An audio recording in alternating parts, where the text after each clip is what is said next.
Lady of the Scales, Harsetti Iblis, as standard as it gets. Okay, so Harsetti's already taken off the table. However, we saw yesterday Zio made quite a big splash, especially when players were trying to race. He was a key factor in many matches that actually decided the entire set. You're right. Zio, I believe from yesterday, has 3 picks, 100% win rate, because Zio was only picked when it was required. Oh, that Bien needs some sleep. Yeah, she's not Same, looking that's a too movie. good. And, you know, if you're familiar with these players, the draft actually looks a little bit opposite. Magic Chi is known as one of the oldest and most experienced tank down players, whereas 1080-50, she's known as a very, very fast, high-speed cleaver.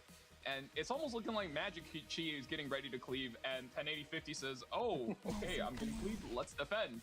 Although Salome does get picked up behind that boss Arunka, we've seen this combo so many times yesterday. You do have to pick them up together, because if you only have the Salome, you will get walled out by the boss Arunka, since her cloning skill requires her to select the target. Exactly. And when there's Arunka... However, yes, I do want to add, the Salome was very powerful, even using her own allies. Right? We saw a lot of double free run plays that were super effective. I think we even saw like a double Yulha play with combined with an Arya. So while it is true that Boss will block her, a lot of times the players are setting up their own combos on their half of the side. Yes.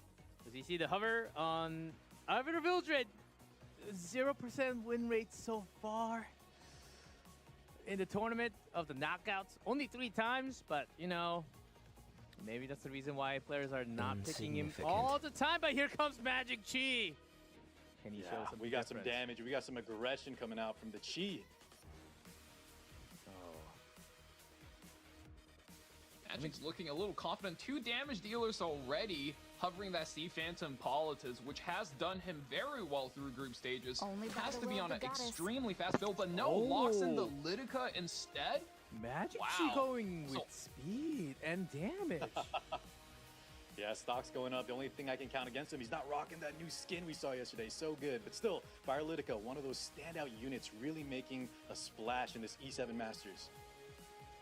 That's right. Do keep in mind, though, even though Magic Chi is known as a primarily tank down player, he is extremely fast. So if he does practice a little bit, I'm not entirely surprised that he's cleaving per se, but I am very surprised he is cleaving 1080-50 of all people. Pretty insane lineup. So how do you respond? What's your band protection?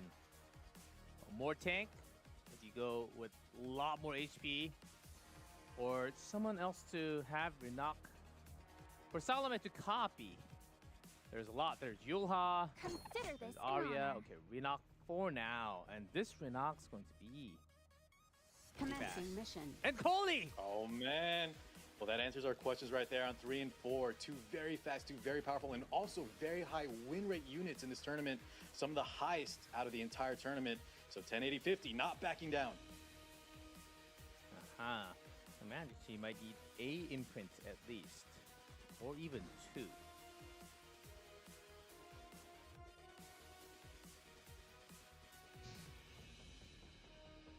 Yeah, you saw 1080-50 take quite a bit of time there, thinking through that rotation, wondering if she should be racing Magic Chi, and she does opt into the race with the speed imprint to boot, and Magic Chi here actually backs out. I was going to say, he doesn't have a lot of defensive utility, but if you stack both on 4 or 5, you got the counterattack from both of these characters, as well as the evasion aura from the Setsuka. It's going to be quite annoying to deal with. One miss could be catastrophic, since 1080-50 is running without a reviver. Yes, you're right.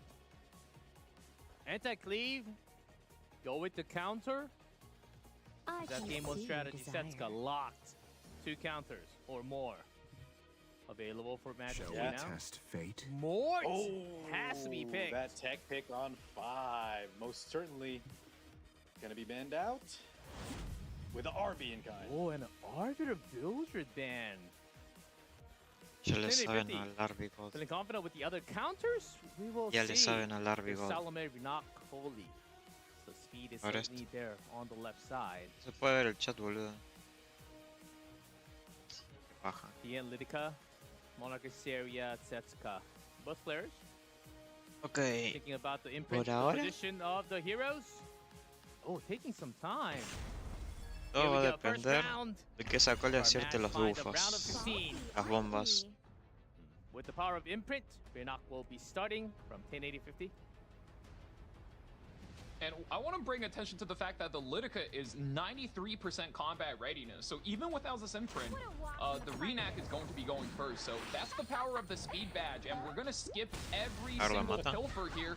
Just immediately opting for the skill 3 and splash damage, playing it very safe and very close to the chest. Do you seriously? And I was Hola, very Tony. Magic ¿Todo bien? kind of back down on 4-5, giving up the speed battle. But here we go, tactical Coley doing what she does best. How much do we land? Ok. No le metió bombas ni a Sexuka ni a Liseria.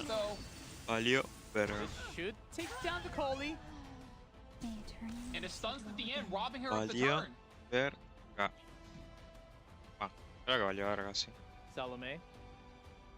Who do you clone into? Y ahí yo creo que es copiar a la Dien y rezar a sellar a la serie, aunque creo que es medio lo mismo porque después si se hace a limpiar.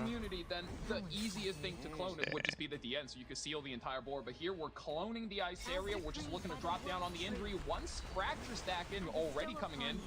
I wonder if the fracture stack stays once the clone wears off. I guess we'll see. Uh-oh, that's 2 counters. Skill duel gone. Ok. Some extra damage and injury. Fracture is gone. This one's gonna hurt a little more. 3 fractures on the side of Magic Chi, ripping it in response. Come on, impress me. Acá le pega a quien le pega, va a tener counter asegurado. Pilfer is going to come in now. We're lowering the Counter cooldown, attack. but again, another double counter attack. that's Goodbye, nice. Renac. Takes her down. Sí, de verdad que sí valió. Magic Chi's units are getting Sí. active. They want to win Ya this 2v2 valió. scenario now. Oh, Salome. Ya está. Esta es del Magic. Magic Chi takes game 1. Was this the homework? Was this the trap that he wanted to create? It could Valió be. verga. Ok. 1080-50, obviously known for their speed, right? She's very, very fast. Probably some of the best gear in the entire tournament. Magic Chi has that Litica on 3. Says, do you want to contest? Do you want to race me? Of course. Tuvo medio 1080's mala not backing suerte down. también, que Then no he sets haya 4 metido and los 5, 2 stuns. hyper carries, No sé qué counter artefacto that can tenía. evade, and as ¿Qué you saw artefacto there, tenía esta loca? ¿Qué artefacto tenía la Coli? Print of our match find of round of 16. Aren't we? With the power of Axe. imprint, Bernok will Tenía, creo que su artefacto al parecer. Ahí. For cleaves on pick 1, 2, and 3. Por eso para mí And on Coli 4, siempre es 5, mejor he llave takes 2 símbolo. pivots Para mí into símbolo, slower llave de characters. juramento, And cualquier 1080-50 artefacto que aumente la does the probabilidad de same thing on golpe, pick para 5. mí siempre va a ser el However, mejor with the picks of artefacto 4 para and Coli. 5 together, Justamente para evitar you esta can just fan out mamada de the que no fifth le pick, acierte so golpe a la Sexuka. the advantage Sí. there definitely goes to the first pick player. Yeah, first pick, the yen. Ok. Was the pick from Magic Chi? Spending RV. ¿Qué pasó, mi Eliminated a lot Javi? of damage, but still the counters were on. Entonces Stepped el up Magic and Chi Seria. iba a exiliar, Yeah, the more pero al damage final dijo now, que mejor se va acá counter y le funcionó. She felt okay. Bit of Y back le and forth. funcionó. Big brain play. I can kind of see where the draft Y dijo, ¿sabes qué? No lo voy a armar en speed, mejor lo voy a meter la sexosa Continue. y la miseria y vámonos a la disc. Al Ah, final, así nomás. los caminos oscuros del marrano siempre ganan. Al Who's final, that? Is that Ning Ning? siempre se tientan. Oh, That's It my is, yeah, character. that's Yes. Ning Ning. Yes. What? Ok, bañó Inversion. Solitis y Ning. Theory inversion? I think It's Y el otro también 1080-50 bañó is just, Solitis y Friegan. flexing a ban right Yeah. there, 'cause, Comparte all pantalla, she wants to comparte do is just pantalla. remove Sea Phantom from Yo Magic's aquí side. estoy viendo This in tratado group fe. stages as well. I remember there was one player that had like these questionable pre-bans, kind of similar to what KJ does sometimes when he's just feeling confident. That might have been 1080. Will I be enough? Yulha? Ok, empieza con Yulha Uja. el numerito azul. I haven't seen Ning Ning Suponiendo for que long. haya bañado Ning a propósito por algo así de verdad, If you're yo talking estimo que es barrier para inversion, porque va a like, poner there's- personaje you de have, escudo, ¿no? Visual- Si no, ni Visual idea. Star, who's- can be Ning seen much Ning. better of a tier right No, now. güey, ¿qué está pasando, mi santo? Ya parece el torneo del Dragon Kai. 1080 just Bañando monos que ni qué pedo. ban, I guess. Y, Not. We'll see y lo del what Epic se cost. inspiraron en nosotros, boludo. And it's also a double blind ban on the CFET and Politis. En las épocas doradas de los Riolets, de las Salencias.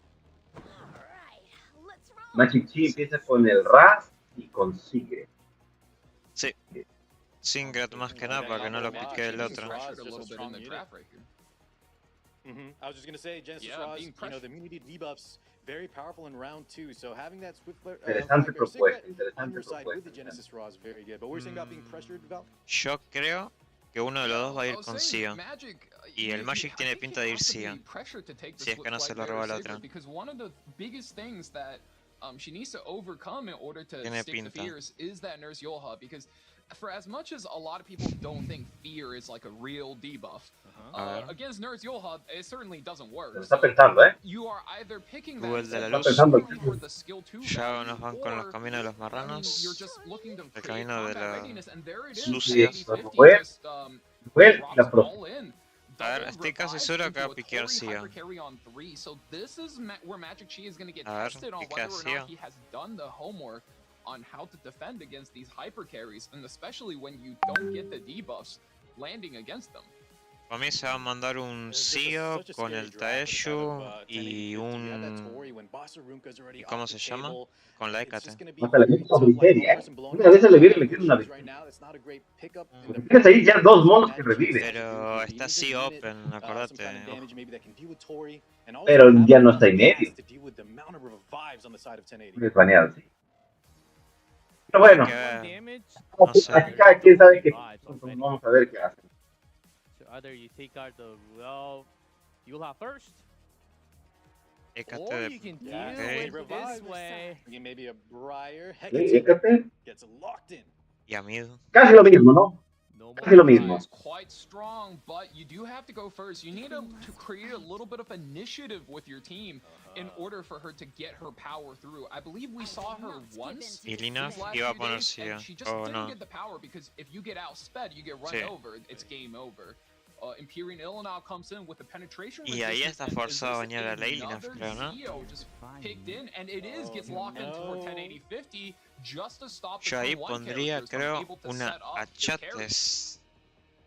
And this is when Zio is Una at his Chates. scariest, right? The hard side he was in the Si pre-ban, tiene el but Zio coming equipamiento out as a counterpick, exclusivo so que da el it's gonna draw sigilo. either a ban away or as we saw Ah, yesterday, pues le metes he de was vez so effective at just stealing the turn Los and getting the initiative back. Está bañado. Una vez, no, Magic estaba built his baneado. team with Está the bañado. first turn a mid.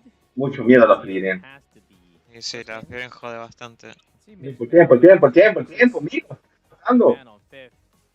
Déjalo cocinar. Luna. Ceiling. Achates, ¿viste? Achates, Oh, ¿qué te it's a dije? debuff. Ooh, and the Or the Infinite push. Horizon Acades does Si, come out, si tiene el mainly equipamiento picked for her exclusivo skill que da el 2, sigilo, la invert Tori no le puede pegar, the ni nadie igual. pushback effect from the Zio. So you're just looking to offset the Zio with her. So definitely looking to ban out the Imperial. Vamos a ver. El Magic tiene que bañar a Leilina. No hay chance. Y el otro tiene Ajá, que tiene- bañar, yo diría, a Achates. Y el otro tiene que bañar a You can only Achates. ban one of those Zio Ni el cards. Raz va a ser ni mierda. Y viste, ahí está. Does not ban Zio. Ilinov is the ban. Van a ser ni It's one of those scenarios, mierda. right, where he picked a unit to combat Zio, and as we discussed, sometimes you have to just ban out that unit that was meant to counter. Bien, And of course, vamos a ver. Hecate is in that protection. So we will have her in game.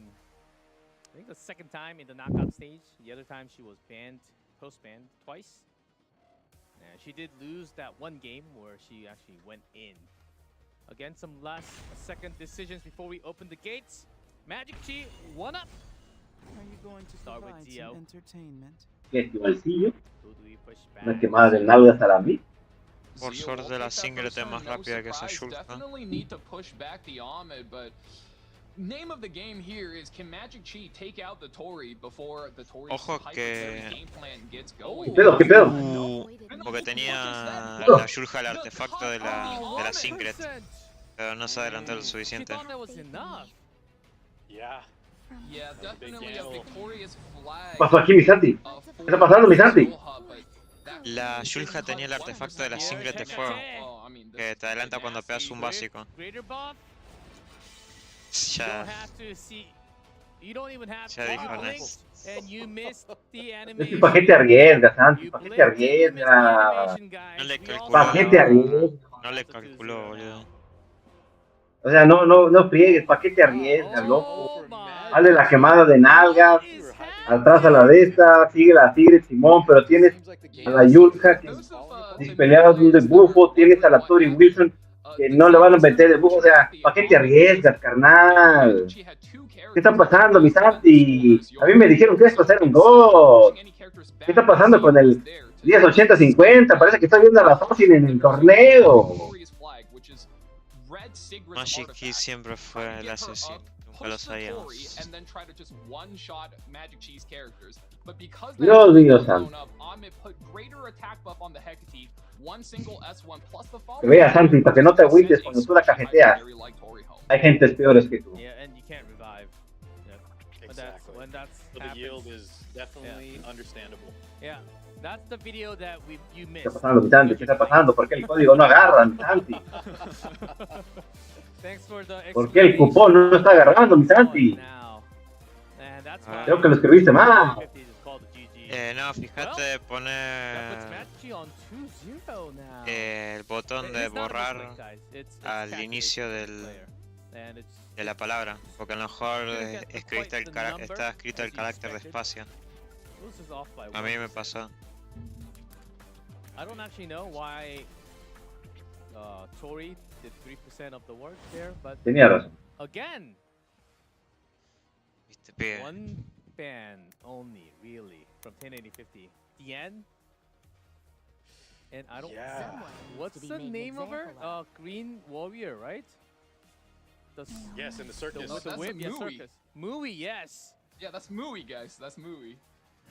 Yeah, Ok, entonces el Magic Key va ganando 2-0, se la lleva por blanqueado, mi Santi. I remember using her for PvP. Ya veremos. Ojito que Magic Key con el Arby. That doesn't tell you that they're just throwing out bans. Rigot. Arby, Lika. Lydica. 1080-50 is going all the way. Ok, va a empezar con la lírica. Diablita, tentaciones, para que sientes una chaquetita en su nombre. Aléjate, hijo del diablo.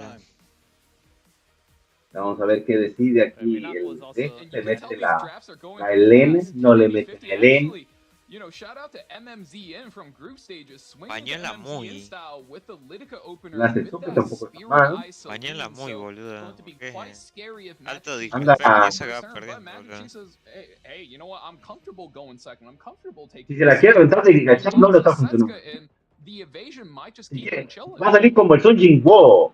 Yeah, it's a Salome. Sexuka. A lot more counters. Y acá To tiene the pinta de clean. caer con Belona, This might tal be a vez. counter RV too. You never know. Posiblemente. Santi. Oh yeah, we've seen a lot of decrescent blades for those counters on the Artie. Maybe some sets as well, but Elena on 4, that's going to put a stop to a lot of the AoE potentially. Elena, Going to be pressured. porque, ¿por qué no? See what else 1080 has. Una Elena mágica musical, por si no esquivan, como ya es costumbre en el buen Epic. Yeah. Veces- Evasión se va a esa. Not just the damage, right? Because Lytica, as a open fight initiator, she needs to use her AoE skill 2 to debuff the enemy and then rip one of them back with Una her ult. luna, no se llama la luna, ¿eh? Having an Elena there will just buffer your team against the Diamante. debuffs, because as long as she doesn't get binded by the Lytica, which has a pretty good chance because one, you're Igual. blue on red, so you have elemental advantage. Uh-huh. No, no But dije nada, also, está let's bien. not forget, she is usually built with very high Iba a effect decir que le resistance. podía So robar very Salome good matchup la versus ulti this de red la Celine Ajá. para limpiar todo, pero hasta la nunca. 1080-50 Menos here planes, needs to pero either nah. decide if she's going to go for that AoE style and just all in onto the Elena, or maybe just pivot out of it, go for like a single target Ojo, style Lete. with afternoon Lete support. va. But no, we're going all in on the AoE. Lethe comes in as well, so Yeah. Nice. And the I speed up. guess she just doesn't. Entonces agarró a Lete God. Well, Yeah, she but does yes. have some nice matchups. Anti-extinction. She just got some buffs. Can A cover the Virgita. evasion a bit, so definitely making a Y, statement here. And Lethe built y very para que fast el Arby o nowadays, la so 1080 Sexuka putting on the no pressure. metan counters ni nada. Me acuerdo una vez, entré ahí al local de Don Mike y me dice Don Mike, oye, me salió una mona con nombre raro. Yo, ¿cuál, Don Mike? Una verguita, me- ¿Dura qué? Una verguita. Ah, caray, dije, ¿quién es eso? Y ya cuando chequé. Y yo mismo sabía cómo se llamaba la mona. Y no sé, el otro agarró el Luna, pero pues tienes aquí de este lado a la Lin, entonces no sé qué tan factible sea. Ahí para mí es Van Elena. Bueno, sí, Van Elena y el otro es Elin. Básicamente le sacó al limpiador. No recuerdo si la perita limpiaba. No me acuerdo.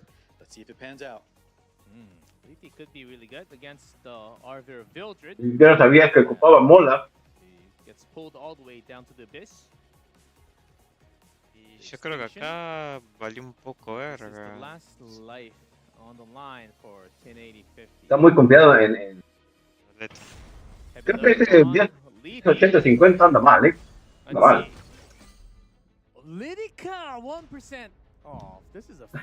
Ya la bestia, por 1%. No, mis... Falló. Falló. Pero adelantó la letra. Igual, ojo acá, si tira el turno extra, tipo la única chance de sacarse rápido el sello es que haga el turno extra. Ah, no, pero no va a poder hacer el turno extra porque está sellada, claro. No sé, va. ¿Y acá qué va a hacer? Yo creo que va a tirar ulti de Setsuka. O a lo mejor ulti de Arby. Por querer hacer daño. ¿Qué? ¿Cómo? Ojito, que es de torrente, güey. Esa cosa es de torrente. Más o menos.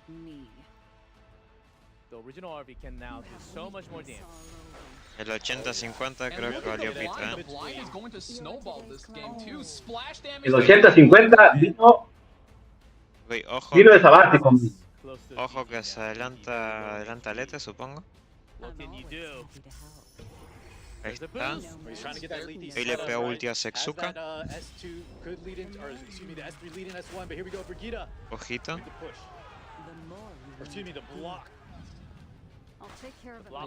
Ojito Solburn. El equipamiento exclusivo anula contraataques, así que el Arby no debería pegar counter. A menos que no tenga el equipamiento exclusivo, claro. No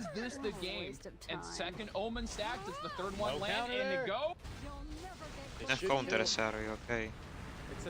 No es counter. Es de full daño porque pero Chinita, actualízate. Actualízate, pibe. Bueno, ahí va a tener que esperar a que se le vayan las cosas. Tanto porque ya le toca a la Barunca.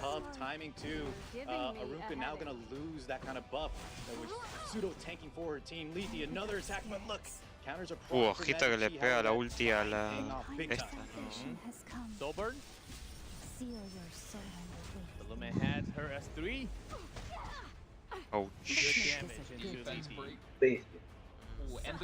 No, ya, yo digo que es el Magic, ¿sí? Sí. Una S2, ahí a la Lete, GG. GG. Vamos a este juego, mi santi. No, ¿qué Blanqueado. Magic Chi, mira, paseo en el parque. Paseo en el parque. El 10-80-50 va a decir lo que dijo el Sun Jingo. El Magic Key piden que le cambien de server porque acá está todo easy.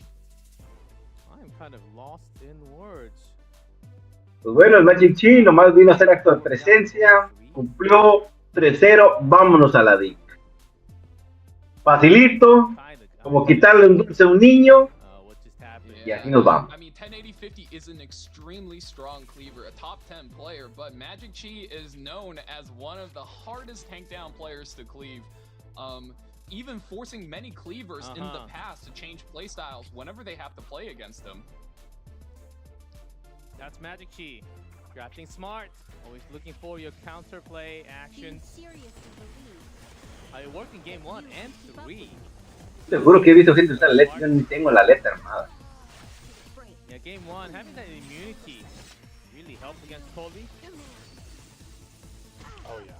Just getting a 3-0 against such a strong player like 108050 it's unbelievable how well Magic Chi played. I think a lot of it comes to that veteran experience like we talked about. Even though 108050 might have some of the best gear in the entire game, pues miseria hizo cosas de miseria. Calm and collected, not he wasn't willing to necessarily back down, but he relied on those counter units, those evasion units, and it just all paid off right here. Pero el mono quería banear a Nini, quería banear a la Nui, como va de sacarse. O sea, quieres usar a Lírica Hentai, ¿por qué tú sacas a los que te van a sus debilidades? La Elena, la Tezuka. Ah, no, le mete la Mui. Nini. No. You know, the cut wasn't just 1% off, that was game 2 right there. So this was actually quite a tight set, and it really could have went anybody's way. Set in the Kraken. This is why we brought the Leafy. Take out that Arbiter. Cosas que pasan en el Epic, quizás. Cosas que pasan en el Epic. However, look at Magic. And you highlighted this turn right here, Card. Yes, yeah, sir. he was able to play that Luna ultimate. Mañana final, mi Santi. Timed it just in time for the boss to mañana la final, mi Santi. La final nuestra. So, with that match, final nuestra, donde yo, servilleta, voy a agarrar a besos con la Pek-chan. Y el que pierda se va a agarrar a guamazos con el Uri. Y a ver quién sube otra vez. Está interesante, va a estar interesante. Hay que armar los genjutsu. Sí. Antes de dormir me tengo que armar mis genjutsu. Lo bueno que mañana no trabajo.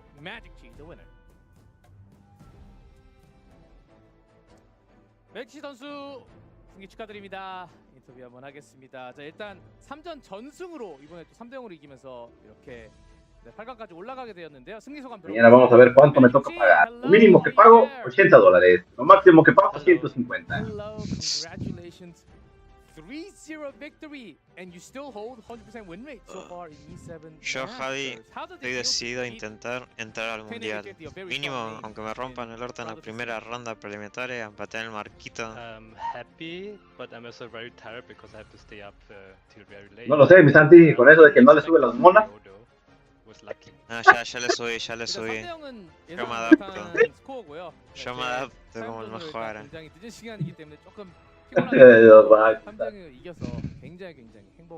Mínimo las risas. O sea, si tú estás analizando los videos, tanto se da cuenta. Más esto, fíjate. Fíjate, yo le gané al. En mi primer tocó contra Ryan Kun. Ya sabíamos el doler, no me iba a ganar. Después de eso, entramos a la fase de grupos, tú y yo le gané a la doña Aiko fácil. El Tunas se retiró, así que lo jugué. Y luego jugué contra ti, que tú me ganaste. Jugué de Chile. Luego me tocó con el Sun Jin Wo. Y pues lo hice mierda. 3-0. Después me tocó con Fake Set, que Fake Set venía fuerte. Venía fuerte, pero la primera cajeteada que se dio yo creo que dio el bajonón, que ya no jugó a su nivel, ¿eh? Sí. Y pues Harvey God, ¿no? Harvey God. Y el Uni desde Loser Bracket se ha ido remando solo. Se ha ido remando solo el Uni desde Loser Bracket. Y fíjate que estaba viendo que casi nadie le ha dado batalla en esa última que se fueron a apurar y que nadie tenía. Sí. Y Pekichan pasa algo curioso con Pekichan, ¿eh? Pekichan tiene una flor en el donde ya sabes dónde. Tiene una suerte increíble. Porque esa niña desde Konakama ya estaba perdida. De la fase del grupo ya sabía, pero desde ese win para acá, mucha suerte ha tenido la niña. 일단 글로벌 Y 굉장히 luego tú le pones la cereza del pastel con tu villita con no mola. 리나크 이렇게 굉장히 빠른 Literal, la última ya la vas a matar. 세리아나 Resulta que tu villita no te 반격을 a la Wii. 좀 대응할 수 있는 확률이 이길 수 Cosas que 있는 pasan, 확률이 Javi. 높기 때문에 이런 픽들을 Sí, pero de hecho, estaba viendo tu pelea con la de Pechi Chan. En esa tuviste varias oportunidades de gane, varios misplays. 다음 상대는 Varios. 신질 선수나 팬텀 선수가 되겠는데요. Vamos a ver mañana, a ver qué pasa. Next question is the last one. On the other side, Sindri or Phantom? Imagino que los dos se van a preparar bien. Either one of them. Who would you not like to Target face? ban. Me toca contra dos cerdos. It's quite Un obviously poquito. Phantom because he was the previous. No voy a desprestigiar a ninguno por At the same time, I would pues like están en to la final face porque him están en la because final, no of están. challenges, but yeah, I hope Boludo, that there's, better ¿por qué players tardan in tanto? 일단 팬텀 선수를 만나고 싶지 않은데 동시에 또 한번 붙어보고 싶기도 합니다. 왜냐면 Es que se extiende la entrevista. 저는 챌린지를 굉장히 좋아하기 때문에 그리고 다음 Además, 경기에 Chichi, 있을 경기는 emocionado 오늘 더 porque 잘하는 vino a 선수가 pasear. 올라왔으면 좋겠다. Llegó un 라고 답변을 들었습니다. 그럼 여기서 인터뷰를 마치겠습니다. Thank you so much for the interview and congratulations on your 3-0 victory, Magic Chi. Thanks so much. Bye.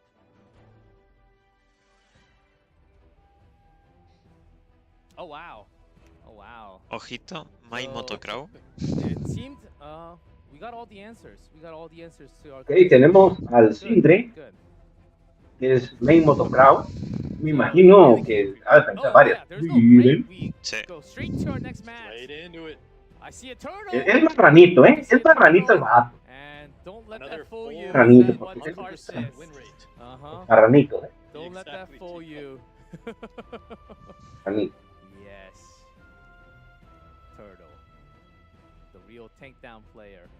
Turtle versus Man, I'm Phantom. afraid to talk Sindri up too much because after 1080-50, anything could happen.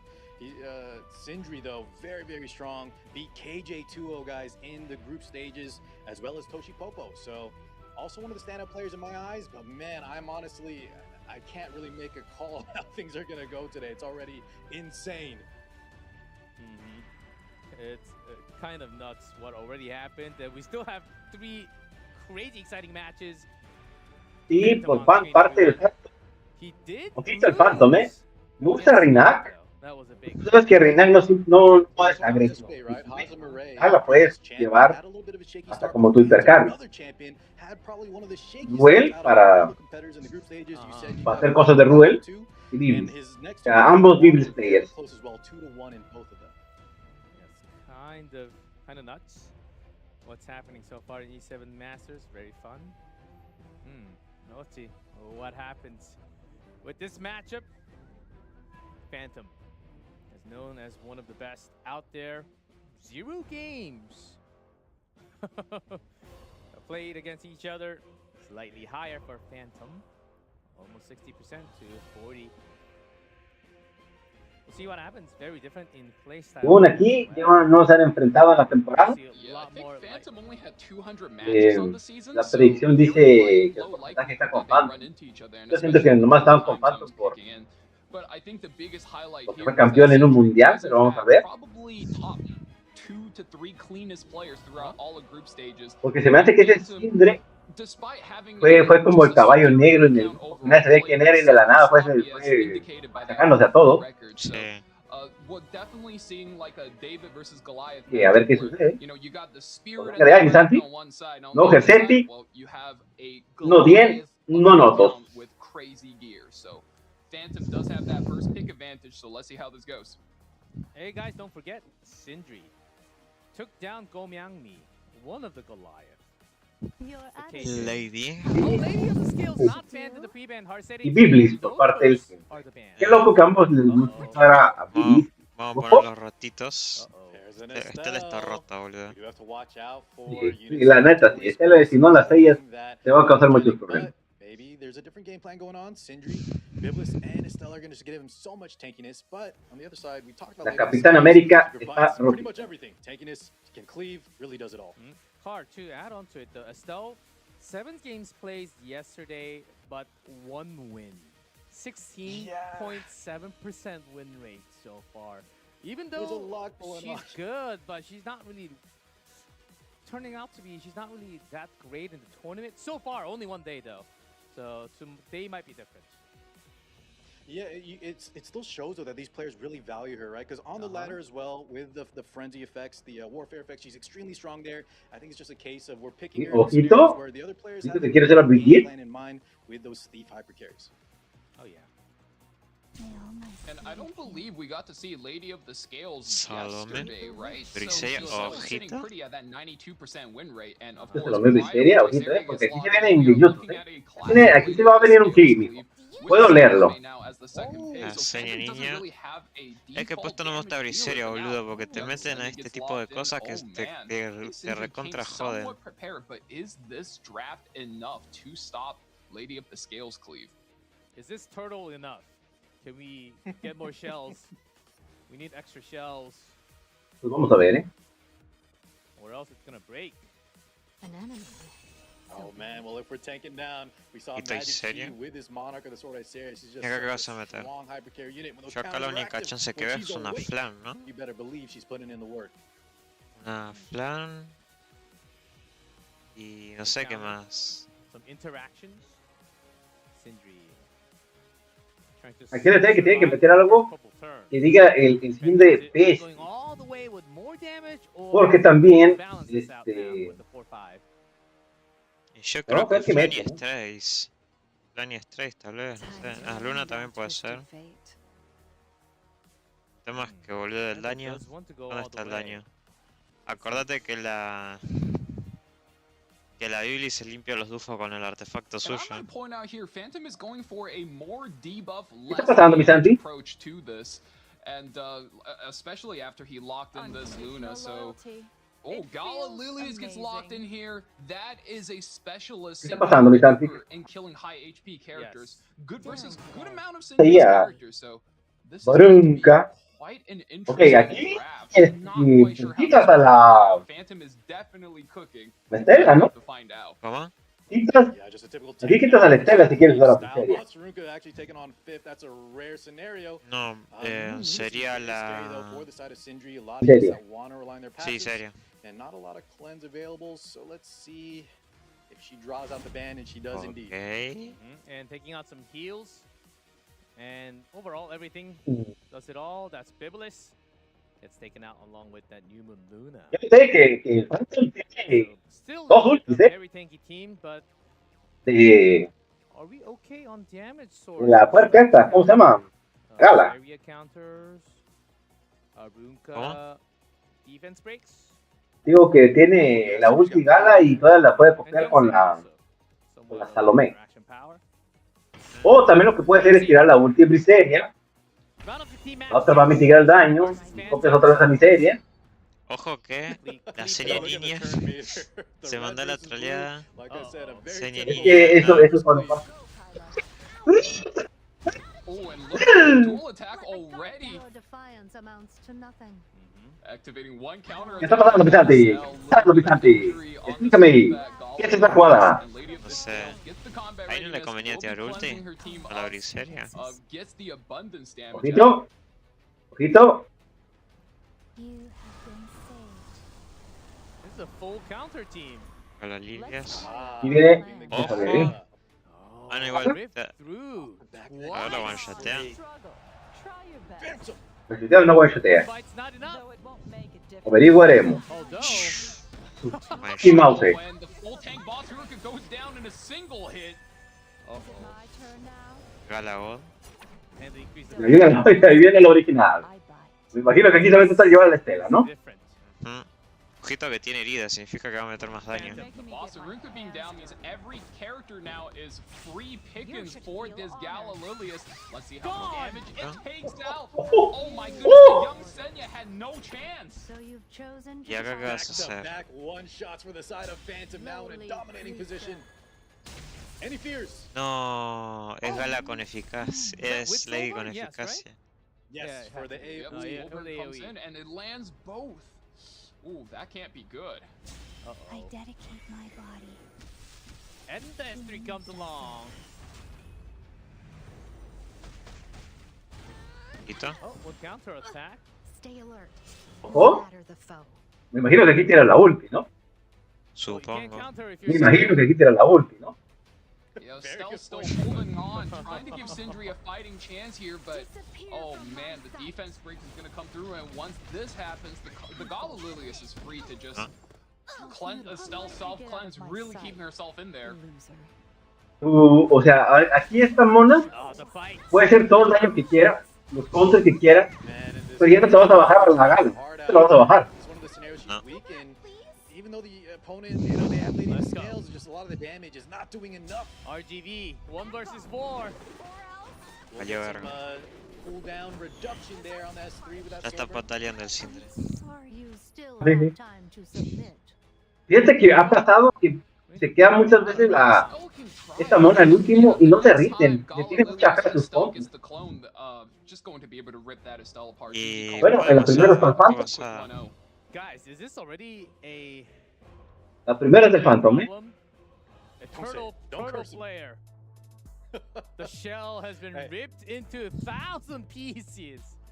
Gee, I want to talk to my boy Valky here for a second, though. Val, we were kind of talking about the Salome interaction, right, with Basarunka. And while it is effective that Basarunka doesn't let Salome counter... Le tenés que darle un montón de daño a la Gala, un montón... Man, she is just... All these players are using Salome in such a great way, especially in the cleave scenario, right? I think that's where she's really shining. It's just having that insane tempo lead at the start of these matches, either double Freerin, we saw double Yulas, and now we got the double Gala of all things. That's right, Car, and I'm sure you can Ahí el also Zorras agree with dice this que as ya a llegó tu ídolo, pídeme un this really saludo. showcases the value of having immunity on Saludo your al characters equipo del because gremio, it seemed like Phantom was just able porque to andan get away buscando un with the pasivo. game by landing at Tenemos al first Galo, the defense break Galo with that Castillo, dual de attack servicio. softening up the Monster, but then also following up with Lady of the Scales and the Fear. So not having immunity really hurts Sindri's style, especially if you're trying to be slow, let your opponent play the game. And Phantom was just able to take advantage of what he saw once the draft broke open, the gates were open.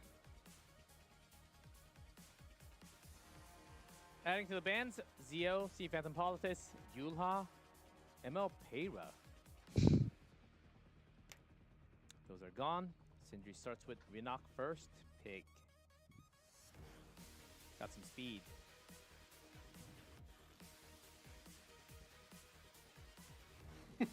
Interesting hovers, most certainly not the Tempest Surin. That's more like it. A hot pick tactical Coley comes in. Sí, aquí tenemos a Coley y a Freerin. Me imagino que quiere usar a mí. Phantom. Ojito. Y a Ojito. Freeman does hold 4 games from yesterday and 4 wins. Lírica, diablita, tequizosa. Ya tú sabes. Tiene pinta de que va a ir Ruel. Christie also holds 100% win rate from yesterday, if I'm not mistaken. ¿Cuánto te apuesta que se viene Ruel? So not that many because it was only one. Averiguaremos. 4 best of 5. Efectivamente, lo averiguaremos. ¿Listo? Que tenemos a Frida Kahlo. She hasn't been back in the metagame for a while. No lo sé, a mí me gusta mejor más. Desde que tienes a Frida, pero ojito, la acaba de meter Frida. No matter how much effect resistance you get from that Christie, the debuffs on this Lidica is going to imagino por el caso de que te metan la Belian. sneaky play coming in from Phantom. So this Christie is somewhat Por eso de las malditas dudas de la Belian. bring in Brilliant to lead the souls, which will be likely the ban. So what else can you think? It has to be Que meta una Ruel. 100% force ban ¿No? in order for the Belly no? to survive. Bildred. Ojo. Oh, Bildred, el Arby. Si no, también no creo que sea tan mal Arby. ¿Digo? I mean, I think you only take that if you have your opener on third pick, so I'm sure this is just a placeholder. ¿Qué estás haciendo, pibe? Tipo, si vas a piquear Bildred o cualquier imprint es porque querés, es porque todo va a depender de tu ruina, que es bañable. Wait, are we missing anything? Ojo, que también existe esta posibilidad. Que sea una Celine bien rápida. Vamos aquí rápido. Como el que tiene el KJ. O el KGM, no me acuerdo quién era el que tenía su Celine 310 speed. Ah, KJ. And Sí, el ban caché. the tactical Dos cosas de speed, juego. get ahead of him, that gets you a free win. But it's ¿Poquito? Phantom, I'm sure he knows this. He's a very seasoned high speed player. Ok, todo ¿Y depende del tú? speed. Phantom dealt with all the speeds out there. So Shuri imprint has to be gone. The free Soulburn, Dios, Frida, al Shuri. Vandal. Donde la Renata, pero... Phantom had a pretty good feed. Doesn't let No, pero estamos hablando de Belly acá. stays. Yeah, belly behind the Christie. It could be, well, you don't know what Christie's going to protect yet. That could be a very scary interaction. Here we go. Steals on the back. Street Ice lead. Ahí gana la Lika liga. does outspeed. This is looking like an Aki showcase, ladies and gentlemen. Oh Acá boy. se viene aquí God, boludo. Acá aquí God va a carrear. Yeah, once the storm settles. No, espera. Ah, Ojo. Aquí vos, Ojo, y- ojo. y- No, mentira. Yeah, Selin look con at that. resistencia. 2 characters ahead of his Phantom's entire team. Se That adelanta was por la impacting. pasiva. Opener Spirit Isolation gets the push. This is a tech build. Feels the turn. Goes another Litica. Knocks her out of the turn. Hang on a second. Uh-oh. I think Sindri's cooking. 300 Oh, oh man. Sindri takes out Bien the Litica calzado. to finish the combo. Para mí Aki does era get the matar a la turn here. fiera. Pero What bueno. does he do? What a strong start for Sindri. Bueno, no sé. Phantom shaking in his boots. Here we go. Soulburn Esta activated. parte que ignoran resistencia. Scorch. Quito un crítico.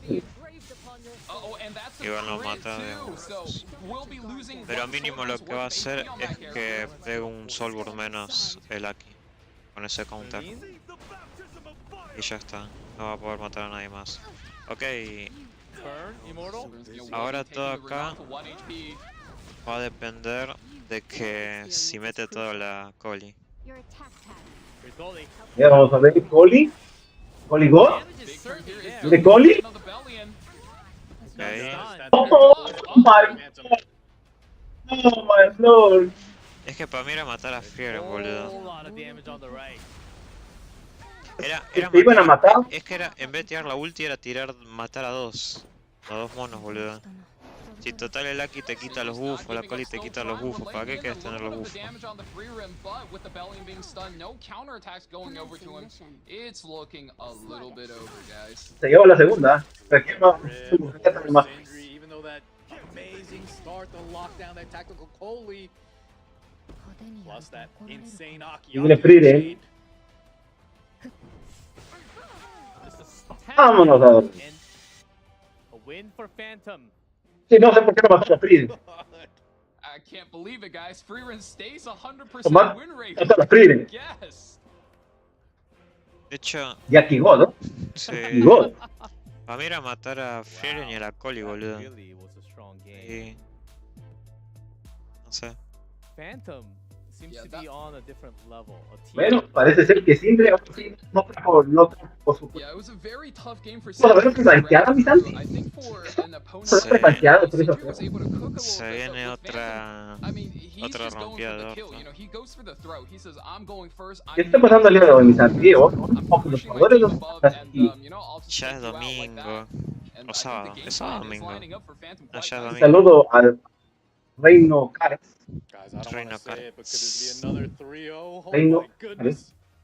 La gente, I mean, look, if we get No traigan another al Aki Pony. showcase or something Álvaro, similar, están ahí viendo el I don't stream. really mind how the score goes. Saludo al Is Álvaro. it just me? Someone needs to be made an example of. Your Aki I'm just lover. surprised. But yes, Aki was definitely the highlight of the last round. Now we're moving into round 3. Bastarunk and Salome, top picks. Yeah, as Magic Chi highlighted earlier, those two characters are a little too strong together, so you have to break up the combo. So with Sindri taking the Salome first, he has to be cooking something. There has to be something left in the tank where he says, I'll take the Salome first, and the draft is going to cover for us. Ok, vamos con... Por parte de Sindre, ahora sí agarró a la... Yeah, for this Mona, entire ¿cómo se llama? match, Light Salome. Bell has just been left Salome. a lot of aggression. I'll set the pace. Fíjate que Salomé, si no la mata luego, la Flexing corta de his alguna tier manera. 5 mechanics. Here comes Tori, and that's going to be going Más into chistosita. Sarunka. That being said, Witch of the Mirtenebria threatening some crazy debuffs on that lock position. Won't be able to be banned out. Poquito, Ojito. Phantom empezando con agresividad. Ojito. El Phantom dice yo no me voy a dar con jaladas. Vamos a tirar. Métele un Arby. Métele un Arby. Marrano versus el poder de la palabra. ¿Cuál va a permanecer en pie? Estelle does come through, and you really have to wonder, is that mitigation enough to keep Witch of the Mere Tenebria alive? And does he have a second pick that could somehow stabilize him? Well, White, I think, is Naruel por eso de las malditas dudas. Todo se va a la mierda. Métele Aunque otro. no sé, esa pregunta ahí, quitas a la, ¿cómo se llama? A la Estelle y te la llevas con la Tomoka, Sí. Tampoco no. Es más, aquí me gusta para que le meta. Aquí tienes que venir a Estelle. De huevo. Pues sí. Que no dice. ¡Qué mierda! ¡Qué mierda, mi Santi! ¡Tienes a tu Tomoka! Es que ya son los traumas que te generan los personajes asquerosos como Roel, boludo.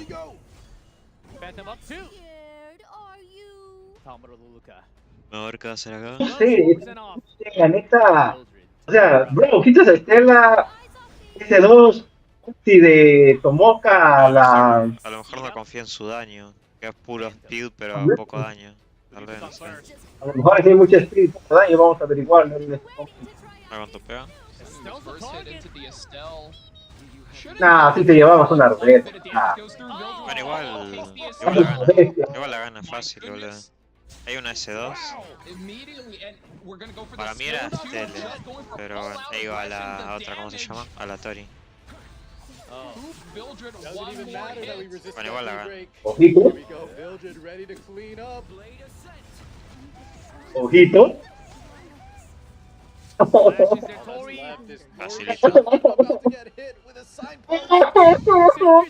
Mi Santi, ¿qué está pasando, mi Santi? Dale, estamos en la ambulancia, mi Santi. Se acaban de violar a alguien. Llama al 911, mi Santi, que se acaban de violar. Tremendos bucaques. Ay, ya está tiempo. Tremenda violada, Javi, tengo que cortar directo porque se supone que no puedo mostrar contenido para adultos. Nos vemos en el YouTube naranja, señores. Ahí nos vemos en el Me van a poner un strike por poner contenido pornográfico.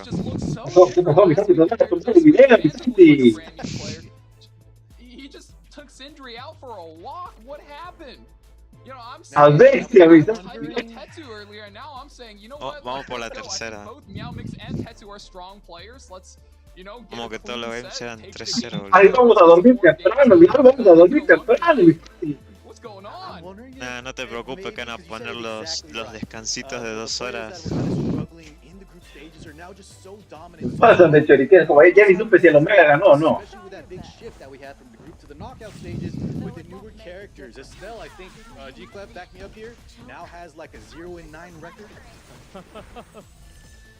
Oh no, not like this.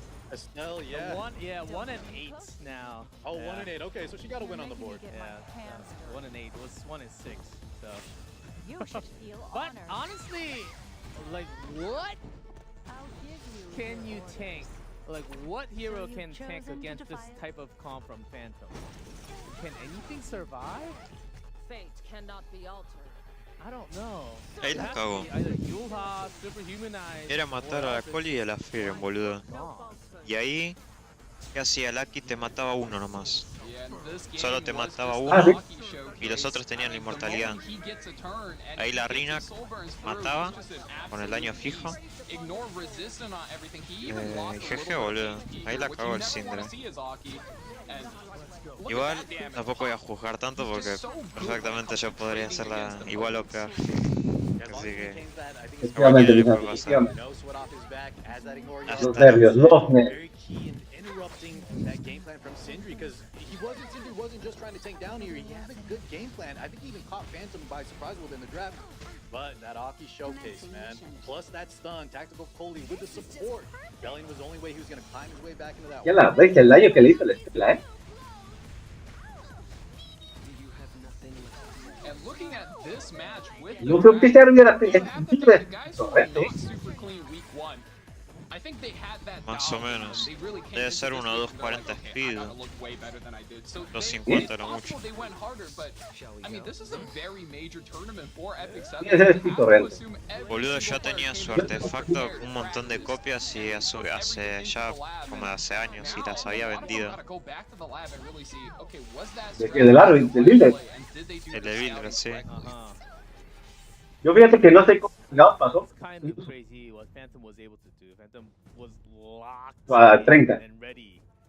No sé dónde saqué las copias, no me acuerdo. Both of them did their homework, prepped, but Phantom maybe just had an upper hand so much that he could just press down with the weight that he had, with the account number that he has. Now we all have account power number. I could say. What's the official term? Not the power number.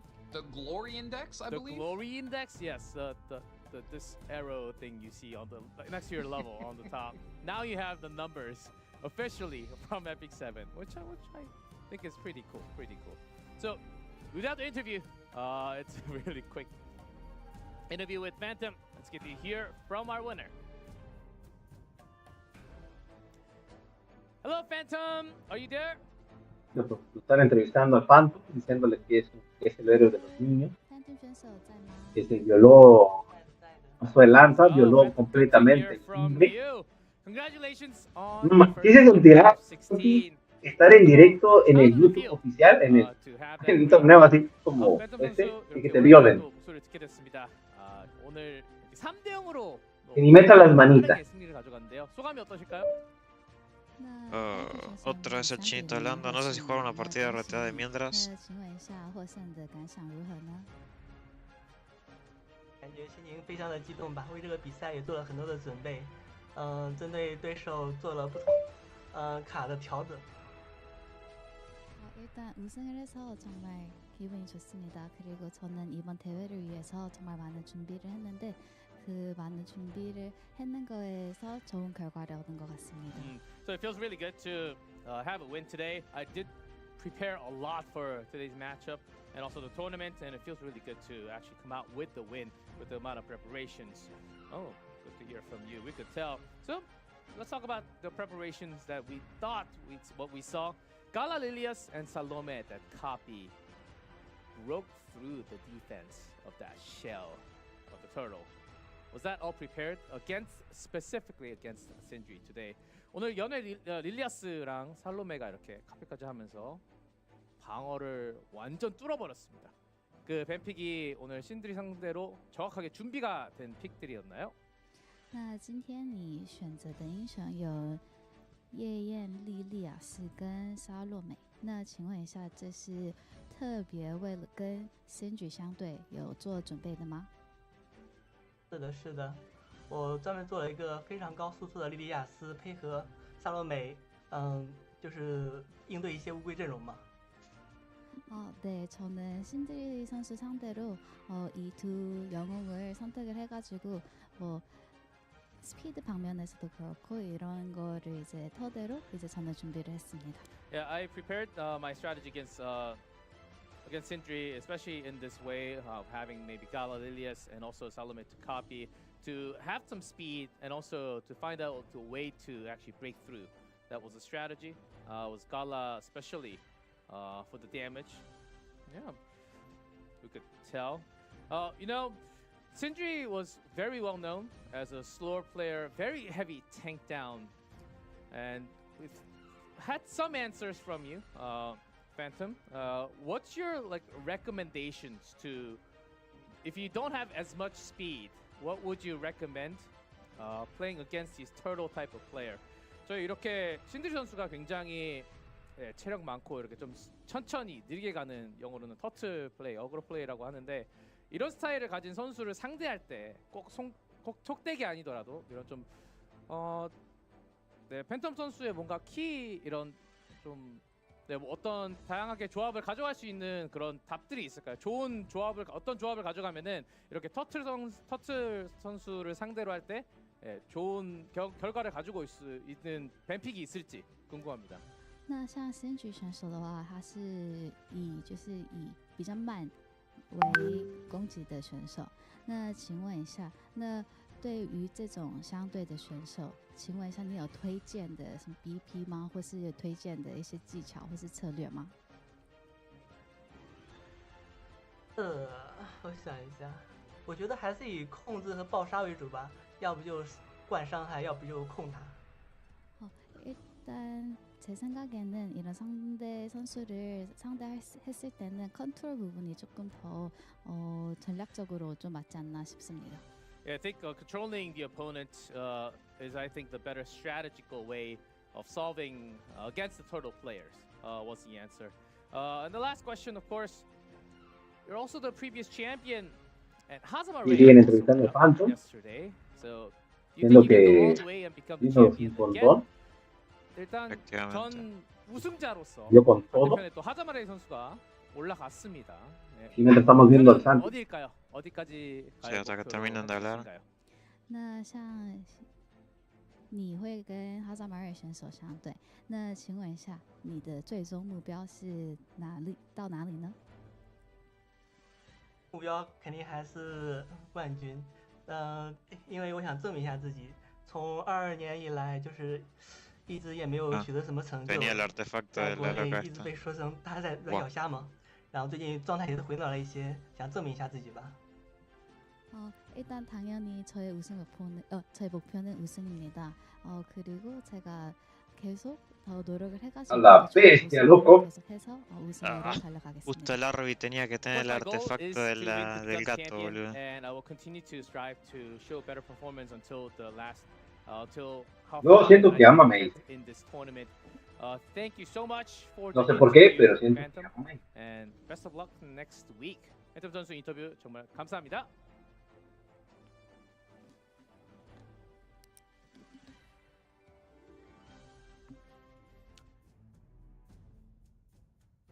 Words from the winner.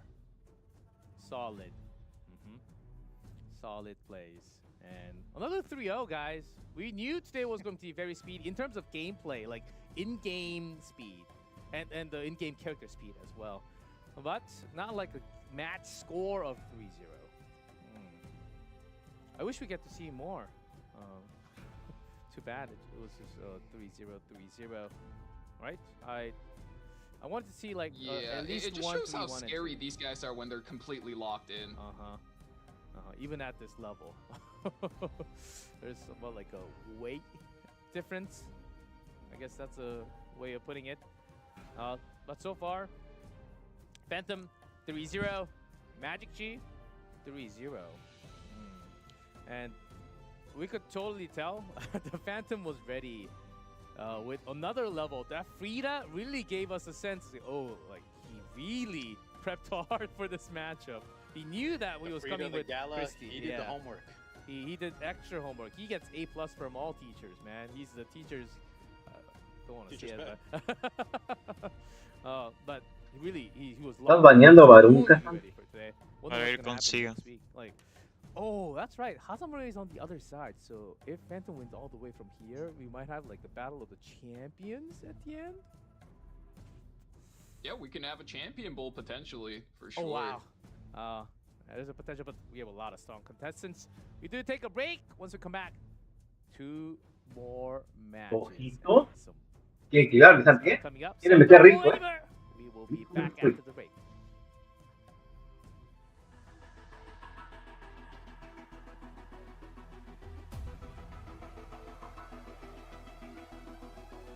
Un árbol.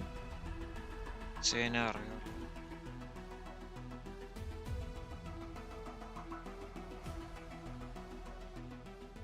hecho carga, joder. I shall lend my assistance. May her mercy be with you. Return to your rest. The Entonces le van a meter un pubis aquí, Sí, acá me quieren ir. Ivana, another the nunnery of the Holy Knight's martyrs, one day leaves the convent to avenge her family, who were slaughtered by the moon's assassins. Though she quietly burned with anger, from that day onward, she began hearing a mysterious voice. Dismissing it as nothing more than a delusion, she continues her journey toward Ezra in pursuit of revenge. However, upon arriving in Ezra, Ivana realizes that an unsettling wave of fanaticism is sweeping across the entire continent. By chance, she also learns the truth behind those responsible for her family's murder, Rihanna and Luciella, and comes to confront them at Loongrave. Though the truth she faces nearly shatters her, she overcomes it with encouragement from Ross. Me quiso piquear Politis, supongo, para que no le ponga el taello. She sets off on a journey with Estelle to reclaim her ordinary life once more. Y supongo que me piqueó. Ivana is a 5-star fire elemental soul weaver. She has high speed. Y lo más chido es que o te banea a la Lady o a la Salomé. Acá es Arbigod, boludo. Al menos que se pase de ver que no me pegue ningún counter, debería ser Arbigod acá. Pero aquí, si al momento no te banea Salomé, le compras a la... Mucho miedo, mi compa. When an enemy has immortality, spreads the sensor's light to dispel all debuffs from all allies, and grants radiance for 2 turns. Y acá, ¿qué hago? Una ulti esta loca, ¿no? No gasto las almas, me las dejo para el Arby. También para no activar el otro, ¿no? Dispels 2 debuffs from all allies by offering a prayer to banish evil. Grants immunity for 2 turns and ignores sharing for 3 turns before increasing combat readiness by up to 30%. Ignore sharing. Imagino que aquí va a querer quemar almas. Tiene que quemar almas. This buff effect applies to heroes only. Skill 1. Gay, totalmente gay el vato. The enemy with holy light and recovers health of all allies proportional to the target's max health. When 10 soul is consumed, increases. Ojo que si tira ulti y llega a pegar counter el Arby, le devuelvo el sello. Ivana's artifact, excommunicant sensor. Ok. Goddess have mercy on us. The day she turned her Balls or no balls? and the night she Balls or no balls? Chinito-kun. No balls. Chinito-kun, no balls. No puede tirar ulti. At the end of the enemy's turn, ojito y esos duals misteriosos. Increases combat readiness of the caster by up to 20%. Can only be activated once per turn. Return to your rest. The light shall guide you there. Vamos a ver si la mata. La mataré, boludo. No creo que la mates, pero... Es tremenda barrerota. Pego acá. No tenemos Arby, ¿no? Total, acá ya se activó la pasiva de la loca esta. A ver si se le mantiene el miedo de la solitis.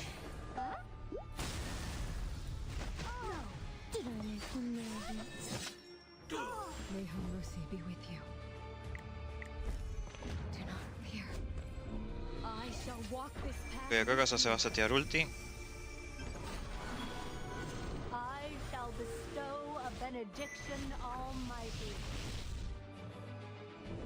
A ver, bro, tiene la ulti, bro.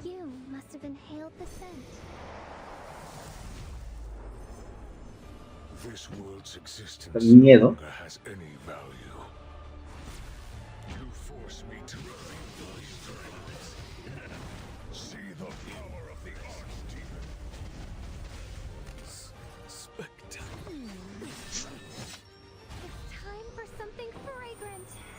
Todo va a depender del Arby al final.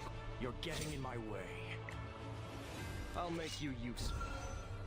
Resist as much as you can. Death comes in unexpected moments.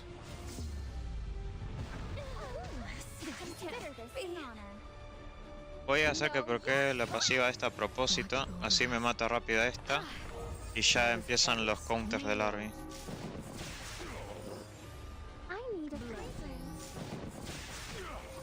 Bien, counter.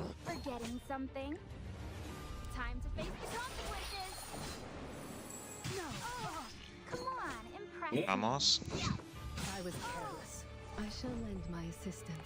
Le peta fisura y regresa a la fisura. A ver, o que le regrese el sello, por favor. ¿Sello? Ah, andate a la mierda. 90 de evasión, ¿para qué?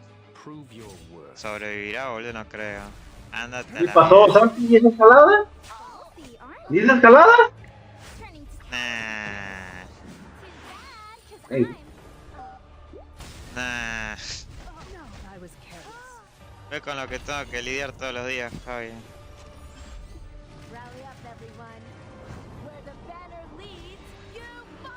No, pues ¿qué te puedo decir, mi Santi? ¿Qué te puedo decir? Ándate bien a la cagar, boludo. Javi, ¿qué me estás contando? Pues, ¿qué te puedo decir, mi Santi? Cosas del Epic. Igual. Cosas del Epic. Es porque siempre quiero ir marrón al final, boludo.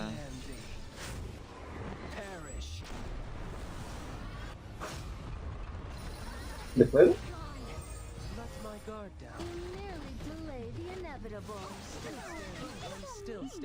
The audacity of these scoundrels.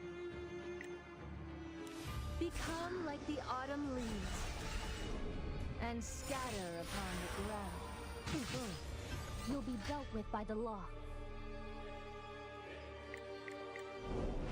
I should just try a bit harder. You're the new offerings. Nature is governed by cycles. It's merely your turn to disappear. Let's play hide and seek. I'm it. When I catch you, I'll maul you to shreds. I'm well aware of what you're planning. Is that all you had to show me? I'm still standing. Watch me. Can't go on. Disperse. I'll lead the way. Quite slow. Not a chance.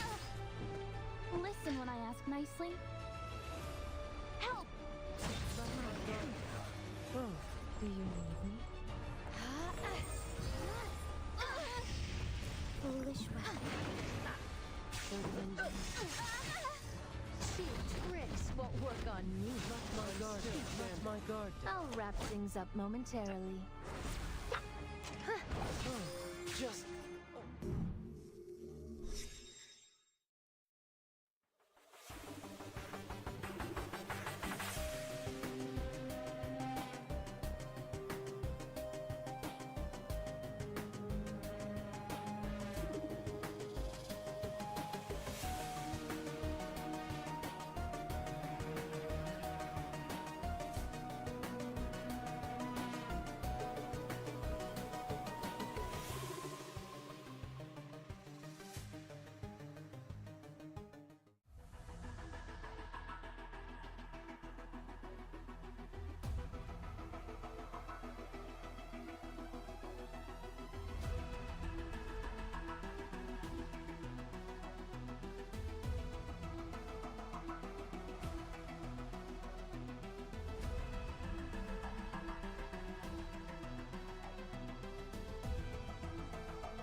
Welcome back, everyone, to the middle of round. En unos instantes vuelvo a comenzar el juego.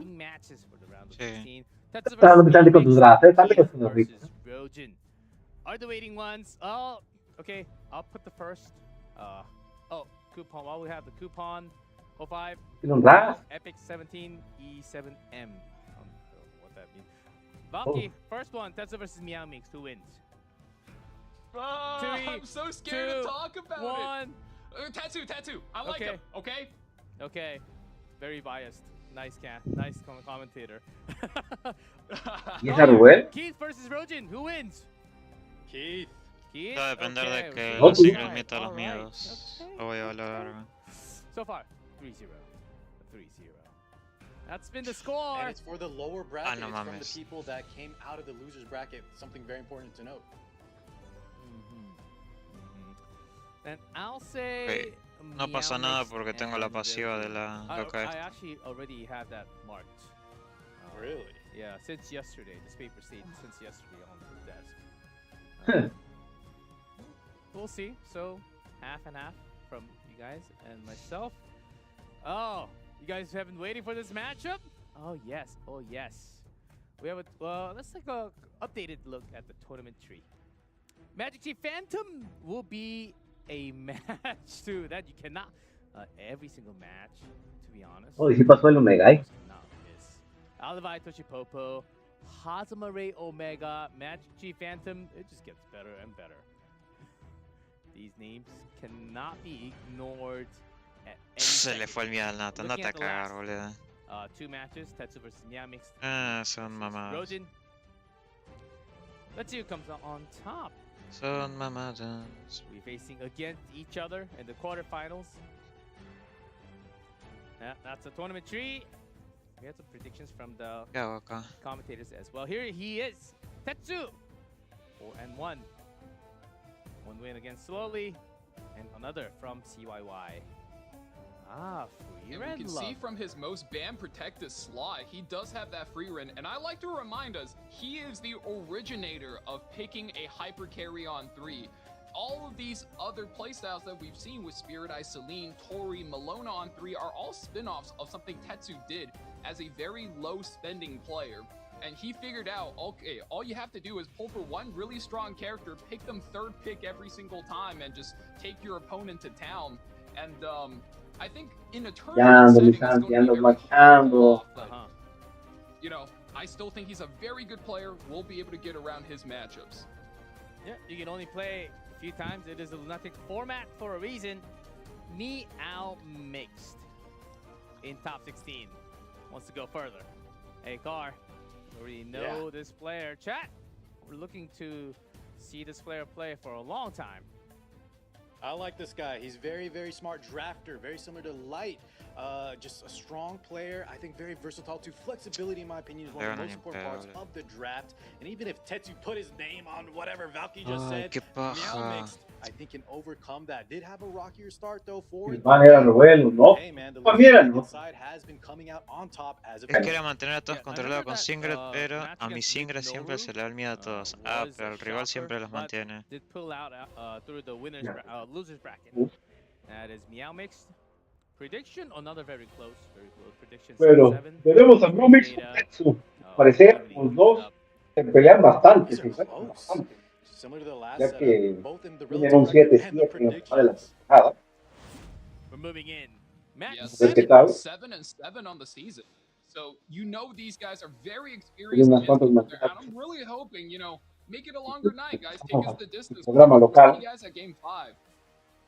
Please. Tien, Biblis, Lady of the Scales. Tenemos Barunca por parte de Bromix.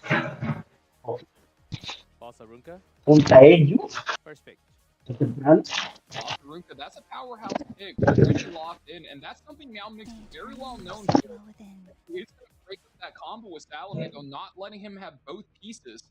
And who does Salome will be going for Estelle. Not so good on the win rate as we discussed, didn't we, Card?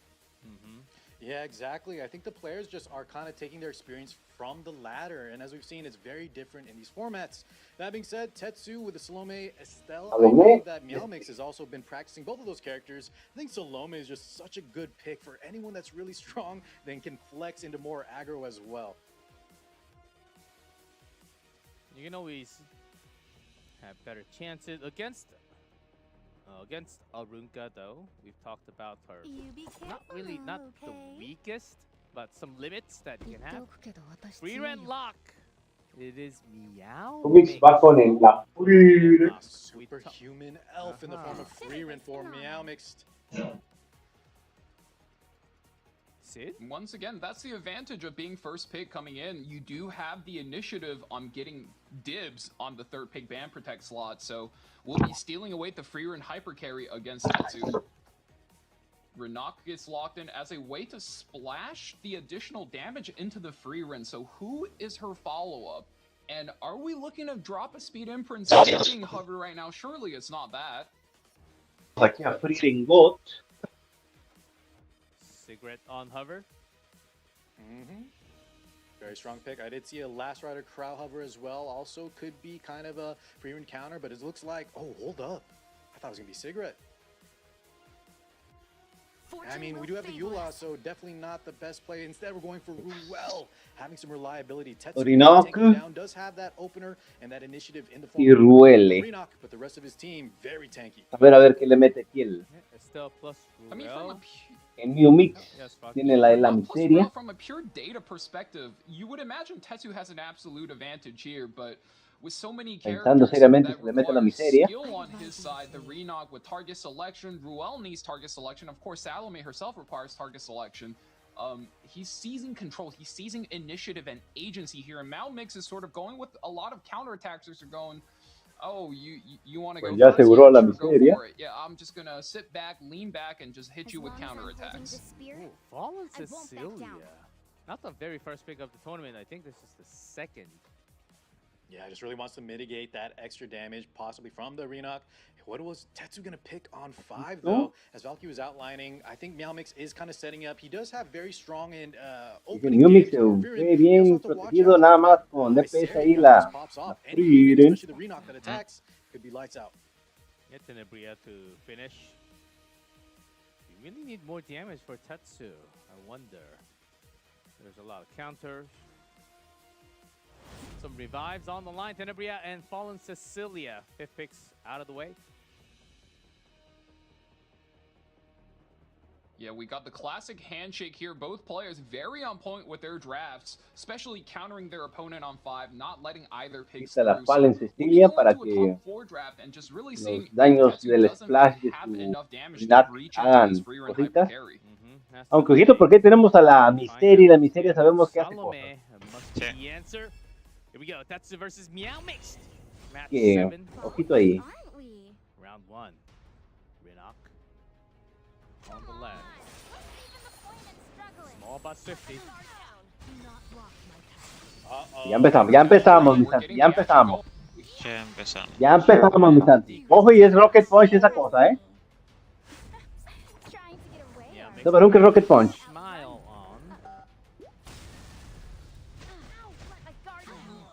Oh, the splash damage. Well, it seems like that Fallen Cecilia. ¡La mierda! Yuha is there, so Salome, the copy target, is Renak. You do pick up the Renak. You're looking to aquí le tira la ulti a la Yuha. She goes down. I think Meow might be cooked for this first game. Ojo, aguanta, sobrevivió. 26 casa Yulka. Aquí me imagino que vas a revivir a la Freedom. We are bringing back with the Zack. Someone on the back line, superhumanized. Obachan is back. Super Elf in action, ripping the skill 3. Here we go. Now this can't be a problem. Se murió fácil, así que imagino que a lo mejor ha de ser un triple torrente. Tal vez. One counter attack, and I don't think that's enough. That almost looks like it's not doing it. Estelle, just combat readiness pushing this free ring, gets another turn. No la salma. ¿Por qué no? No mitigation for Tetsu. This is looking bad for him. There's Ruel. That was a very important secure kill. Estelle could have put up some barriers. However, we do have some revive. Y Ruel tiene que ver bien a quién va a revivir. Who do you bring back? Renak has a lot of cooldown. Renak, knowing Goddess. I don't know, actually. No, yeah, aún no. Aún no es el momento, dice. Cooldown, one turn, yeah, but turns. The problem is, I think that's a losing play, and Tetsu decides that as much. Actually, opts to just cycle out, maybe for a better turn order here. But here comes Iseria.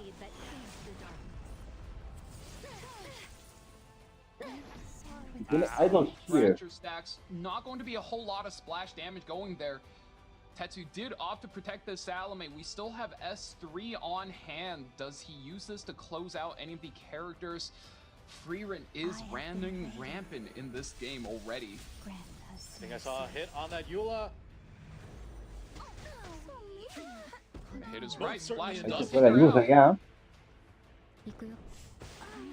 Damage limit is Oh my there, god, are we but the killing through the follow-up? damage limit?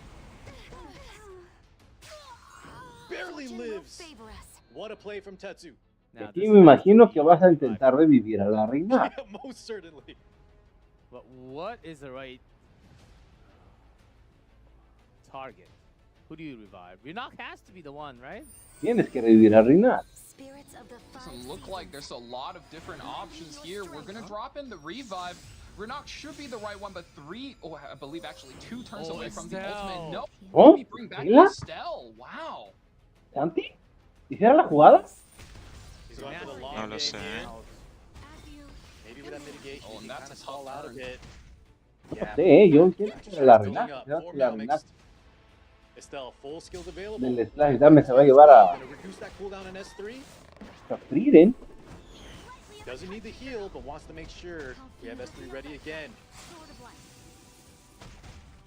And one more counterattack. This Isari is going crazy already, and the Estelle finally exposed. Chicos, yo no quiero que me mate de una vez The esa clone cosa. turn was ready, but does get taken out right there. Counterattack from the Estelle. And the barrier. Is this going to be enough to hold? For now, take some chunk. Oh yeah, Tetsu hanging in there. Really went for that play instead of going for the kill when he had that revive ready. He opts to go for the Estelle protection. Look how healthy he is. Still 3 turns on the revive. Oh, Man, this Isari's a Oh, way ¿no? Another counterattack. Miseria haciendo cosas de miseria. Ese Ruel ya tiene ese 2. Did get souls as well from her activation on S2, so 20 souls on deck for Tetsu. Okay, we're gonna rip it. No soul burn, just raw.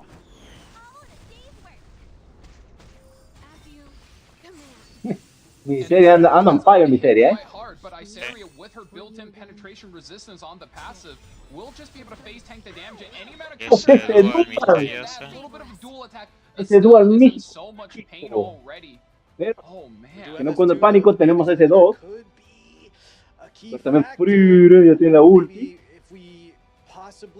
Balls o no balls. Oh, good call. Mejor me Soulbird curo is así, going to dice. be the call here. We're looking at just a heal No of the sé, Estelle and no lo stall sé, with Rick. the Ruel No sé si ultimate esa era la as much jugada. as possible. Yo siento que era ese 2 en ella misma. Would that be okay Pues with just sí. the heal? Oh, and the idol shear. This might Sí, be ya it. GG. Go burn. Qué vuelta, señores, qué vuelta. And Tetsu Frieren God. takes way too much. Meow mixed. 1 win. Lo que parecía que iba a ser para el Tetsu, terminó siendo para el Meowmix. Ho ho. Efectivamente. Man, even with Ruel, Estelle, sometimes you just cannot hold up. That's not a great start. And with you really Rinok got to Cotton. shout out the MVP of this match, the school nurse Yolha, because after everything went down, she barely face tanked the clone Rinok ultimate, revives, defibrillates that Frieren, and was able to swing back the match. Round 2. Arceti Zio. Arceti Zio. We got double blind ban. Very rare sight.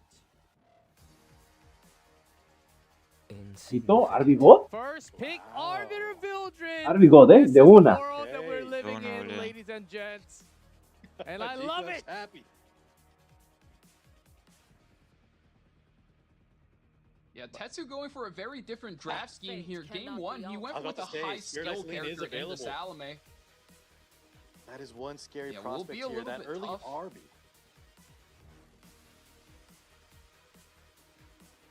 Now, who does he pair this Spirit Iceland with? Will be the Dragon Bright Senya, so we're setting up a very defensive structure already, but with the first pick Celine instead of picking her on 3.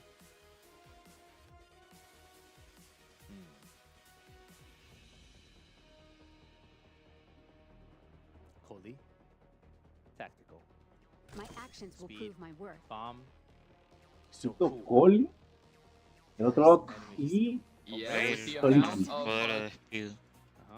I mean, with the threat of the Spirit Eye Celine being able to anchor everything down, you do want to pick up Ok, something like the entonces tactical tú ya and just take cambió her y out the aquí game vamos a irnos immediately agresivos a la and vida. get your game plan going. So Tetsu already going for the kill. Yeah. See Phantom Politis finally not banned from the pre-ban list. Makes it in-game. Ban protected. We'll see her in-game.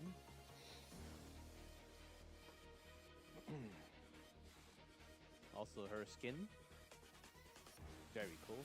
Now Mix maybe seeing if there's any Un Mix openers pensando available. muy That bien cuál Harceti va a ser. Zeo ban kind Una of telling that he Pacheco. did want to have that option Poquito available. vamos a tener But que ser instead, Pacheco. going for that Christie in the lock.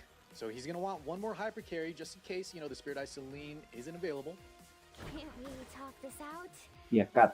I don't like fighting. And a double. Wow, and he invests 2 picks El against último, the una debuff mí. that Tetsu would be throwing up against him.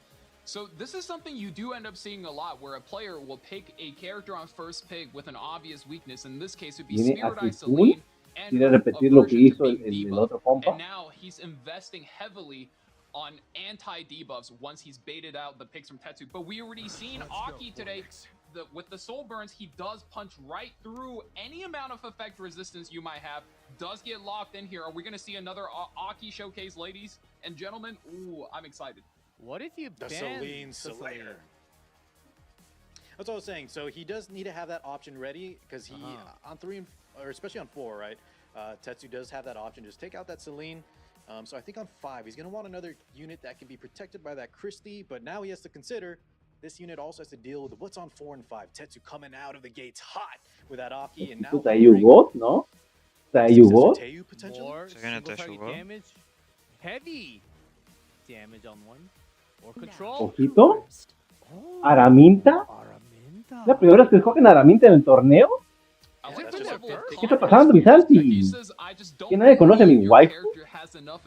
Sí, te la piquearon, boludo. Our Araminta has to be on the higher end of 270, 280, maybe even 300 effectiveness just to punch through this team. BBK. Mia makes watch the match from yesterday. Only when all are dead will this There end. it is. It's locked in. That's our other carry of choice. So we have 2 options Y just in case Bebeca. we get banned for that Christie.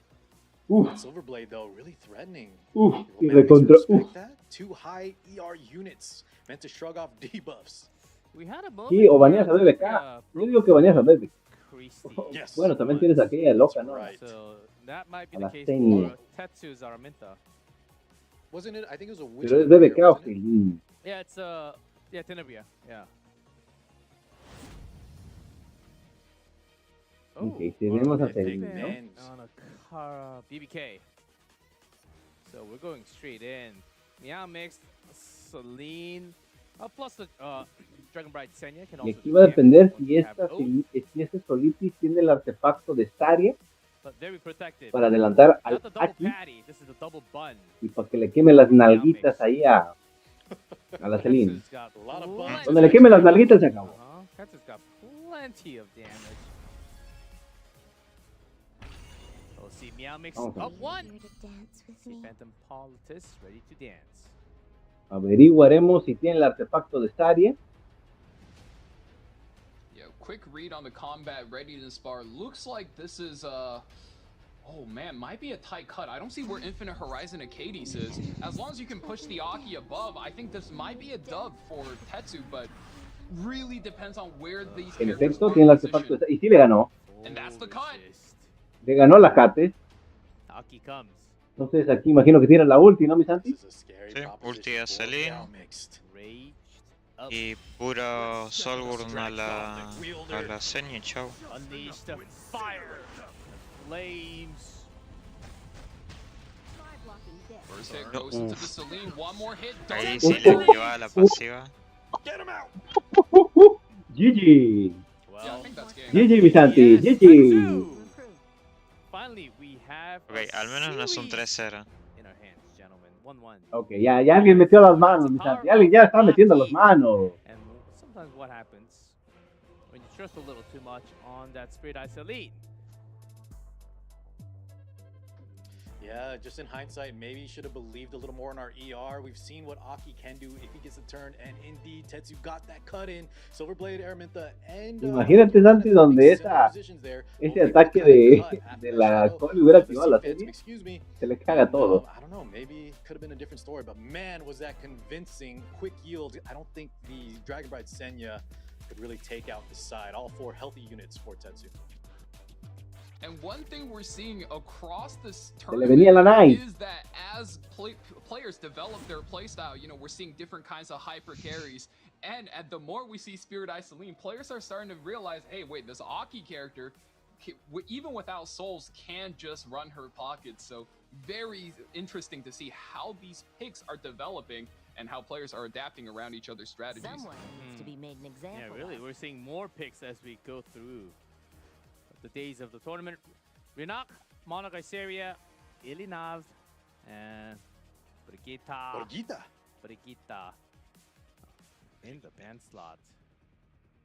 Do we already have Ahmed in the band? Yeah. No, right? Correct. Yeah. Interesting. Again, Boss Arunka start for Meow Mixed, just like game 1. And with our spirits. And also, this is not going to be a 3-0 sweep. First time we have a 1-1. So far, the same picks for Tetsu was Salome Estelle picked up in game 1. Free win! I was wondering how Tetsu was going to adapt against the Freeman third pick, because well, if we run back game 1, that's exactly what happened. If he picked Estelle on 2, so now Estelle slides over to Meow Mix. Freeran gets to be a second pick, and Briarwitch Iceria, this is the cleave structure Tetsu is going for. So very good adaptations by both players, and I think Tetsu slightly reading ahead a little bit more.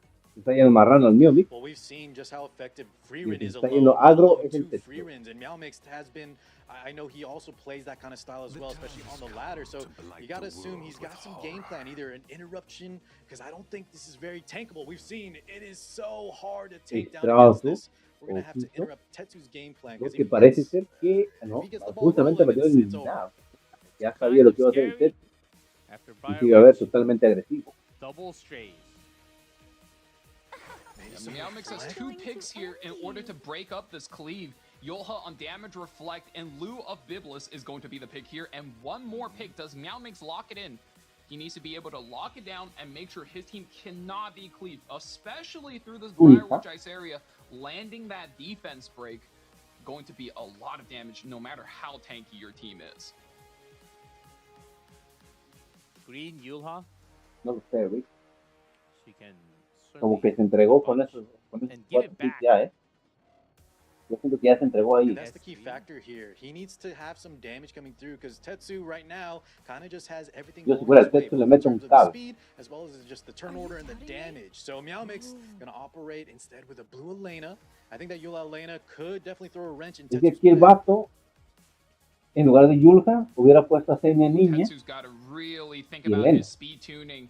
And the difficult part about playing Tetsu's position is you have to guess the correct speed on the Yolha and the Elena for this draft, because if you guess wrong, you could be put in the blender. And that's why Tetsu brought in Gala Lilius. A strong hero that we've just seen from Phantom. Gets fanned out along with Elena. 5th pick's gone. Banea Gala, porque se acuerda del juego que vio pasado. Gala violó al otro, no va a decir que Kitami también. Aquí, ¿le queman las nalgas o no le queman las nalgas? Ya veremos. Lo confiese. Chifla su mouse, dice el Tetsu, le voy a quemar las nalgas. Espérate, baby. Lo que tiene es Salomé. Puedes copiar tanto a Friden como al otro estrés. No, no va.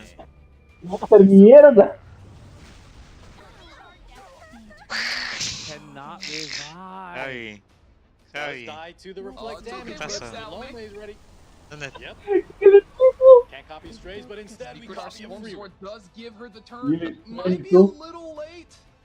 Oh man, I think this is going to be quite Aquí se van a morir, Aquí se van a morir, igual. Dropping this through.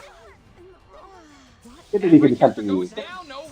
Todo estaba controlado por el Tetsu, mi Santi. Tetsu God, ¿qué me estás hablando? Un buen crillazo. Sabemos que el Mew es un cerdo. A los cerdos hay que criarlos, hay que matarlos. Solo se aprenden. Es que en lugar de Yulka, era Senia niña. ¿Qué me estás hablando? Le dejó todas, no, el Tetsu se fuera. Salomé, Frieren, Briseri y medio. Le dejó todo. Está pasando, mi Santi. Tenemos que irnos poco a poco al YouTube naranja. And just start copying your own damage dealers, and at some point, well, the enemy's gonna run out of HP, and if they run out of HP, they lose. We need to find a way boys. to deal with free rent. Setsuka, Valiant, Politis, well, added to the bans. Game 4. So Tetsu might go for cleave again. That's got Bellium ban. I'll be your opponent. Aha. Oh. Meowmix will be the one kind of just stealing each other's drafts. Step aside. Ahora empezamos ahora el Mimix. Spirit Eye Salim, Ojito but you que do agarró el take the Mimix. tactical Y el archetype Tetsu Coley, dijo, ¿sabes qué? so Vamos a la tipa. we'll Vamos a not be killar. able to just Vamos a run that game killar. too, but Baneó a it pelear y looks baneó a like la Setsuka. El Tetsu dirá, fíjate lo que está baneando. Está baneando todo lo que le puede complicar el kill. Esa es la mente de un killer.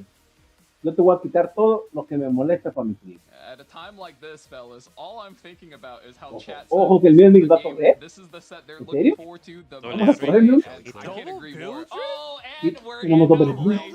Let's get it. First two picks in of Vildreds together. I don't think I've ever seen Doble that in Vildred. tournaments. No. And blue Feira. Wow. Feira. Meowmix cooking a Oh bit. my ¿Fermi? god, we're going all the ¿Qué está way. pasando, Santi? ¿Una Fernanda? All the way. Volvimos al pasado. No free rent, so Fernand? burn? Is that the side solution? Plan B? Now keep this in mind, from my info, Tetsu is either a very low spending or a completely free to play player. So speed might not be his specialty. That's why he always picks up this tactical archetype Coley. We'll really have to see how he adapts to this, because Meowmix with this Payra on third pick really puts him on the back foot. And if you're free to play, where is your speed gear? Can you adapt to this? And if you can't, well, how do you play the game? Está pensando muy bien. Está checando sus pitiri. Extra turns. Moon Bunny. If you lock in Ojito. Payra, I can lock in Ahí Moon Seña Bunny. Niña no estaría mal, ¿no? I'll teach you a lesson. There she is. Moon Bunny does give De back hecho, no lock estaría in. nada más. Bueno, es que, ojo. And Genesis Ross as the anchor. Now, guys, Ojito. keep in mind, Moon Bunny counters all extra turn characters, Oh, including ultimates like ojito. this Blue Payra. But what if he were to switch his skill too? Covering the Summer Break Charlotte right now, that's a character that's enabled by skill 1. So as long as Payra doesn't use the extra turn, has the option to skip, I think Meowmix is in the clear. Yes. And Falky, you're in the clear too. You went down underwater during that 10 seconds, but now you're back. You can breathe, okay? Oh. Playing some Nautica a little bit early, but we got the gist. under the I water. think you outlined very Tenemos well a chat, the S1. He could just skip and kind of bypass what the Moon Bunny is known for. And so Meowmix still has some outs here, right? And as we said, that double Vildred looking real threatening on 1 and 2. Do you have your outs when you already had 2 Vildreds? First 2 picks? I mean, to some people, that's Meowmix already won the game with 2 Vildreds. Ojito, tenemos a la Toboga tú. Top model. Ojito. Wow, this top is- ¿Cómo que model están? even gets locked in here, just looking to one-shot. ¿Qué pasó con mi Santi? Donde el Tetsu se miraba. ¡Ojo! ¡Ojito! I forgot about that guy. Ay, volvimos al pasado. Estamos en el 2023. Years ago is Está making pasando, a return, Santi. ladies and gentlemen. We're seeing so many characters come out here in E7 Masters. Almost forgot about this guy. Tetsu is digging deep, and I love it. Oh man. Espérate, porque Meow, maneras meow, al meow, de Mix paz might be in trouble. y ese es el link donde vea, vaya Gigachad Ultra Speed, Who do you ban? se anda mandando de vuelta Gas al on the right? Oh, Well, yes. he was one of the original. If you revive, right, it is a little bit of troublesome, but we won't see him today. Just the fact that he's picked, though, very nice. Can you go fast enough and break everything? G-Ross. No sé por qué siempre se van a hacer mierda se la va a regresar, ¿eh? We'll have the answer soon. Donde vaya primero la Peira se lo van a regresar. Way too. Se lo van a regresar, mi Santi, ¿eh? Eliminate them. And we'll be skipping the skill 2. No extra turn. What a hit from the Charlotte. Takes out 2 immediately. Can the Genesis Ross hold? That is his only. Se lo van a regresar, ¿eh? Se lo van a regresar. ¿Quieres jugar clip? Vamos a jugar clip. Who will fall, but will have the second life, so we'll see. But guess who else has I'm the not second even life? convinced this Genesis Ross with the revive can survive the arc. The arc gets so much boosted damage. Versus the light unit. Oh my god! But gets another dual attack from the Charlotte. This might be it. And the dual attack. The game is over, guys. Ojito, mi Santi, que es lo muy interesante. 2-2, ¿eh? 2-2, mi Santi. Coming for you. Y ya, se le regresó el clip, ¿eh? Le regresó. Well, first off, let's just address how fast that match was. Oh, que predicar la palabra del Señor. Ross thought he could get a second turn. This guy cheats in game, but despite that, he still gets debuffed on his second life. Anyways, Valky, I think what you were saying about Tetsume being more free-to-play player, the fact that Meowmix came over the top with that early 2-2. Está buena esta, está buena esta. El Tetsu dijo, voy a ir. Y el otro normal le puso la Peira y un desquite ahí. Y se suburró en todo. And the Moon Bunny Dominion, as good of a pick as I think she is versus a lot of openers, just was not doing it. Once you add Summer Break Charlotte to the equation, it was way too much damage. Oh, that was fun. I felt like a couple years ago where we just had maximum speed. And I can't remember the last time I saw a double Vildred. Maybe on the field, but not as first 2 picks. I think the first time in like Epic 7, official Epic 7. I think most certainly. Official Epic 7, like E7WC, E7 Masters included. History. That was fun. The chat almost exploded with how fun. Estamos hablando otra vez, ¿qué pasó, mi Santi? Yeah, nothing can really survive. Estamos hablando otra vez, mi Santi. ¿Qué pasa? Ah, están hablando otra vez. Bueno, vamos a jugar una... No salgan las ensaladas, por favor, vamos bien y vamos bien. Vamos a remontar los puntitos. No queremos Rodriña. He kind of just got trapped. I think tanking down is possible. It's just at that. Go ahead, Val. Just at that point in the draft, right? It was a little too late to be able to tank down there. No me digas, vuelve Rodriña, mi Santi. Payra getting that dual attack in. Summer Break Charlotte. Now you're building her on like a good triple Torrent set. She was going to go in with a POW. Yeah. What a beautiful sequence of that opener. It was almost comedic how just like, everything went Meowmixed away, and it was even like a double life on the Raws. Wow, what a show. Yeah, I don't think Tetsu got a turn. Well, he did get one, but I think he was he stunned, or G-Ross never really got a turn? I don't think he even got a turn. He got left. He came back. He revived with his passive, and that was it. It was back to Payra and then RV Vildred. So we're back on camera because Meowmix broke the game. Oh no! Yeah, Meowmix, sadly, he broke the He cleaved the game room. He cleaved way too hard. That something happened, and we do have to wait a little bit. But it makes sense, right? With that much of firepower, yeah. So, I actually a good topic to talk about is because we saw Sindri going down as a turtle player. If you play slow, you lose regardless. It's not that doesn't happen all the time. It's because these players are like specifically targeting each other. This is happening more. It doesn't actually mean that if you are slow, you will always lose, right? And I mean, even with Sindri, if you remember back to his matchup with Gomiami, there was a match where he went like speed imprint, Payra, and he outsped the Reknock, I think. And that was something I was sort of hoping to see him do against Phantom, because he was really good at surprising with the speed. And if he was forcing tank down every single game, it just looked like he was really out of his element.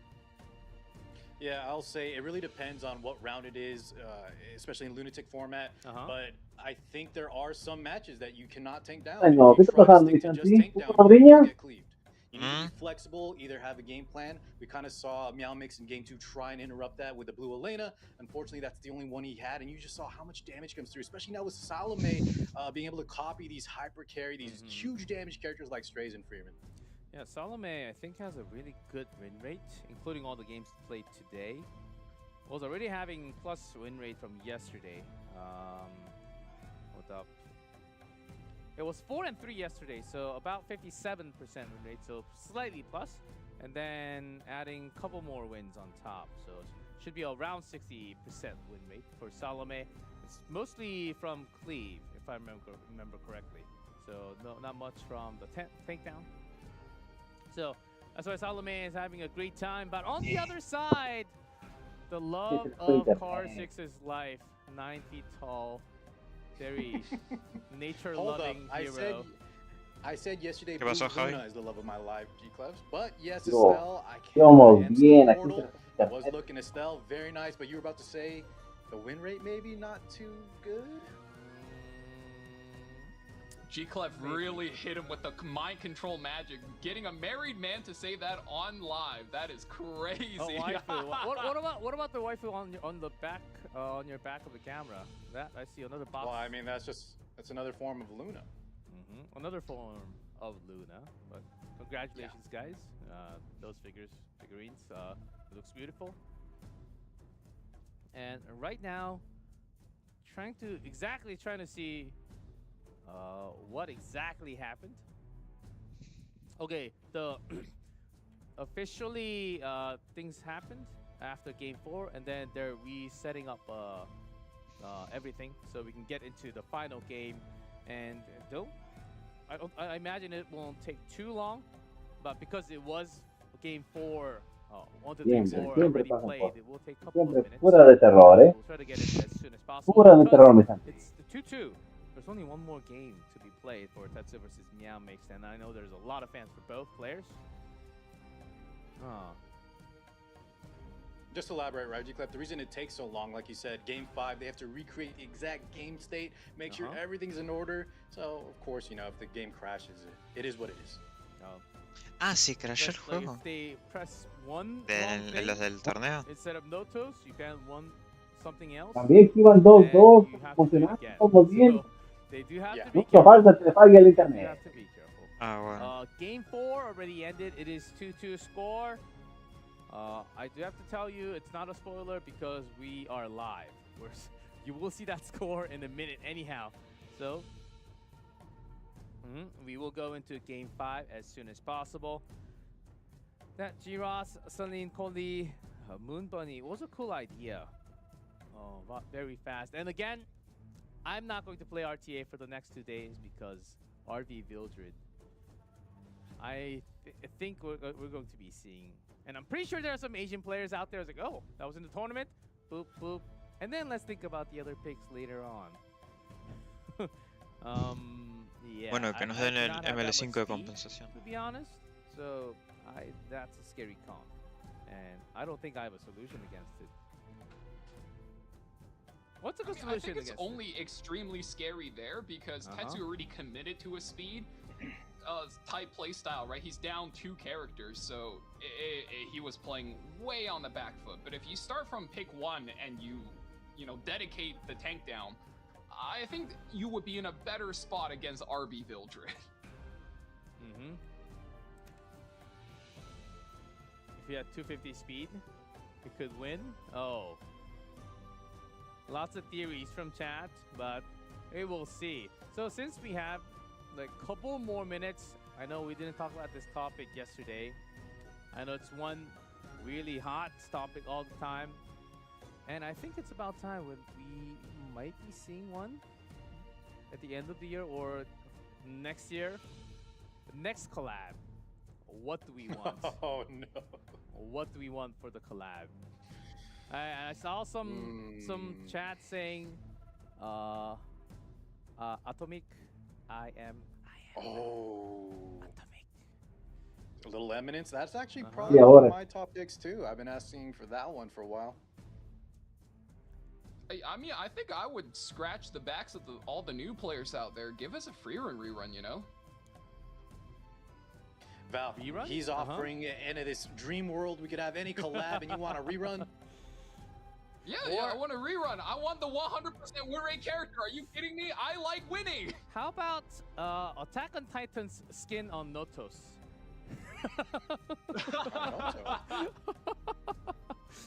Attack on Titan's skin on Notos, and then once he presses that S3, he's like, he breaks the screen.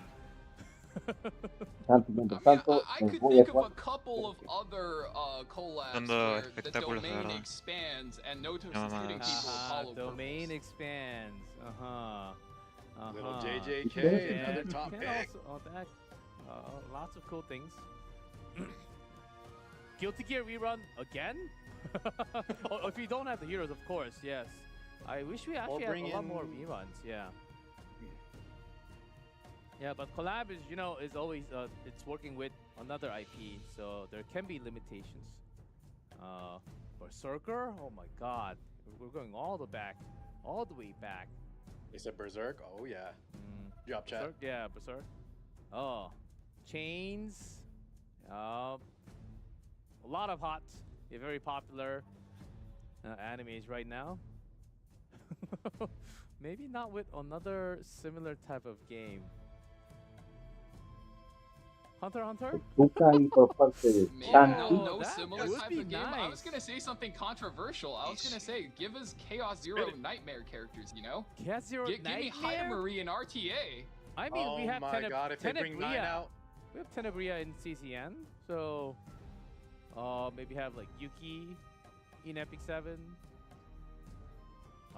Yeah, imagine getting cleaved by Yuki and she's just going again and again.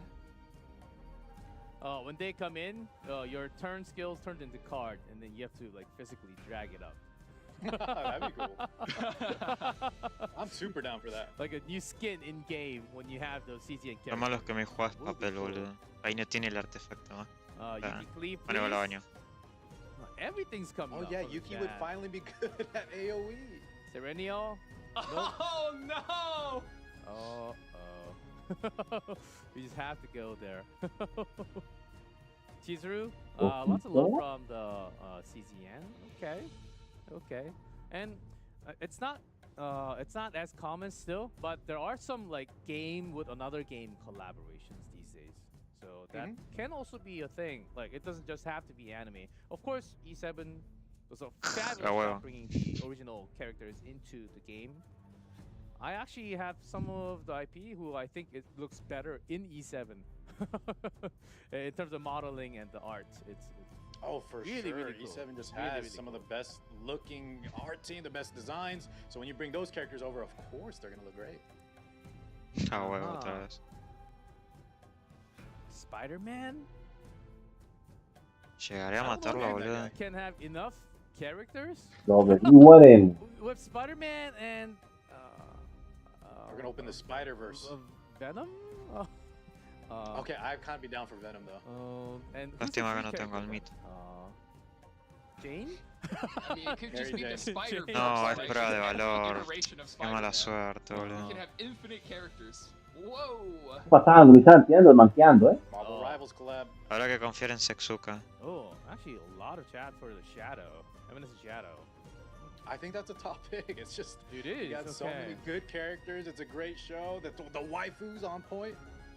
Guys, close your eyes. Okay. Never mind. Open your eyes. Never mind. Okay. Never mind. I was told wrong. Overwatch? Give us Genji? Give us Hanzo. Ooh. Oh, and you scatter arrow and you quiero intentar no clivear una defensa. No zero, NA. Oh, we're in? There we go. Oh, we're back. Lydica. Back. Oh, no counter. Lydica, Mort, Free Ren is in the band. Volvimos. Had enough. Okay, Salome first pick. What do we do? 3 Salome first picks from Tetsu. It's a really strong pickup, especially because Meow makes is a like Salome as highly well. skill check character. Me? Yes, Car? So whenever you are feeling like you are the skill player, there's nothing wrong with Salome first pick. Yeah, and I think just all the players in this tournament are the example of who should be playing her, especially early. And Meow makes no stranger. Look at this. There is a little bit of an interaction here where if we don't have Boss Ruka especially, a lot of times Salome, depending on the speed, can just copy your opponent's Eula and start getting that superhuman and getting the initiative for our team. That's certainly on the table now. So Meow Mix needs to have a structure where either you can completely shrug off the Salome's utility or just go over the top, just completely run them over. No shot. He did get some buffs. No. There's no way. Oh my god, no way! Tenemos al lobito, mi Santi. Dice que tenemos al lobito. I mean, that's not a cat, but it is a dog. Los furros invadiendo Epic Sea. Estamos en el mundo de los Saiyans. Ese es tu mundo, mi Santi. Ese es el mundo del Santi.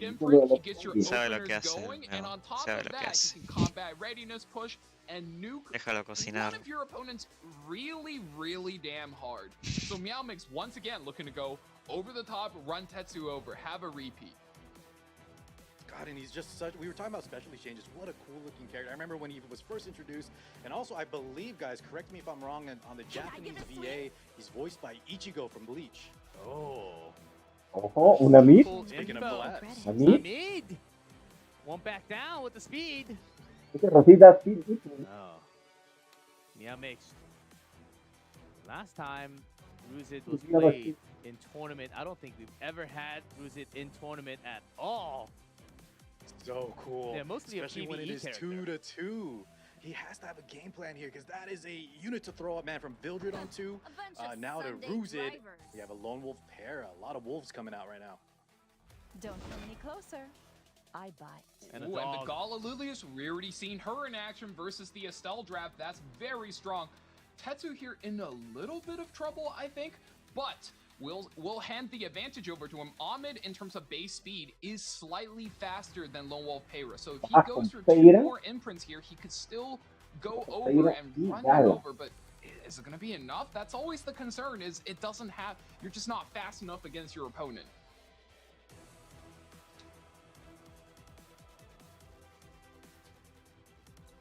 Hovering the Abyssal Euphine. I think Tetsu is pivoting out. He's going for the defense strategy now, picking the Abyssal Euphine, Bruiser. You're looking to tank up and then also ramp counterattacks against all the aggression Meow Mix is bringing. But, ooh, it's looking iffy, guys. Yeah, he's really digging deep. I think that was a fine unit, though, considering what he's facing down against the Gala, in case he gets outsped. Let's see what he picks up on 5 to kind of round this out, though. Interaction with mid. More damage source. BBK.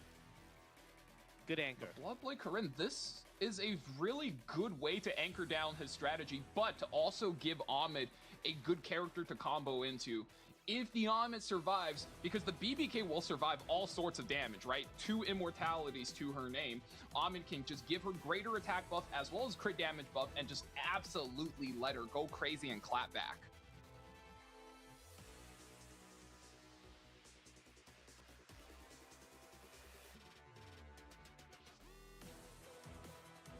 Looking for the last pick. Sid. Green Sid. Oh. Really solidifying that first turn advantage. Meow Mix wanting to get the initiative. A lot of damage coming out from his side. Oh my. There are some units that can shrug off the damage and kind of clap back like Valky said. But let's see Estelle, the mitigation, out of here. We have Sid. Esa BDK, ¿eh? Esa BDK, loco. We haven't seen Sid in a minute. No sé, no lo sé. Game 5. The decider. Between the two, Tetsu versus Meow Mix. Winner goes up, loser gone. Payra starts. Oh, fue primero la Payra. What a fast Payra. Well, Well, with 2 speed imprints, I sure hope she is going fast. She's going to be revving up the engines, combat readiness boosting her team. Over this Ahmed, you need to make sure you're clearing every character. Already a counterattack. This could get a bit ugly. Yeah, that is not good. Luckily, we do have the Eula, kind of shrugging that off a bit. But look at the turn order. We're going to have to be Y very ahí el careful. Sid, We do have supongo, ¿no? superhumanization ready to go. Se va a hacer todo la parte. Yula. Now it's your turn. Put heart. Rossi. Lose it. I would be howling right now if it wasn't 2 a.m. Here we go! En el lobo. Got sword. Oh boy. Soul burn. Chao. Yuffie, no revive. Best dog in the game. My man. Oh, the soul burn. Salome takes it. No extra turn. The wow. Salome holds it down. Yeah, that could be huge for Tetsu. That's what he needs. Barely living. Oh, you just need to stall it out by a turn, and I think that was a turn he needed. This tanky Salome is putting in work here. Now Ahmed's getting her entire boost combo in, and that's what you want to see on the BBK. Salome still gets a turn. Holy! Still has the skill, no copies. Yulha. I love this. We know what that means, don't we, guys? Yeah, send it in. Give her the zap. Oh my god. We bring her back. That's a cheat. That's a GG call. Meow Mix gives up. Tetsu. Still winner. 3-2. Mix cocinó mucho, pero al final no lo puso. What a set, ladies and gentlemen. Oh, you copy. Mucho cocinada para nada, Miguel. And bring her. You gotta give props though to Meow Mix, man. He really came out. I think the strat was almost there. It's just if Sid was as strong as his partner in crime, Ruzid, barely dropping the ball, 4,000 health on that Salome. You saw what he was going for. Could have just knocked that out. Then there would be no revive available. There's still a BBK, but with how much like evasion, I think we could have tanked that. I still gotta say Meow Mix gave us a show. Yeah, Meow Mix did not win, but I'm sure he won the hearts of a lot of the viewers tonight with that Ruzid pick. Oh, what a match. One of the most interesting matches in round of 16 so far. Tetsu is the winner indeed. And that Salome, tanky Salome surviving, gave him another opportunity, the chance to bring her back. And that was the end of the story. Salome makes the game so much more interesting. It's really hard to read sometimes. Trying to get away, are we? You can't outrun me. Oh, and game one, this Renok.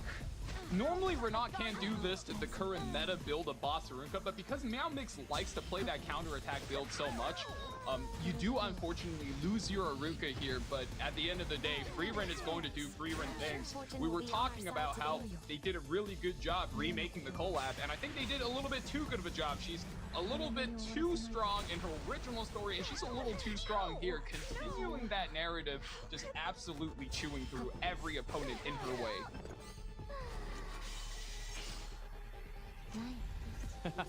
This is the RB game for Tetsu.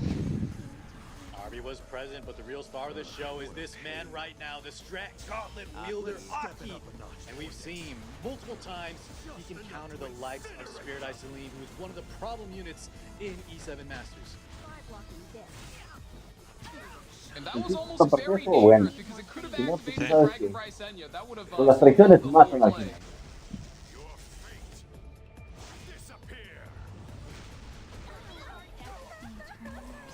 And this was another Salome showcase.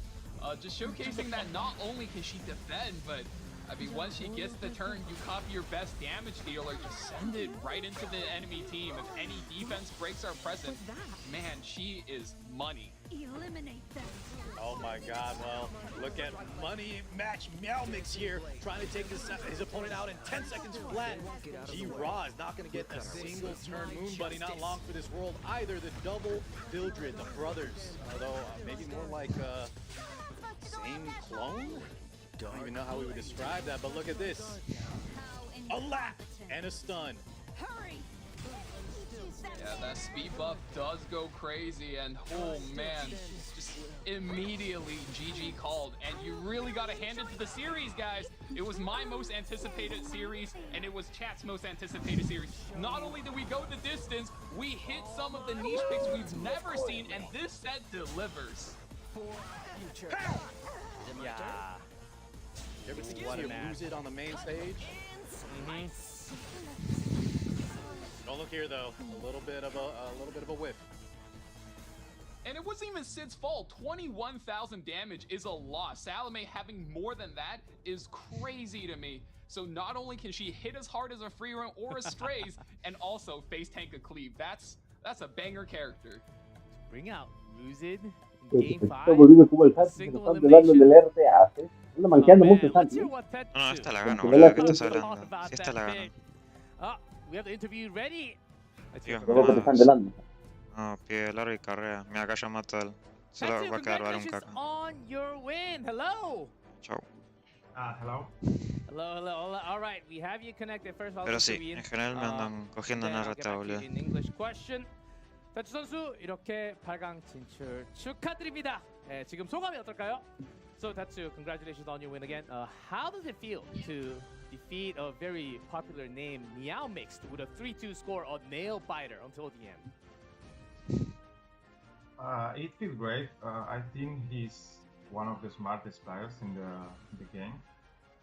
So yeah, it was hard to be honest, but I think I played well. So.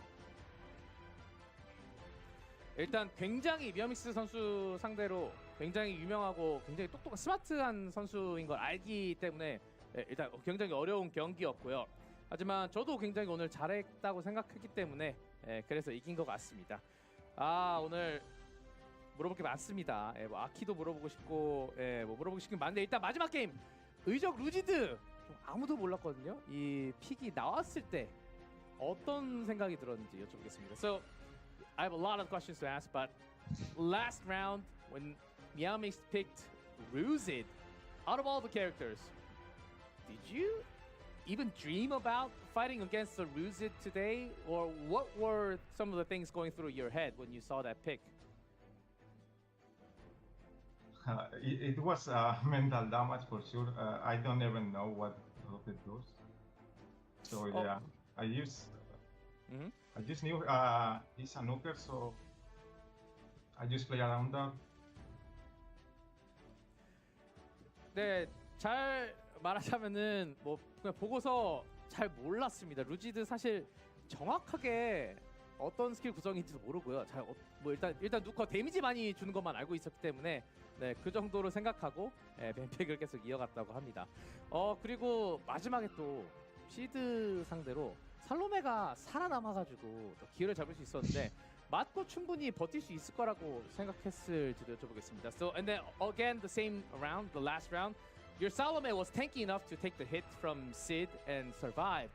Did you have a feeling that your Salome is going to be surviving after the hit from the Sid? Yes, because my Salome build is like really tank, so I don't think any hit can kill even with Solwood. 네, 일단 그랬을 거라고 생각하고요. 살로메가 굉장히 체력이 많고 또 다른 거라고 해도 한 방에 이렇게 쓰러질 거라고 생각을 안 했기 때문에 어떻게든 버틸 수 있을 거라고 생각을 했다고 합니다.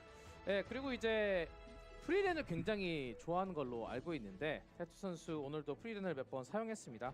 프리랜 지금 티어 당연히 탑 티어 있는데 왜 이렇게 프리랜을 좋아하는지 여쭤보겠습니다. And Tetsu, you're known as a freerun lover. What makes you a freerun lover and why do you play freerun so much? Okay, Freerun is one of my favorite animes, so I was really excited when the collab was announced. At the start, I didn't thought Freerun was that strong, so I just played her for fun. But after the first week, I got top 1 of the ladder just playing Freerun. So since then, I'm just like enjoying the hero, and I hope Spygate release a free-to-play version of her, so everyone can play. 일단 네, 프리랜이 저는 일단 오리지널 애니메이션도 굉장히 좋아하고요. 그리고 콜라보가 나왔을 때 굉장히 기뻐했던 사람 중에 하나고 일단 처음에는 프리랜을 재미로 픽 많이 하고 많이 하다 보니까 재미로 많이 했는데 하다 보니까 굉장히 강하다는 걸 느꼈고 프리랜 많이 픽하면서 실내나 1등을 찍을 정도로 굉장히 강했던 캐릭이기 때문에 그리고 저는 굉장히 프리투플레이 선수이기도 한데 그런 선수들 그런 유저들을 위해서 또 이런 팁도 많이 나눠주고 프리랜이 굉장히 좋다는 걸 그때 알게 됐다고 합니다. Oh, so Freeran indeed is a very, very strong character. And to have to ask you for your, since you're advancing, we still do have one more match left.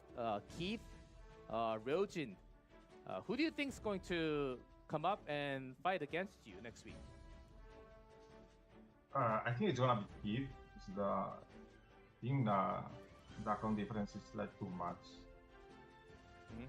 마지막 질문은 키스 선수랑 로진 선수가 반대쪽에 이제 기다리고 있는데 어떤 선수가 올라올 것 같나요?라고 했는데 질문을 던졌고 키스 선수가 아마도 장비나 실력 차이가 좀 있는 것 같아서 키스 선수가 올라오지 않을까라고 이렇게 답변을 들었습니다. 태츠 선수 인터뷰 감사드리고요. 다음 주에 뵙겠습니다. not Keith. Tetsu, thank you so much for the interview and best of luck in your match next week. Hey, bye bye. Oh yes, Freedan lover for sure, and I'm sure a lot of you guys also loved the match between Tetsu and Meow Mix. I think that best of 5 will be remembered for a very long time, gents. I loved it. I loved it so much. Oh, we already have Keith, and look what's in the middle. That icon, the badge. Calling for some speed. Yeah, I mean, it's the centerpiece of the account. Keith had an amazing run, and honestly, I know you were saying this as well. He looked like one of the sharpest players in the group stage. He did drop a match, I believe it was against Fan 2-1, but my God, the way this guy was playing and drafting, despite having some world-class players in here, he was really impressive. Keith was out of the ordinary speed hero. Certainly a player that is going to be delivering us some speed, but on the other side, the shadow, the dark shadow himself. Ryojin, another global player with lots of free run on the most fan protection. We've seen free run, but not that many answers against this character. Let's see if Keith is ready for the free run, having such a good win rate, even at this level of the tournament.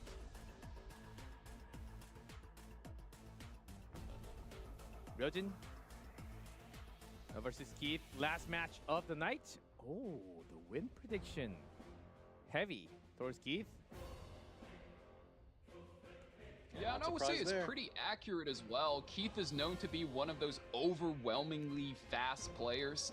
And not only that, he's very flexible when it comes to how he plays the game. So I'm expecting him to just take command early in the set. And I think for Ryojin, his game plan should be get a comfort draft through, get maybe one win out, get his numbers on the board, and then try to play around that and just take it one step, one draft pick at a time. Will he have the answers? The bans, no notos today. Diane, Lady of the Scales, Harsetti. Biblis is allowed. Salome as well. Do you like the set? There she is. I actually haven't seen too much of Perfumer Biblis being one of the more premier pre-bans as we progress through the master stages. Same on the ladder, I think. Basarunka, definitely a power pick for Ryojin with a Salome. We've seen this combo many, many times. And I think this should be the standard split of characters going forward. Although, like you said, Car, Biblis has not been seen in the game quite often. I mean, if you check any of the stats site that we have, Biblis is just the highest win rate character in the game right now. And of course, Arbiter Villager being kicked in. And already we're just pedal to the metal. We're racing opener cleave already coming in. Pirate Captain Flan. Oh man, Ryojin. Oh, does get the Zeo in though, so might be in a fine spot here. Locks in the top speed material, Rojin. Keith. Land A. Oh, still willing to contest? He was. That would be disrespectful. It almost looked like for a second Keith said, yeah, you know what, let me just race a Zeo. But no, School Nurse Yolha does come in. Looking to just shake off the debuffs that these characters put down. Rojin looks like he's low on damage, but don't forget, fellas, still has that Salome on his side. We'll just be able to clone anything that Keith has that offers good damage and just run it down. Estelle? It's being hovered, and you know what? I kind of like it here. Opposite of the rank ladder where she's picked very early, we've seen she hasn't had a lot of success. So maybe here, where a lot of the problem that she's having trouble with, it's going to be a nice pickup. But no, instead, maybe pivoting over to Genesis Ross, getting some knights in here, just that can kind of give him some reassurance off the back end. Estelle should be picked towards Eso sí no lo later. conozco, I no think sé there quién are es too él. many solutions right now. Pero bueno, Picked el last. takedown fue Rojin. A lot more protección Hecate agro. El otro tienes algo, ¿no? yesterday. You presume Vamos a ver to qué defy me. Does lock in the Hecate. We're looking to deny the revives, both from the Arbiter Villager as well as that Nurse Yolha. So, I mean, very likely banned away, right? Surely. Oh yeah, for sure. Va a descarte Yola gets y banned se va el out pulpo. as, you know, now Operator Cigarette, Flagbearer Cigarette gonna have some room to breathe a little bit and do her job. Would love to see Operator Cigarette against Estelle. Zero Not a prefect bad world. pick. Working with imprints. Here we go. Esos dos sí no los conozco, ¿eh? No sé Round quiénes. of 16 match Pero bueno, three. vamos a ver. Goku va primero su tipo. Zio's gonna start things off. The Child Emperor. No one. Me imagino que aquí va a intentar sacar al Fran. Soulburn. We've seen quite a bit of Zio this event, of just taking control of that first turn without being picked with a combo, and this is going to be the same thing, but gets punched in the face back. Lance of Silence on the Pirate Captain Flan, and now Flagbearer Cigarette is setting up the turn. We're looking to push everything back. Do the fears land? Lands on 3. Looks good for now. Until you break out of it. ¿Qué haces? ¿Copias al arma? Lots of targets. Offer Who do you pick? It is the Flan. Maybe trying to steal that immunity, get some buffs out of the way, get some more debuffs. He does get it. And I think that's a nice pickup play there. Now that the Bossarunka and the Salome are going to be immune to this S3 from Willis, she doesn't have an inherent strip, so only going to be able to provide those Mierda, acabo de ver. top 2 minutes.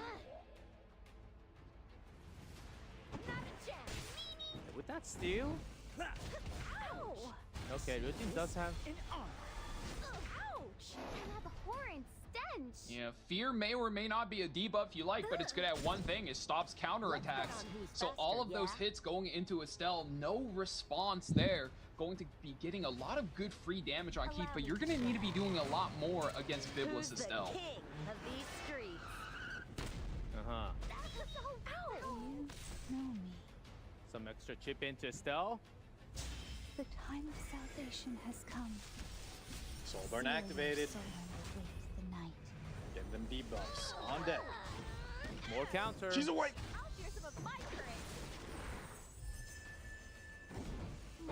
Fat shields for the team. Keith, Soul's activated as well. Everything is the result. Oh, and the Pirate Captain Flan, the buffed up skill 3 is going to be able to come through. Does it steal the buffs? And it does steal quite a bit. Speed buff going over to her team, and the bombs are Ahí viene el Arby, ahí viene el Arby. Arriba. Ah, que tal. Arby regresó, Arby regresó. Efectivamente, Arby regresa. Even with Salome, Arby God. if you didn't do damage, where is the damage from Ryojin's side? Yeah. He could have maybe copied Arbiter Villager, but with how tanky the side of Keith was, that really wouldn't have done much. So instead, he tried to just kind of prevent Keith's S3 on Perfumer Biblis. But honestly, in the draft, I think he was just much more reactive. Keith really setting the pace there, especially after his lock pick of the flan, and I think he won out, especially in the ban scenario. Estelle punch and you have to wonder if Rojin was maybe missing some context that Pirate Captain Flan now is just being played as an opener, so using the skill 1 there, maybe he was hoping for a star of the deep sea bomb, but just wasn't going to hit, and at that point, maybe it was just better to, like you said, copy a Arbiter Villager, or maybe even a Biblis, land that Venom damage in. But for that second game, we are going to ban 2 openers against Keith. And for Keith, well, just ban Ruel and Freerin. We are just taking away his ability to play these hyper carries. Freerin, Ruel, Briar Witch, Lidica, some openers banned. And Arwell start. We don't really see Arwell as a starter. When we have this She's really taking a backseat to Estelle. A lot of the players, the top players, opting to pick her instead. Still have a lot, like of openers, lots of Soul Weavers. Here empieza con Arwell, looking good. Instead of a light and Salió nice. That Keith also picks Genesis Ross. Y por el otro lado tuvimos un ban de Ruele y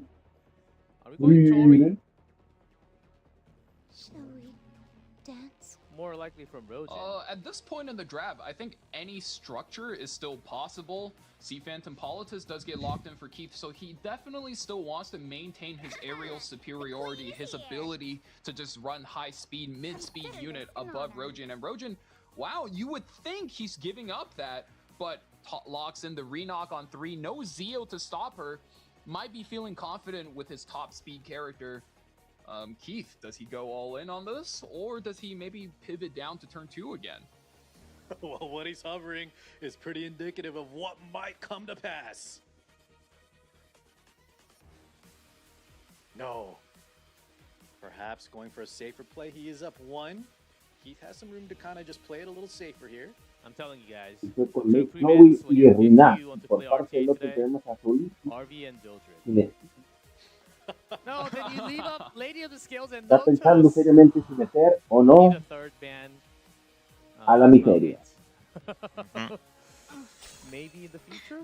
Monarch of the Sword Iceria, ban protected. And Keith, I think, is playing her here for the combat readiness push. We all know that Monarch of the Sword relies a lot on that additional damage, which is not going to make Chloe and her team very hard. So Keith definitely cooking a little bit here, and Rojin is hovering the Brigitte. No service. If you get a soul burn through here, could potentially just target out that Monarch of the Sword. Miserable creature. Is the way. Un morcillo. Está medio raro el Potentially. You sometimes there is a play where you can leave up the Mord, especially because we have access to Seal as well, but it is definitely something to consider. Laika? Amid? Liti? Let's see what you got. Oh, this Monarch is 100%. Plus Setsuko's a really scary combo. This is 100% Mord ban. Yeah. No, you're absolutely right. This is 120%.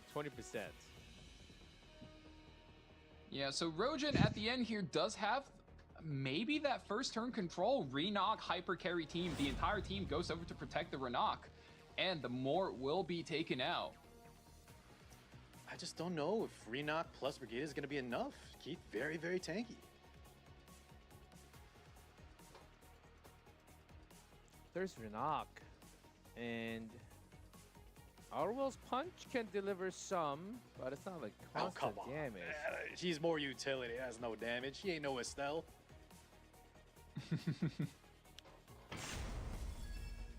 I know your favorite bias towards Estelle, but let's get in game. Round 2. Re-knock. No contest. Trying to get away, are you? You can't outrun me. Yeah, not going to play around here. A ton of work. my guard, I'm still standing. Good splash damage in on the Genesis Ross already, and no counterattack, so the play gets rewarded. Gets another turn ready for the Renok to proc, and here, with her own artifact, that's going to be enough to soul burn onto the Monarch of the Sword. Both bind and blocks going to land. That's going to buy the Renok quite a bit of time in order to just run over the game potentially. But let's not forget, the moment Monarch of the Sword Iceria naturals her turn, she's going to be able to cleanse herself. That is one big thing. So that's Rojan's lose condition. So Keith is trying to stall out for that at all costs. And Renok's got the decrease speed. Beautiful, aren't we? Give me your stats. That looks to just cycle it out. Yeah, binded. Don't ignore the queen. Is it me just putting up a revive already. Look at that Gab Renok. You had off the back of your Brigitte. Here chance comes Genesis Roz. Folded. Trust me. There was never a place for you. Yeah, locking in Brigitte. To belong in this world. 30,000 HP surely drops his Brigitte. Oof, ouch, but the revive does keep her there, and I think Keith is doing everything he can to stop this Brigitte from getting a second turn. Stun coming in from if this lands, it could be really bad for Keith. Resistance, though, on point. Oh. Yeah, even with effectiveness, right, the Christie it's a lot of ER. Yeah, I mean, it's got to be upwards of 400, 500, maybe even, so that's a lot for an Unbound Knight Arrowell to chew through. Definitely on the optimistic side, let's say. The reason the Brigitte most likely was because of that soul burn, and look at this, Brigitte being locked down. Keith identifying Rojan's game plan, just cycle very fast through this Renok. The chip damage is adding up.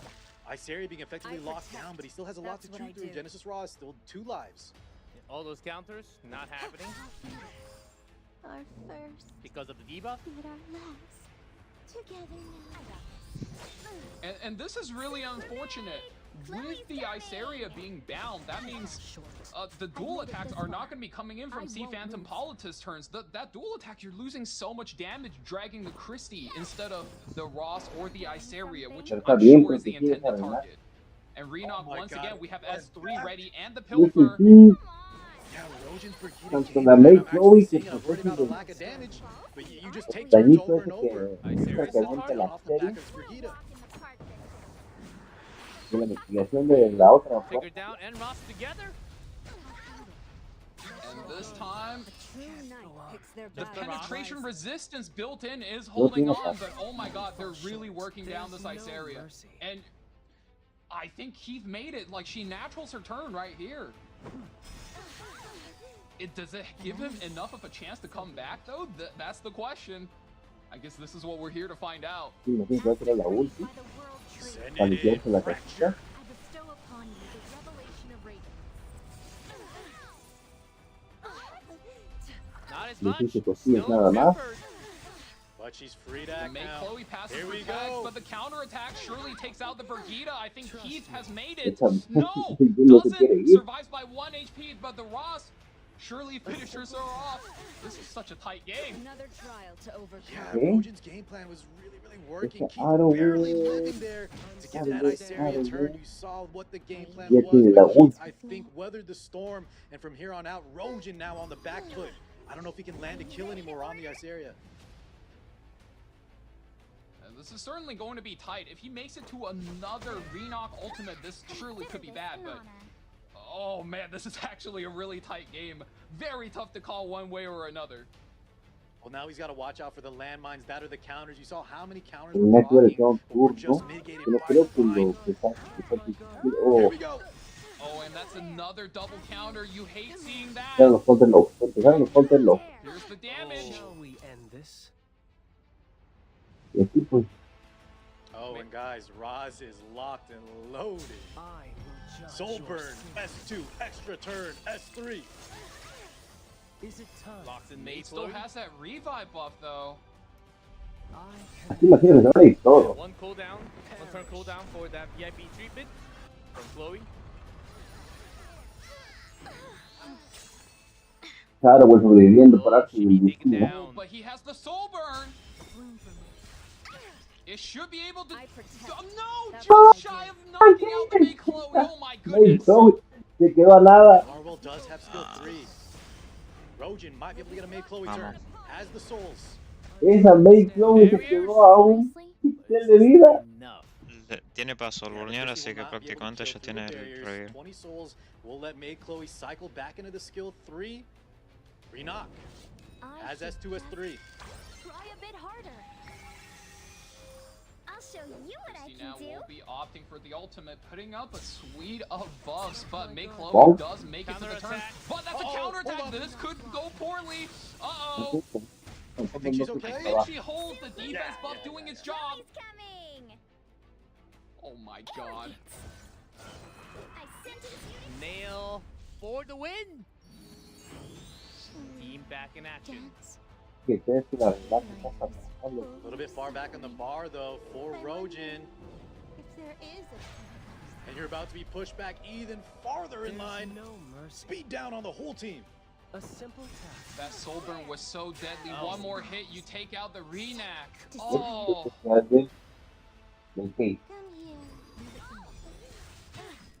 And with the attack takes out the Brigitte as well. She had the combo ready. Cannot let her get that combo off again. And I think it's GG. Another win for Keith, where Rogen simply was lacking the source of damage. This was a very slow game. Vamos a tener un 3-0, mi gente. Of course, the cooldowns. Need a couple more turns to get it back. Despite that, though, I really like what he was cooking. Rogen, it may have not worked out, and that could have just been a gear diff. Keith just insanely powerful in terms of gear score. I don't know about Rogen, but you saw the Brigitte really trying her hardest, locking down that ice area for so long. Reknock actually getting 2 S3s. It just was barely not enough, and that's all Keith needed. He just needed to take one breath of fresh air. As soon as ice area took a turn, it was all over. And you really gotta hand it to Rogen. Keith is easily the favorite in this set, and that draft, despite being how unorthodox it is, was so close, and it really made this series competitive, even if the score doesn't reflect so. And the Brigitte game plan, if it had just stuck, I mean, oh man, so many things were coming together, and I think Rogen was just one turn shy of being able to make this composition work. Let's have that area locked down. Biblis, Zio, Witch, Tenebria. Salome. Salome first pick.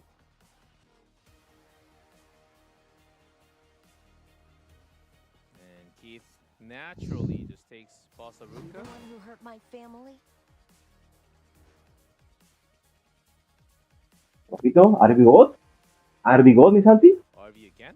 Y ya se la saben. Ya no es novedad. Arriesgado. No RB God. No vamos a tener RB God. There are lots of options. Will I be enough? O lo va a poner en medio. Yeah, opting for the Nurse Yolha here, so maybe Keith is expecting Rogen to try something extremely different. I mean, last match he sped up over him, so anything could happen here. I think Keith is going for the safer play. Arbiter Vildris, certainly more damage, more all in, but here you're giving yourself a bigger safety net with the revive as well as a tankier character. Está al borde de la muerte. Does have to watch out, though. If we look at this early Estelle, there's a lot of those problem thieves still available for Keith, especially on the lock position. And he has the boss Arunga on his side. Ooh, locked in. Rogen with dibs on third pick. Ban Protect going for the Landy first. Okay. A little preemptive, maybe expecting Keith wants to take one of those hyper carried thieves to kind of battle the likes of Estelle. Wants to have that reach beyond that boss Arunka. It certainly does dissuade a Tory pick, and with Sea Phantom Politis in the Lunatic ban slot, does knock her out, but Keith is going for the tried and true combo between Nurse Yolha as well as the Disciplinary Prefect Arya, and locks it in with Swift Flag Bearer Sigrid, so got everything. You got damage, you got survivability, and you got debuff. Rogen is in. A Superhuman Arya is definitely a threat, But behind Estelle, if she's left through, I think that's one time where the mitigation is really, really going to shine. Like? No photogenic there. Rojin on his 4th pick. How does he kind of develop this Landy draft? A jellyfish. He's cycling through a good series of support here. Dragon King Sharoon will be able to defense break just the boss Arunka, but mostly you're playing it for the fear. You're trying to cleanse the fear from the Flag Cigarette. Last debuff and the passive from Sharoon. Scrolling through. Anti-cleave. Well then, let's begin. You don't deserve my mercy. Vita and New Moon Luna. Fast picks both ways.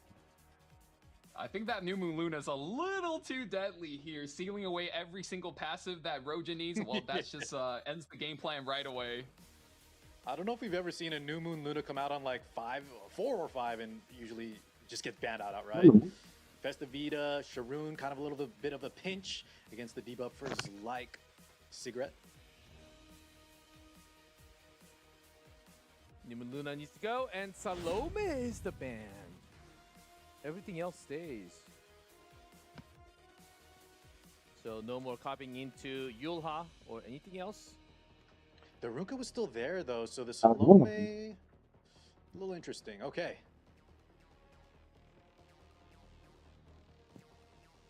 So will there be enough damage to break through Boss Arunka? With the burst, green burst, Landy, Festivita. We'll see in game 2-0 up for Keith. That was a close speed battle, 1%. Keith taking the lead. And I think this is a standard playbook you should expect to see whenever you're playing the Flag Cigarette versus the Dragon King Sharoon matchup. She's going to opt to not fear the opponent team and just get the gank on first, get all of the damage through. And now this is where it's gonna hurt. Nurse Yolha, we super juice the Arya, 62k HP, and we get the soul burn.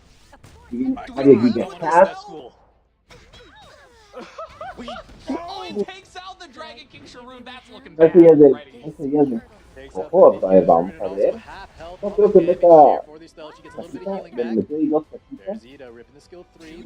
Bringing the Landy bar. This could take us somewhere. This Landy needs to be the strongest carry in the world. 8,000 AP.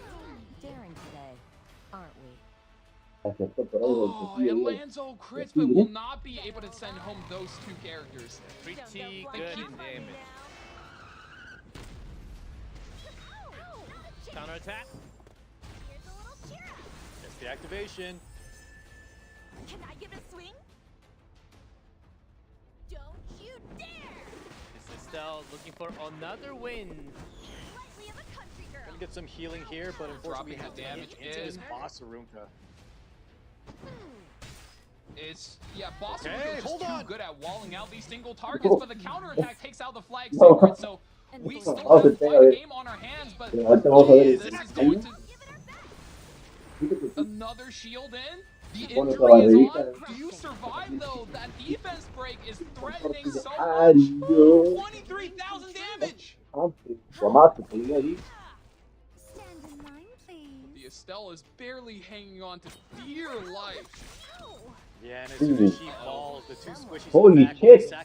Yeah, holy shit! The Rojin needs to get some work going. Unfortunately, Festivita not getting a lot of value, especially that Operator Cigarette not still here. Landy's gonna have to put in a ton of work, but not too many buffs for her to get cycling.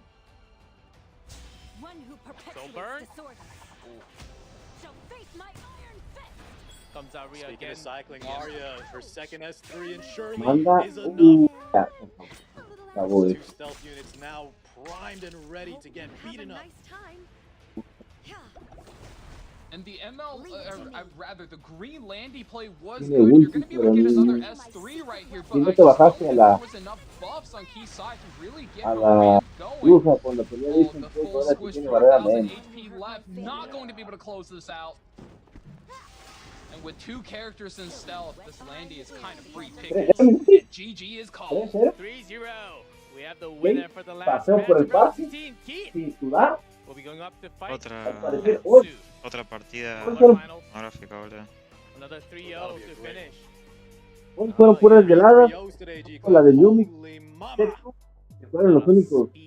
Fueron hasta la última ronda. Pero fuera todos 3-0, Blanqueada completa.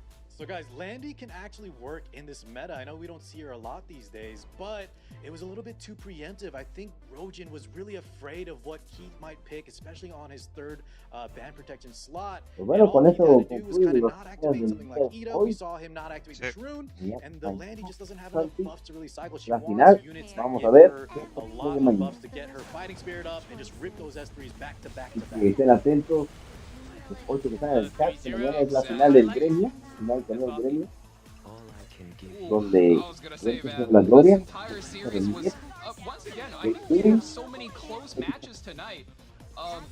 game I think was definitely very key favor, but this second game was really, really close. These 3-0 score are not indicative at all for how close these games are. And this is one of those games now where you look at the... Déjame ver esto. Pasamos. Voy a jugar un ratito a RTA para recuperar los puntos que perdí. Y después me voy a la mierda.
está saliendo la función. Lo intento.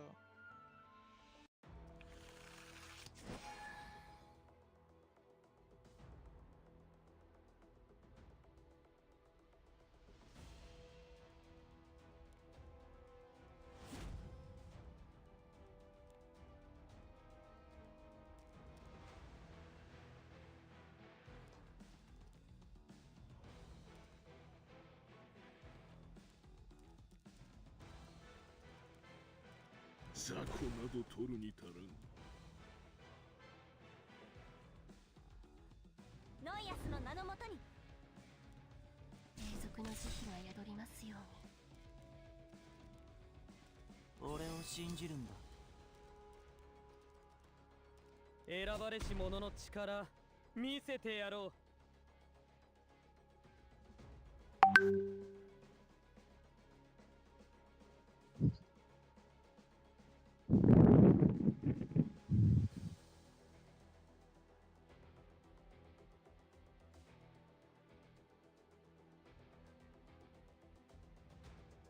派手にやるとどかないと怪我するよ。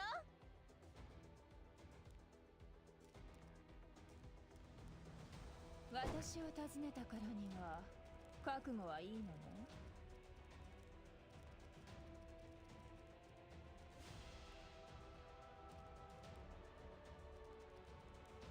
武器を構える。細かいことなどどうでもいいだろう。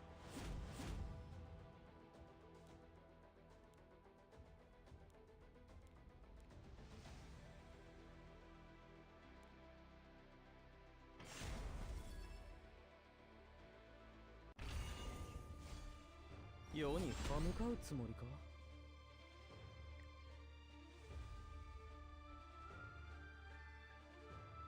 罪ある者よ、震え、おののき、裁きの時間だ。僕は慈悲なんか知らないぞ。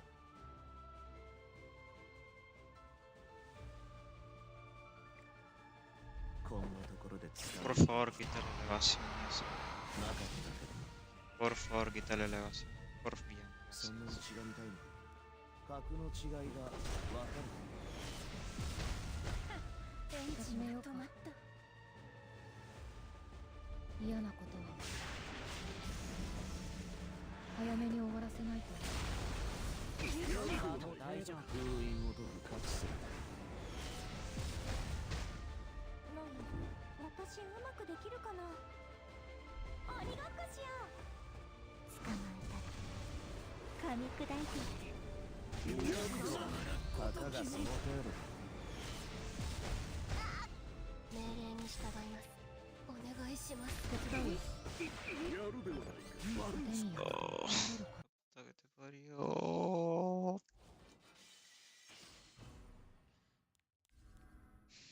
Yo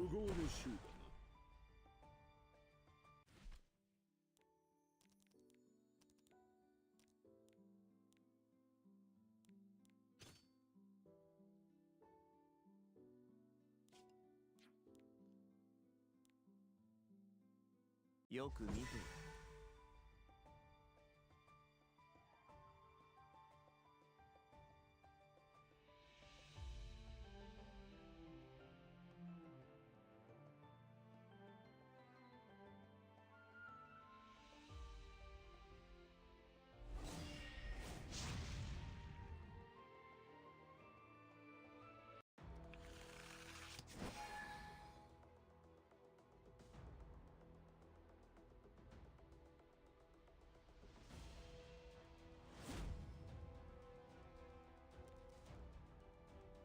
雑魚など取るに足らん。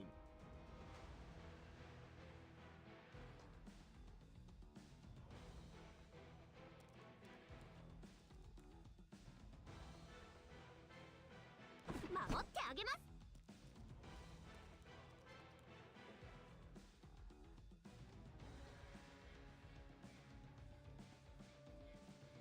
一刻で終わらせましょう。仕方ないね。相手するよ。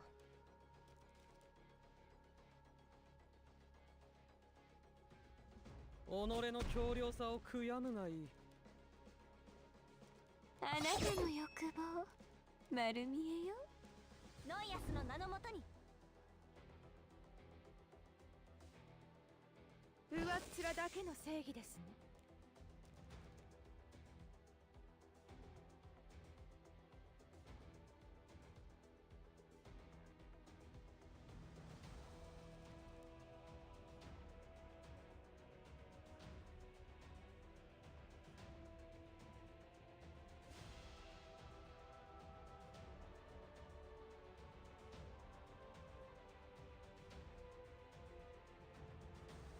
一気に切ってあげよう。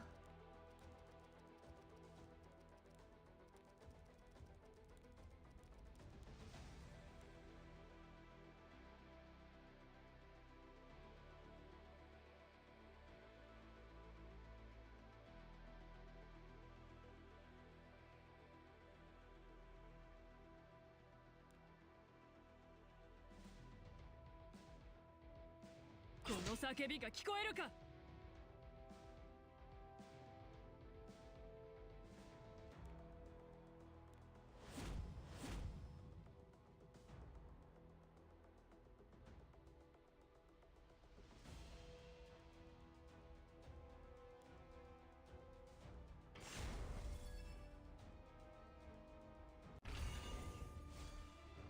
選ばれし者の力見せてやろう。貴様らの主の御前で神戸を垂れひざまずくがよい。鎌に吸い込まれそう。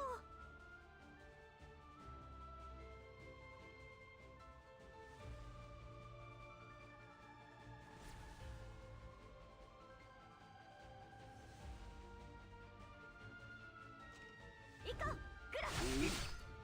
言っておくけど私強いよ。なかなかやれない。じゃあ応用と行こうか。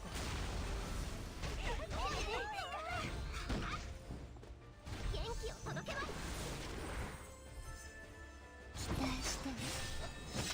あなたの動き全部見える。よくも安らぎへと至る。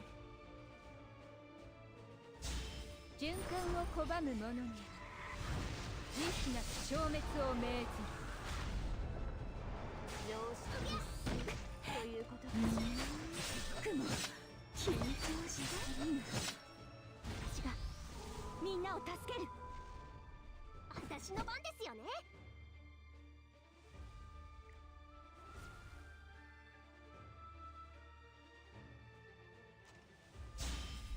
怪我したくなければ引け。ちょっとやりすぎたかな。痛みが私には安息が。いやこれでどう。無謀の集団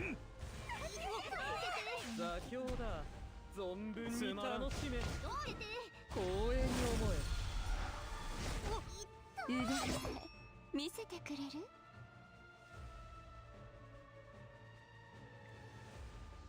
すべてを私に委ねて。仕方ないね。相手するよ。行くよ。ボルザンド。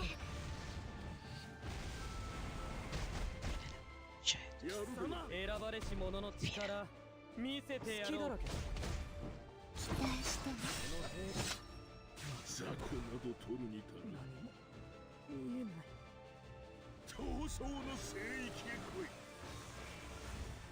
派手にやると怒られるかな。はっ。緊張した。元気を破るか。味わっていいね。あなたの欲。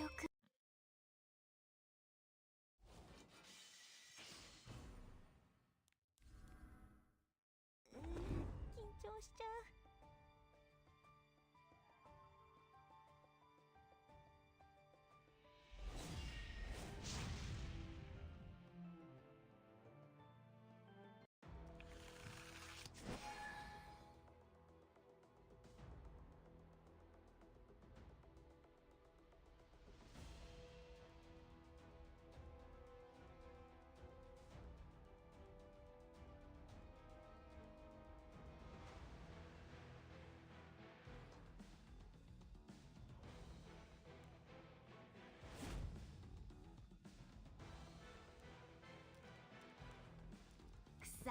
たまらないわね。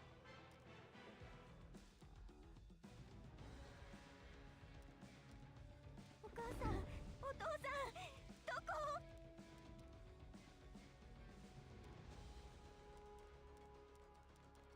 ずいぶんと生意気だな。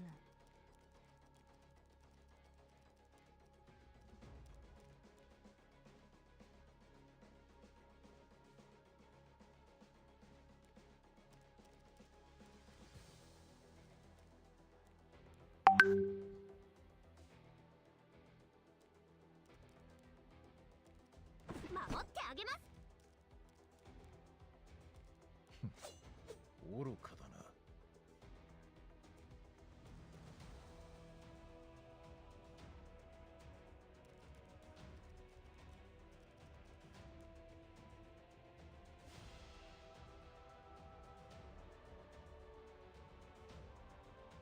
できるの、うさ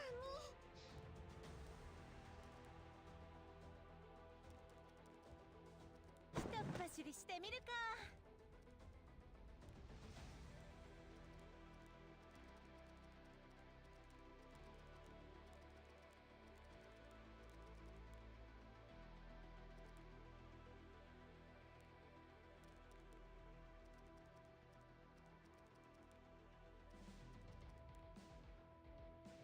この先には行かせないわ。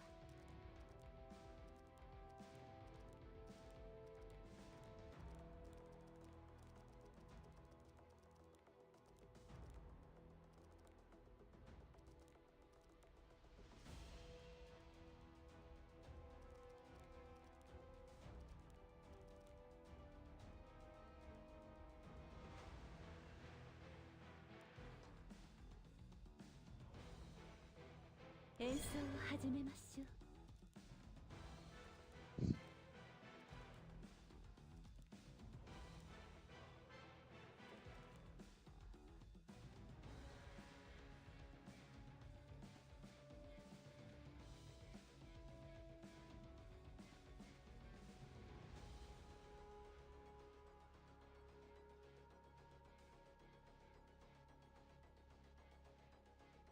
はい、あなた様の花嫁です。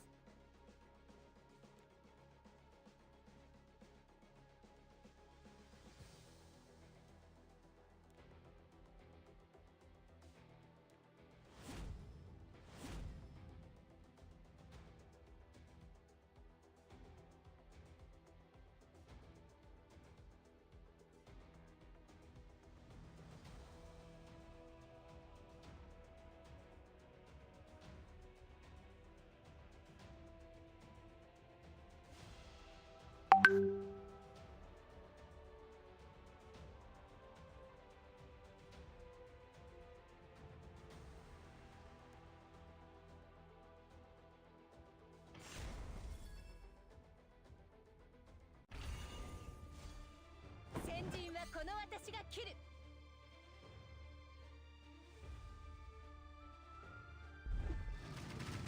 みんな集まりなさい。この旗のもとに。私ですか？皆さんのためのプレゼント。大丈夫かな？練習通り。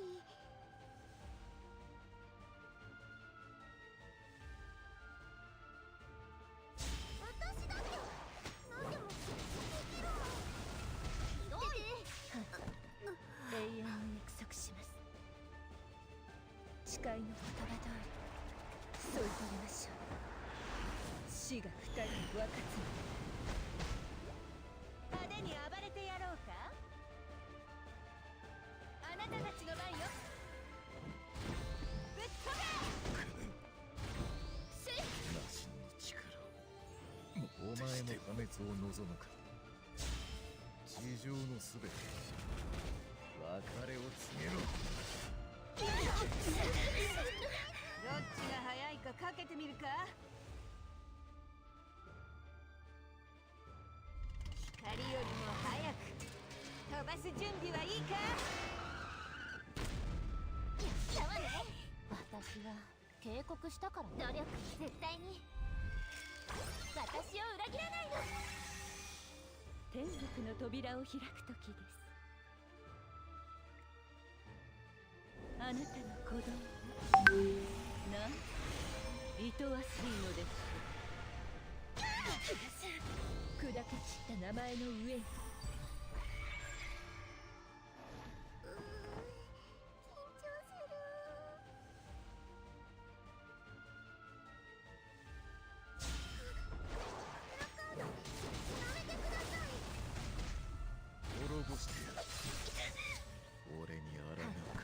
あなた様のそばにいます。誓いの言葉通り添い遂げましょう。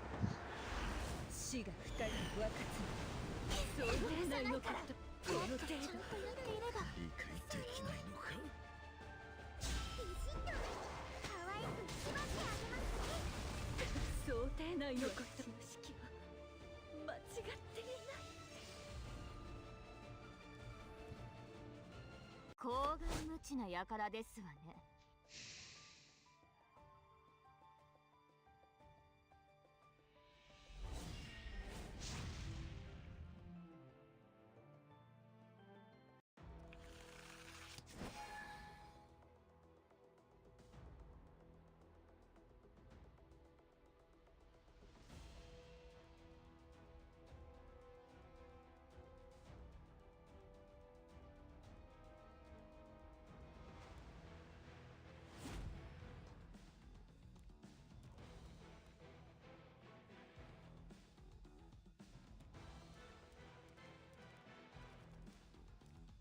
見せしめが必要そうだな。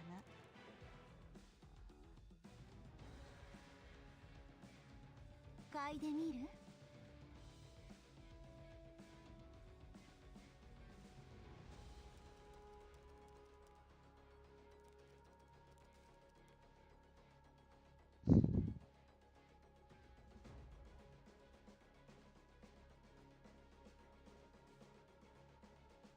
そして全ての夜とともに。今日はいい感じ。だいたいわかりましたわ。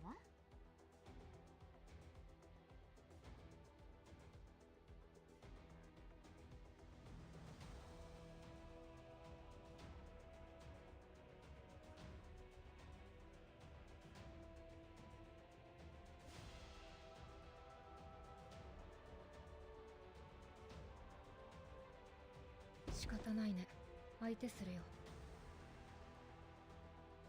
いいだろう。相手をしてやる。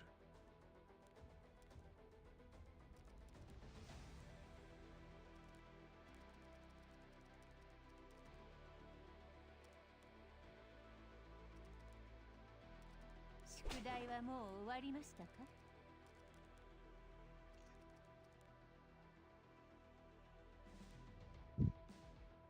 そんなに無駄死にしたいのですか？情けは必要ありませんの？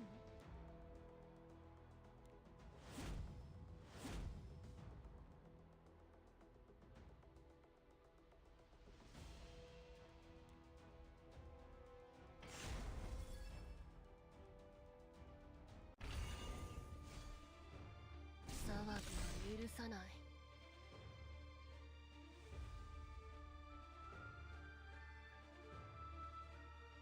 あなたの名前は？言っておくけど私強いよ。ジュドラフィルム。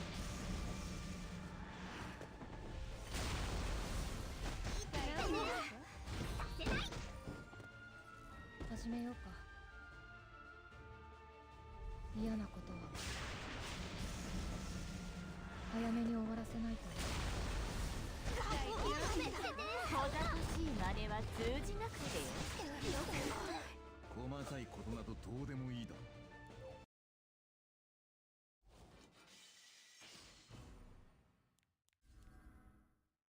う。本気出しちゃおっかな。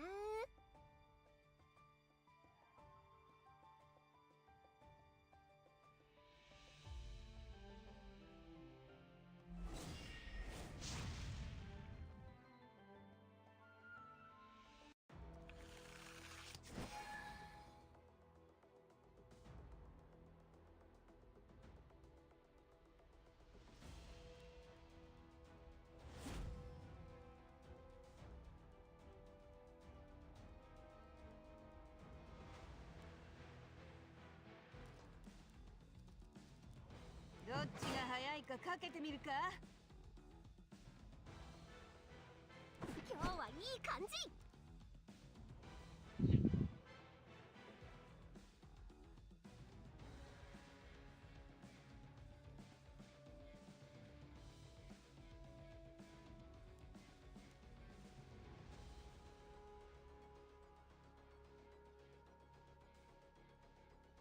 うまくできるかしら。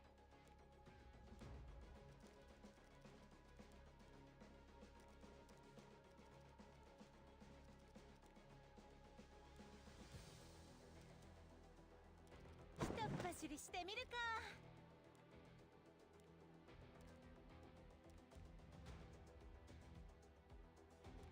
俺だけはお前を歓迎しよう。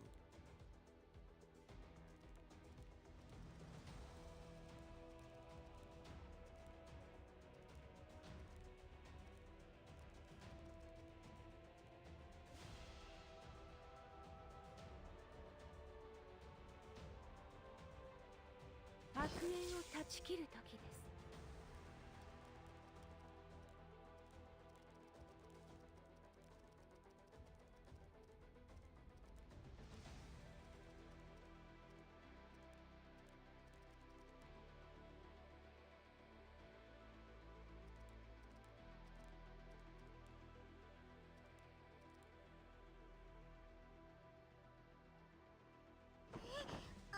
私ですか。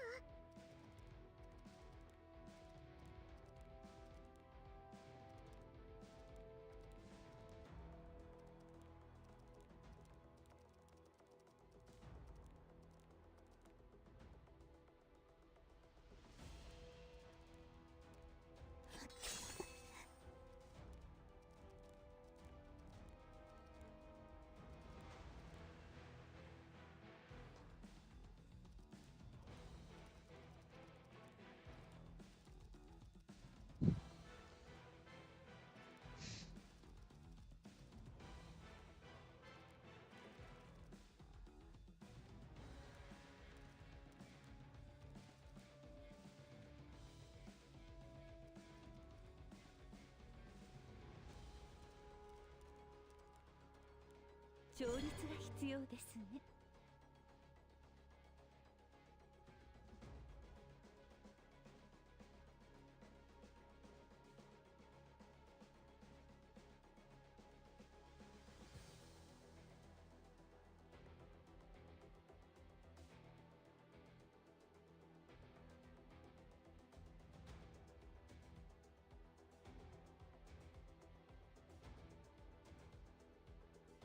安心して、私がいるから。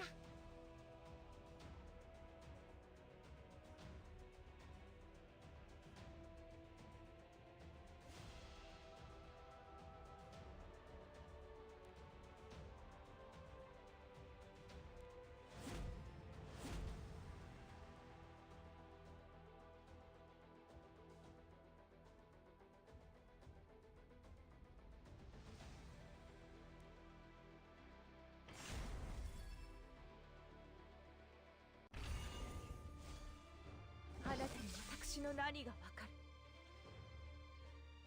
私の秘密を知られた以上、生かしてはおけま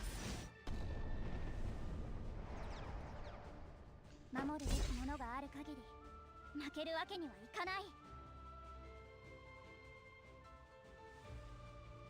気づいた時はもう遅いんだよ。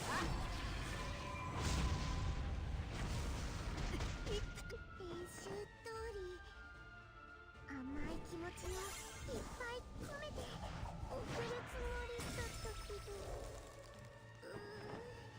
緊張する。ごめんなさい。できるよ、サニー。私だって何でもできるもん。戦撃しろ。私を止めないでください。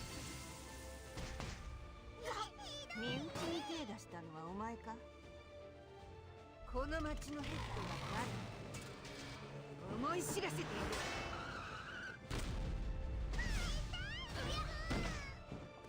情けは必要ありませんね。隙だらけです。現実を感じてみましょう。曲のフィナーレ、期待と絶望のアンサンブルです。油断すると痛い目に遭うぞ。想定内のこと。みんな下がってください。日中ほら無駄です。まだ希望はある。手伝って。まだ待ってください。守ってあげます。これ以上は我慢できない。一点落着っと。倒れ、この程度をないのこと。破滅の時が近づいている。耐えられるか。私の勇気分けます。悪縁を断ち切る時です。私が怖いです。想定内の力を感じる。スキアリー、お手伝いします。私の番ですよね。フィナーレを迎える時では。上っ面だけの正義ですね。平和のためなら喜んで悪となってあげましょう。安心して。¿Cuánto te cuesta demasiado este gol? 悪縁を断ち切る時です。受け止めてみなさい。羅針の力をもってしても。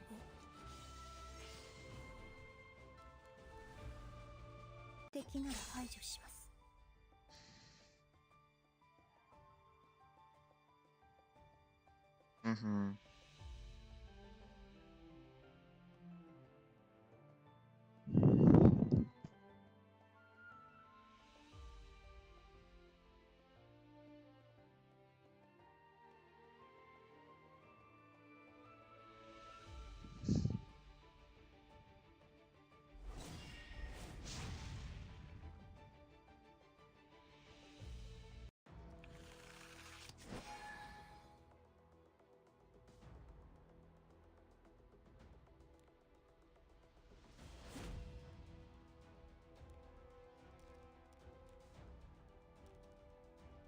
臭くてたまらないわね。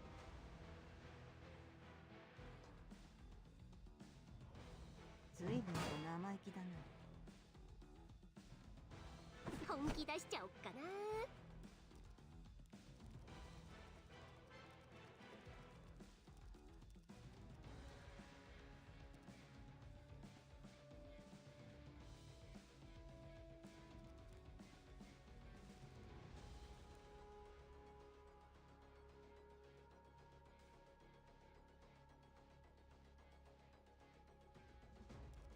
また我々の魂と共に。私ですか。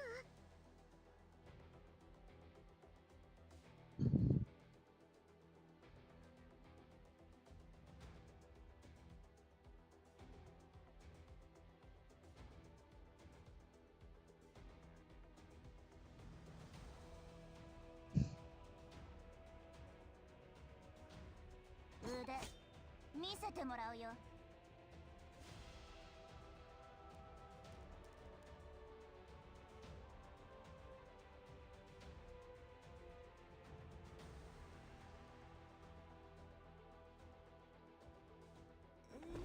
緊張しちゃう。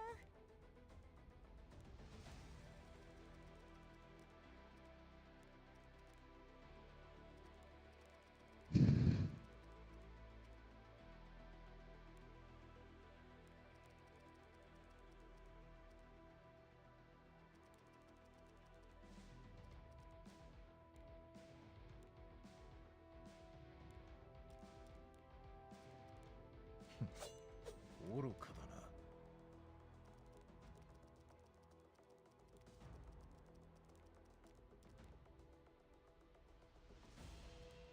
あなたはどなたでしょうか。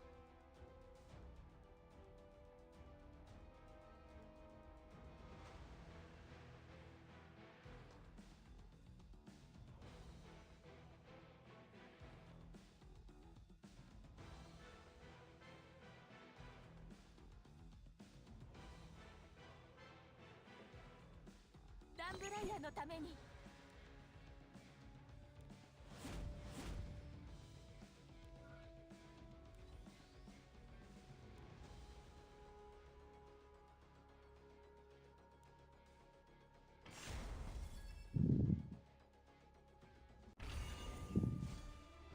ねえ、落とし物してない？対価は払ってもらうよ。私たちを守ってノイ。光栄に思ってよね。小細工は通じないよ。何をしたって私は綺麗。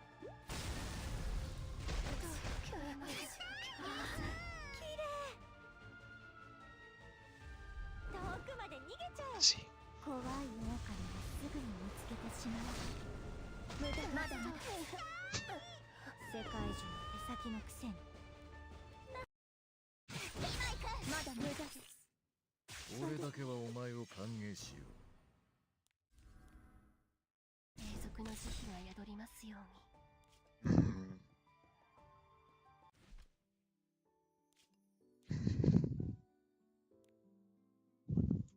命令に従います。Nah, boludo. Nah, son... No, no, no.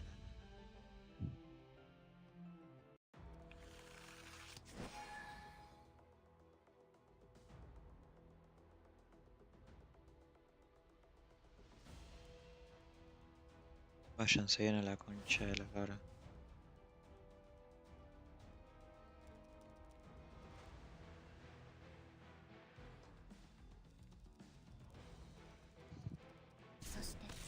Todoの夜とともに。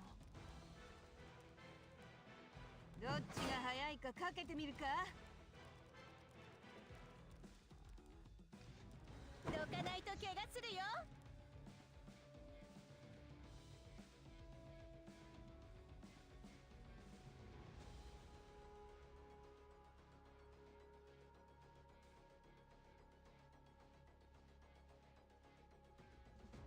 今日はいい感じ。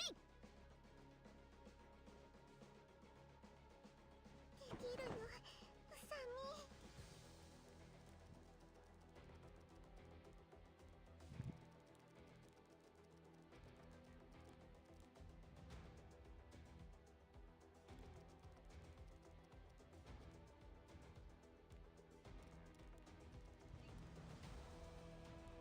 み。やるつもりだね。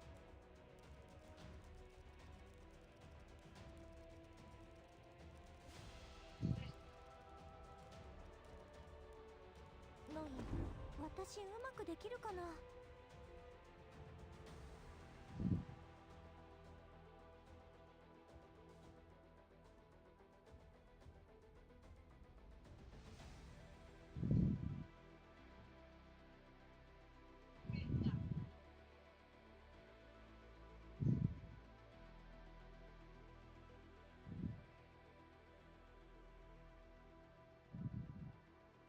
みんな戦闘準備を。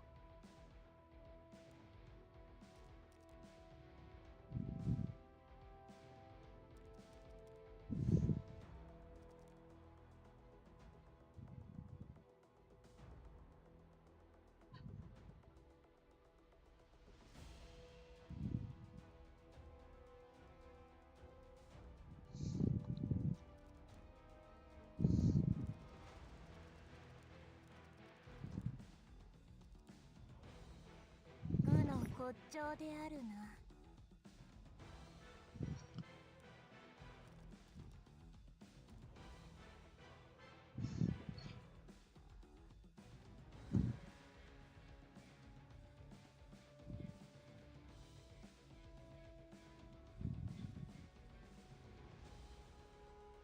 歯向かうつもりだな。ね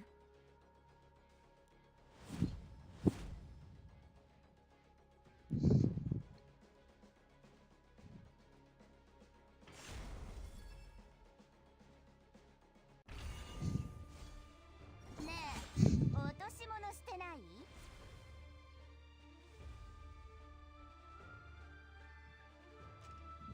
あんたぐらい余裕だから。おいったー。やむてもらうよ。この程度なら楽勝でしょ。なんだ。え？ててさせない。何？程度が親の名のもとに。お祭りになったらみんなで踊ろう。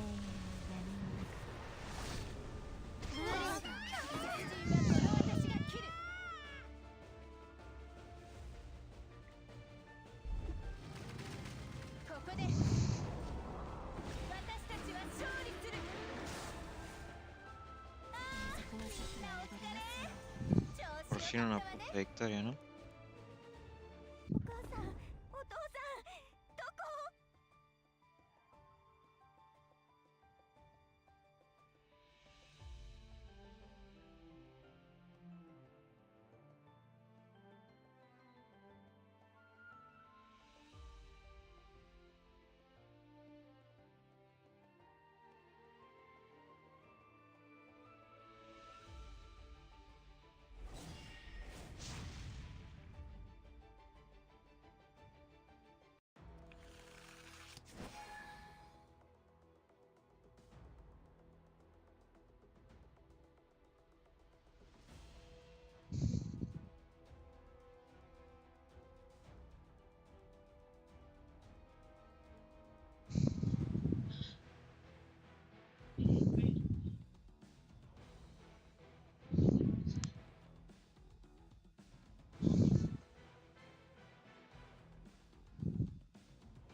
また我々の魂と共に。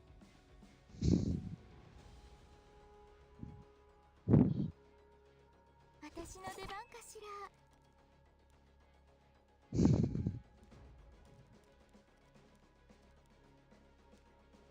守ってひとっ走りしてみるか。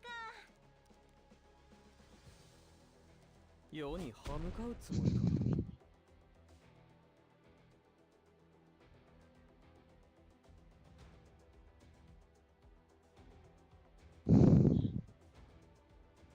野良犬の群れですか。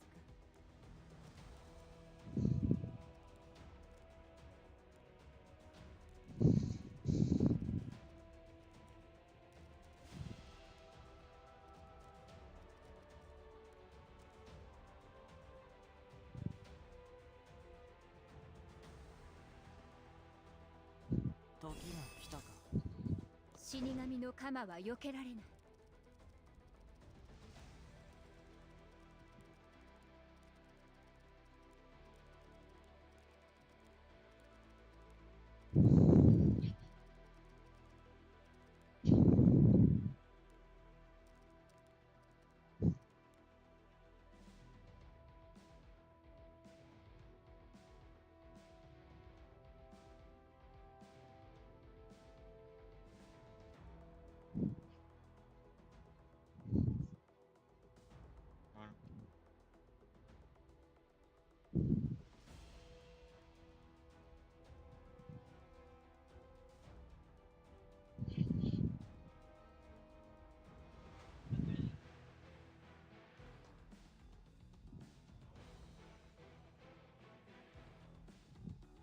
お前も破滅を望むか。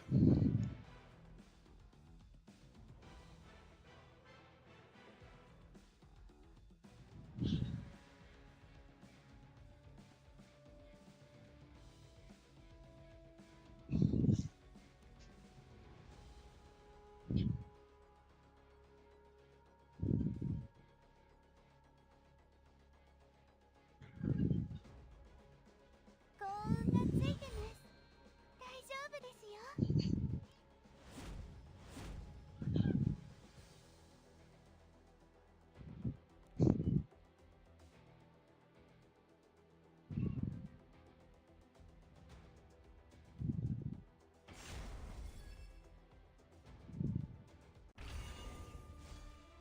己の強量さを悔やむがいい。運命に抗いし者の末路。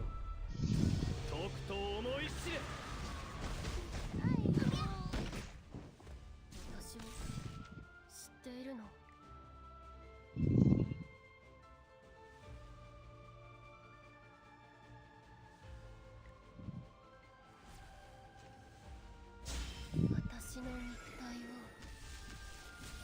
汁で捧げます。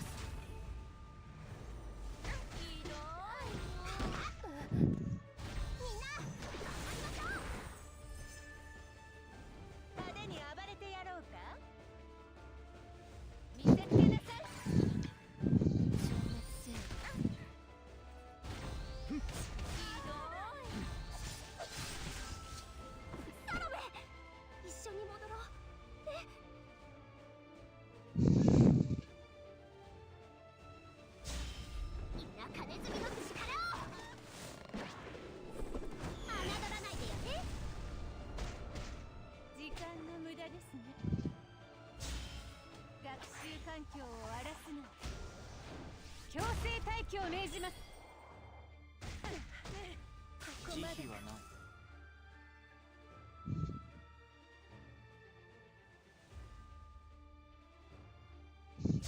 懺悔するには手遅れ。終わらせるか。ここに命じる。破滅せよ。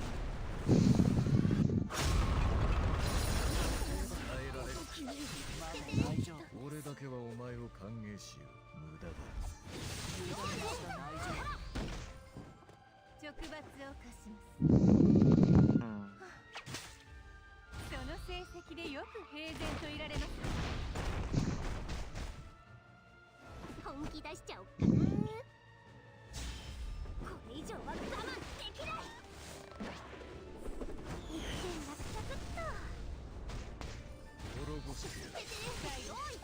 俺を信じるんだ。遅いね。耐えられる。油断したね。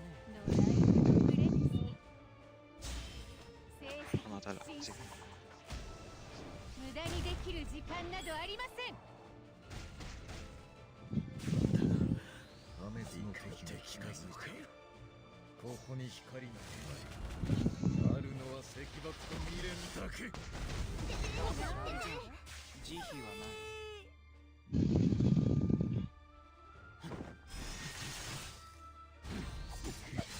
大丈夫だね。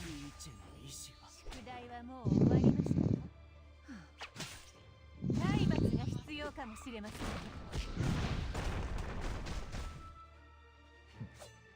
愚かだな。無意味だ。Ojo, tiene blind. お前の罪を裁いてやるよ。時間の無駄です。空気を乱す者に慈悲なき石鹸を。魔人の力をもってしても。Ay, Arby. Me cago en la Arby. 破滅の時が近づいている。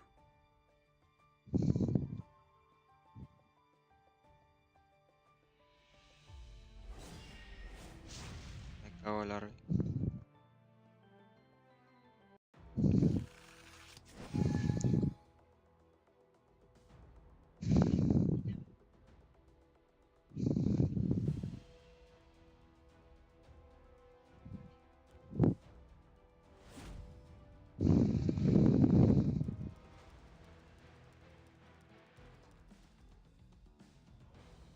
Ugoの集団。身内に手出したのはお前か。命令に従います。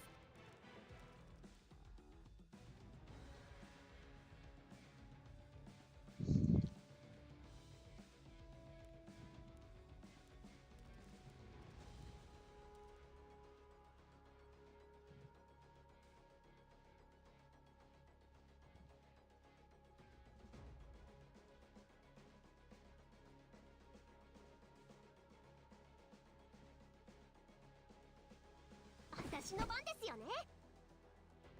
相変わらずふぬけた。選ばれし者の力見せてやろ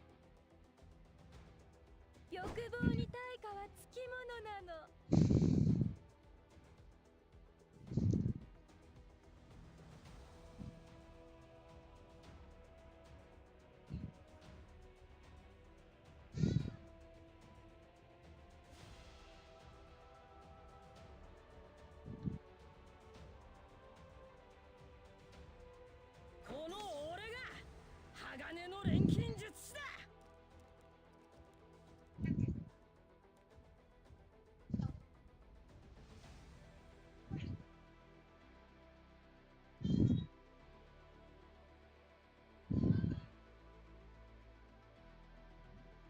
あなたを待ってたわよ。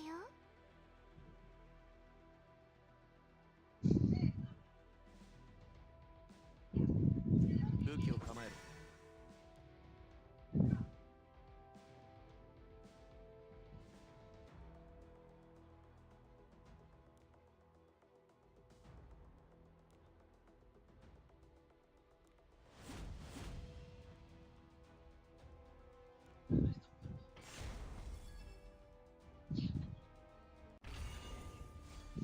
座標だ。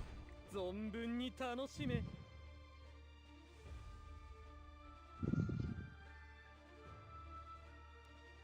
罪ある者よ、震え、おののけ、裁きの時間だ。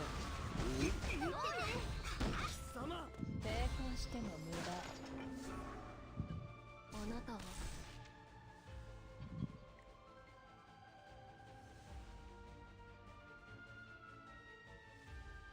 魂を捧げよ。また会えると思っていました。一つ予言をしましょう。あなたは永遠にここから出られない。この世にただより高いものはないわ。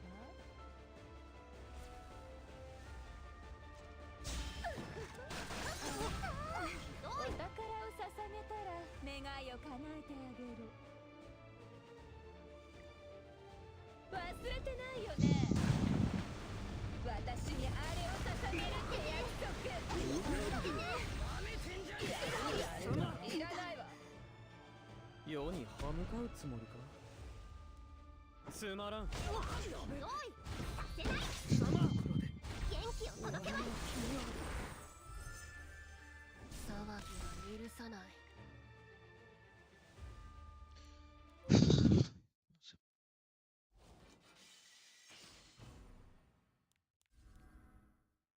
見せしめが必要そうだな。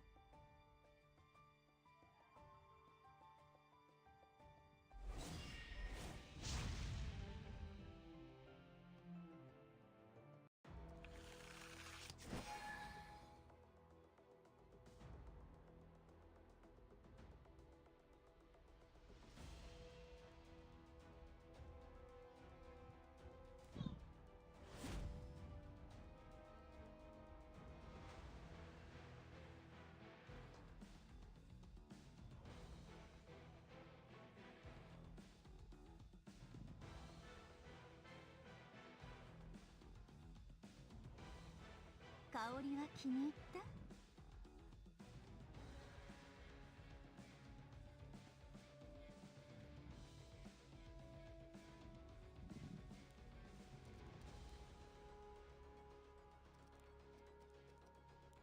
身内に手出したのはお前か？今日はいい感じ。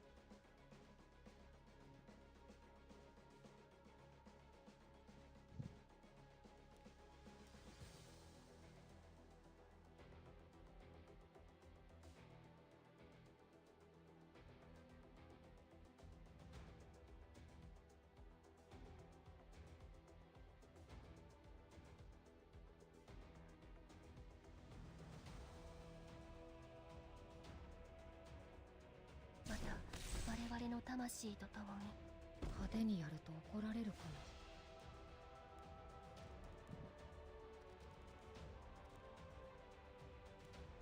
私を阻む？やめた方がいいと思いますけど。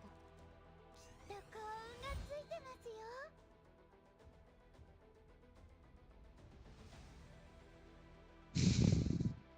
あなたに私の何がわかる？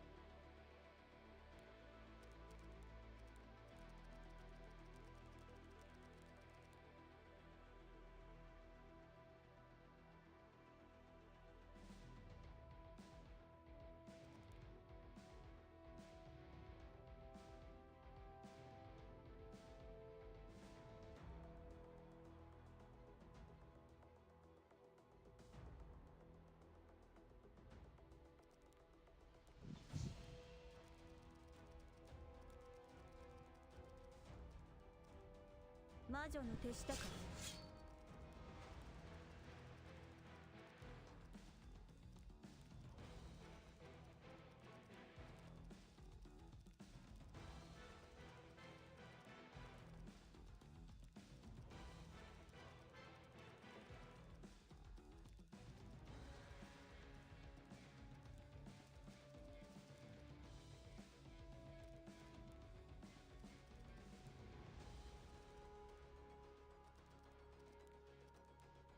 ド族の明日のために。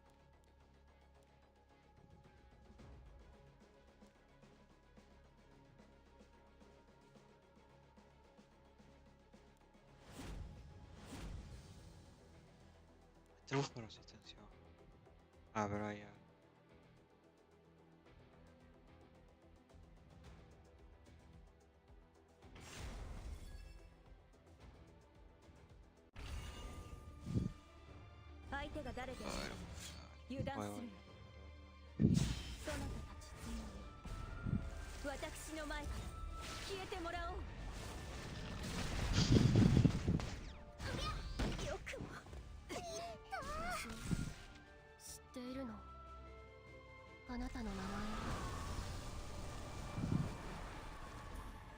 言っておくけど私強いよ。なかなかやるね。じゃあ応用と行こうか。仕方ないな。相手するよ。ジュドラフィルム。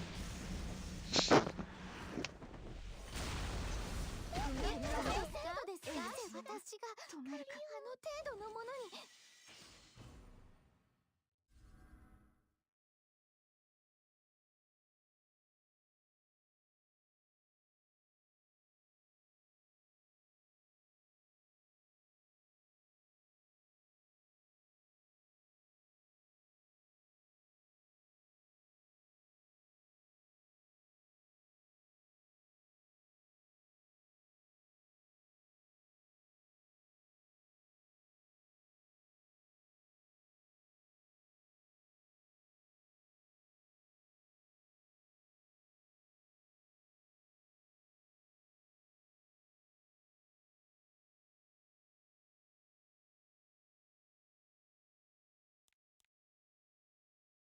随分と生意気だな。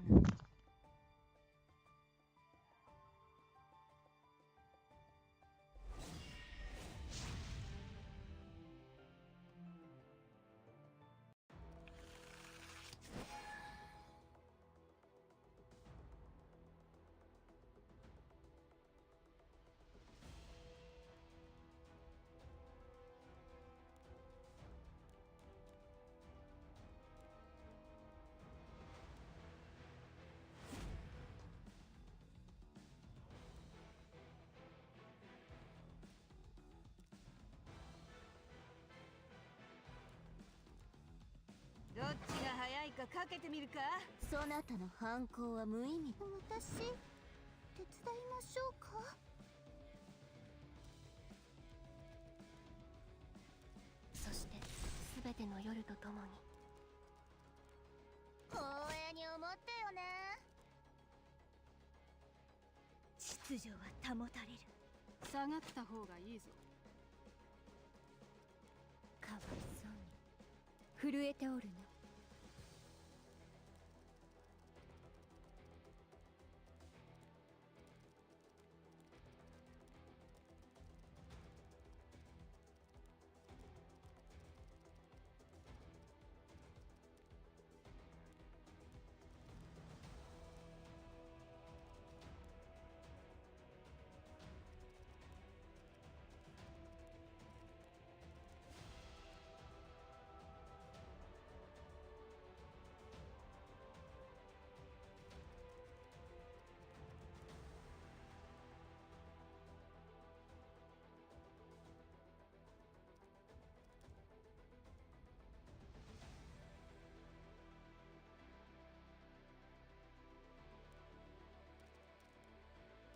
情けは必要ありませんね。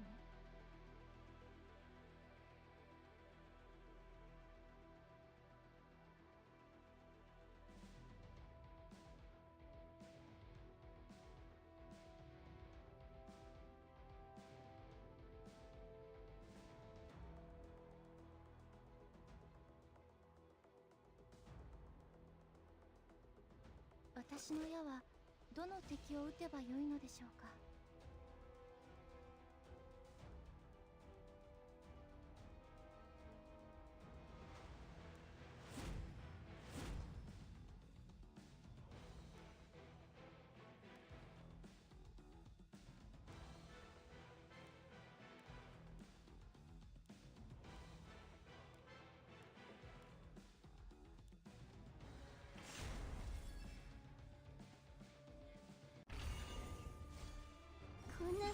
ジか、夢みたいです。少し痛いですよ。ねえ、落とし物してない？はあ、気をつけたのに。どの敵から倒せばよいのでしょうか。今は慎重にやらないと。私の矢はどの敵を撃てばいいのでしょうか。避けられない戦いなら私たちの未来のために全てをかける。討伐隊攻撃せよ。油断、咎人の血を、罪の代償を、剣は渇望している。咎人の血を大いに血を流した。見せしめが必要そうだな。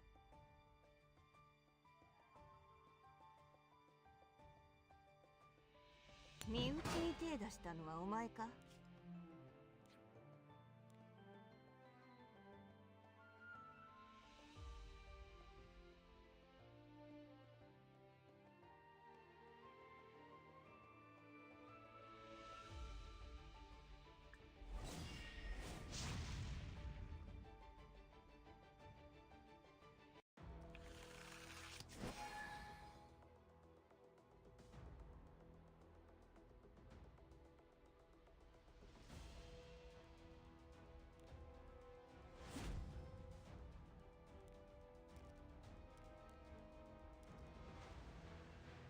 この香りがいいわ。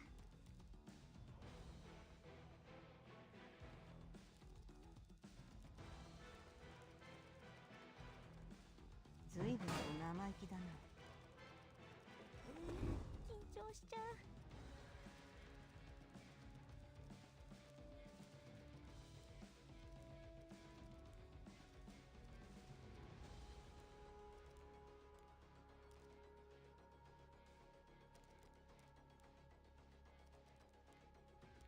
今日もいいことがあるって言ってました。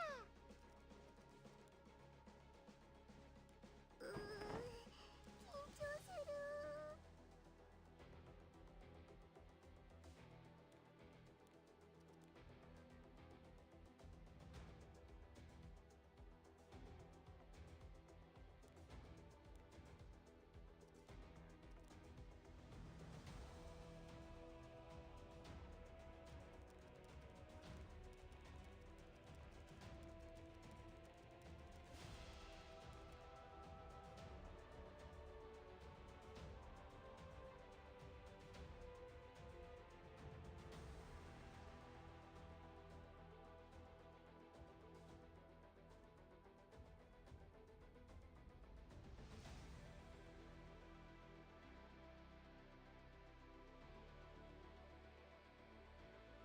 資格なき者は下がる。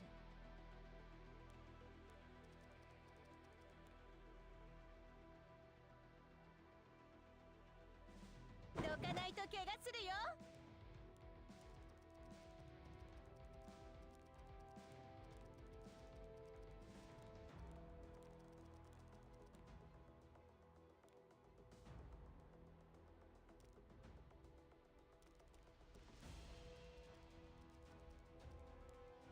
こうなった以上負けるわけにはいかない。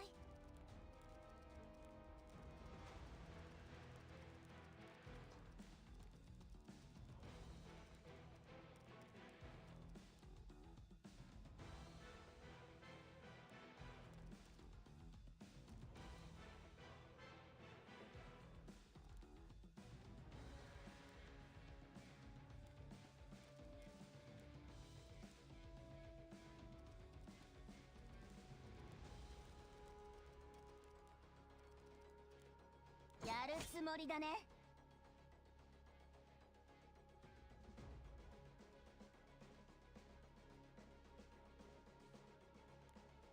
悪縁を断ち切る時です。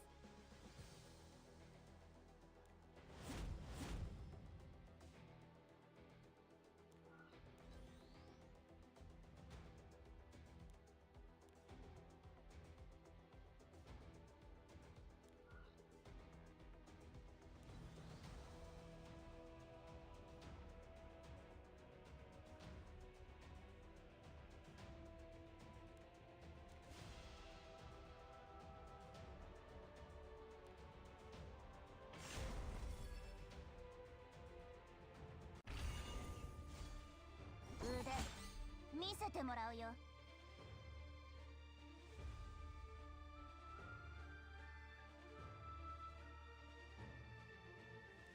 対価は払ってもらうよ。光栄に思ってよね。観念するんだね。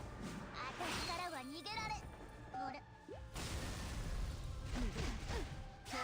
ひとっ走りしてみるか。今ここに勝利を宣言する。あなたに私の何がわかる。私の秘密を知られた以上生かしてはおけません。私がみんなを助ける。何、私うまくできるかな。鬼ごっこしよう。捕まえたら噛み砕いてやる。よく見てても週通り素敵なモデルならこんな感じで合っていますか。私を倒そうなんて100年早いんだよ。嗅いでみる？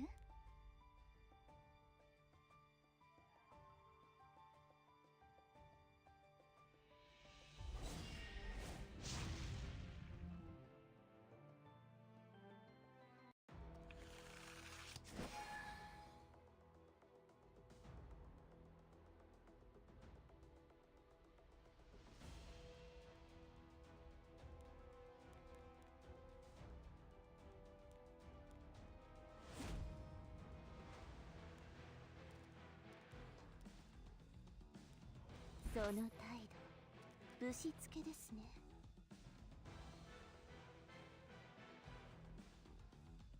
雑魚など取るに足らん。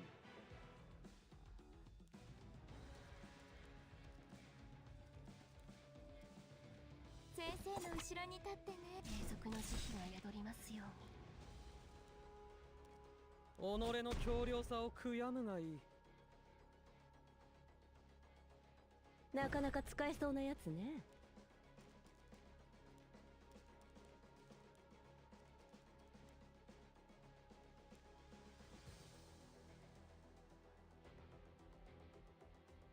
始めようか。欲望に対価はつきものなの。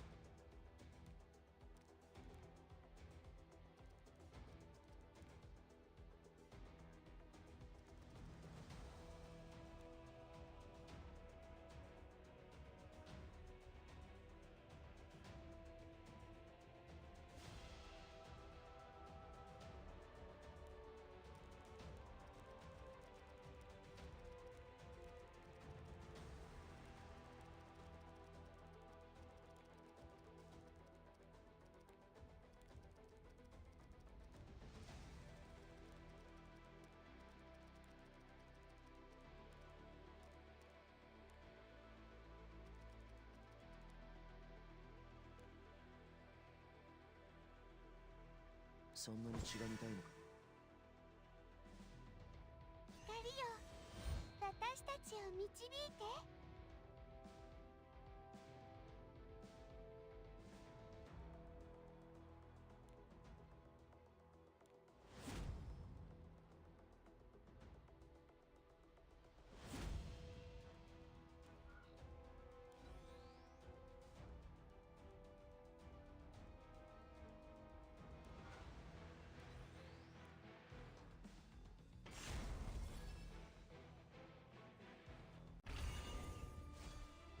座標だ。存分に楽しめ。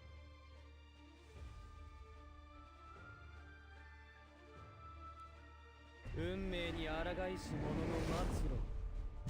とくと思い知れ。やるよ。僕は慈悲なんか知らないぞ。竜の逆鱗に触れたことを後悔するがいい。そんなに血が見たいのか。封印を解く価値する。健康第一、約束よ。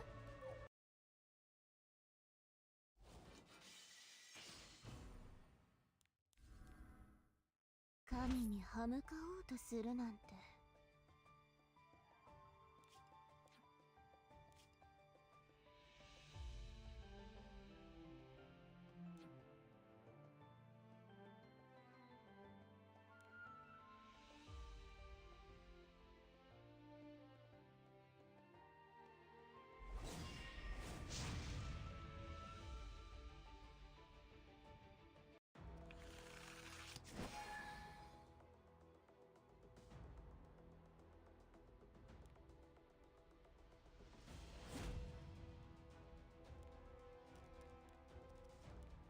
今からでも服従なさい。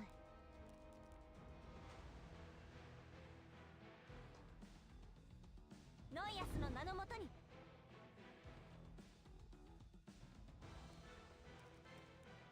言っておくけど先人はこの私が切る。選ばれし者の力見せてやろう。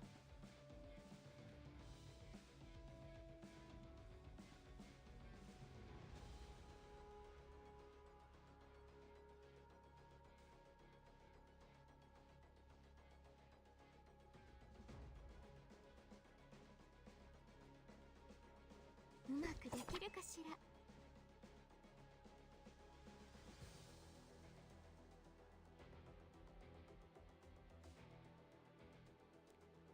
私の番ですよね。よく見て。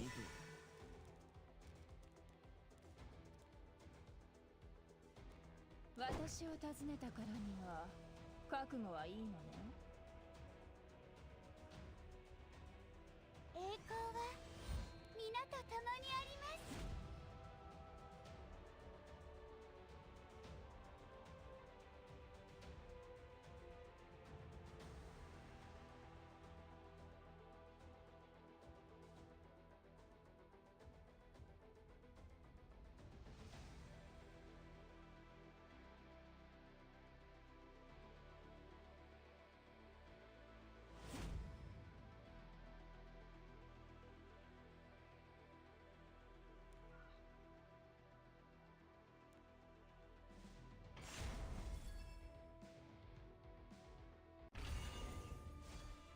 己の強量さを悔やむがいい。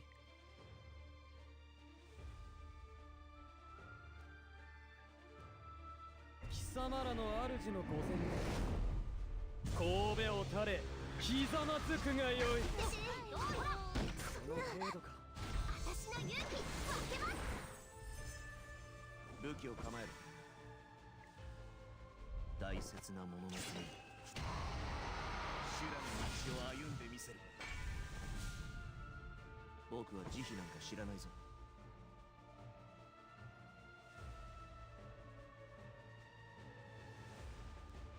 格の違いが分かる。その態度、ぶしつけですね。資格のない者、この世の糧となりなさい。派手に暴れてやろうか。みんな集まりなさい。この旗のもとに。派手にやると怒られるかな。ソルトラーク。この程度か。夜の闇よりここで終わらせるよ。そなたの反抗は無意味です。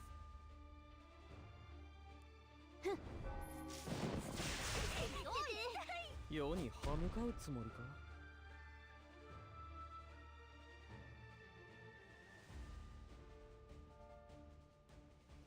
隙だらけ。実に愚かなものだ。走りしてみるか。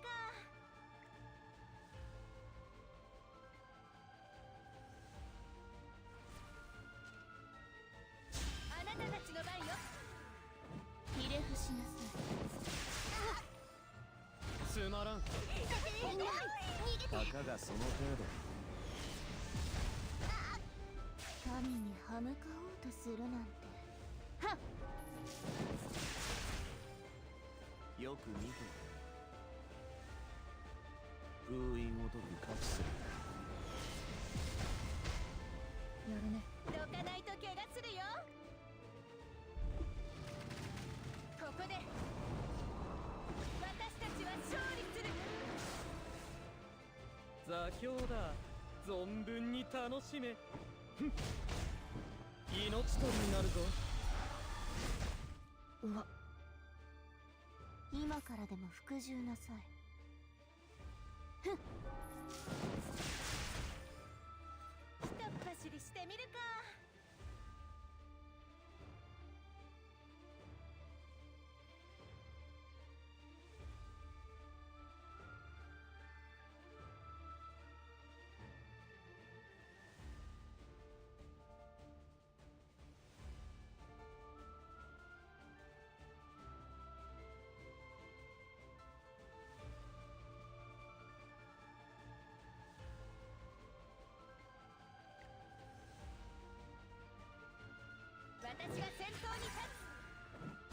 しなさ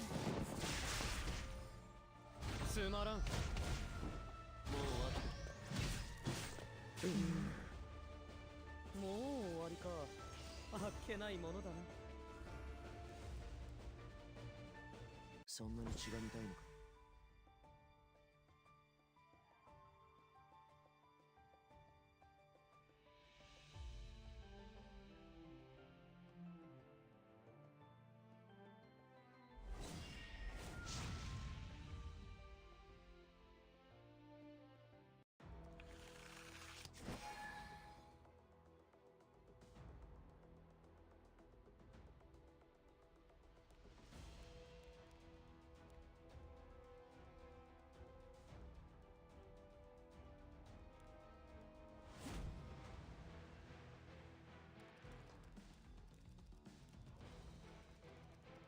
守ってあげます。先陣はこの私が切る。命令に従います。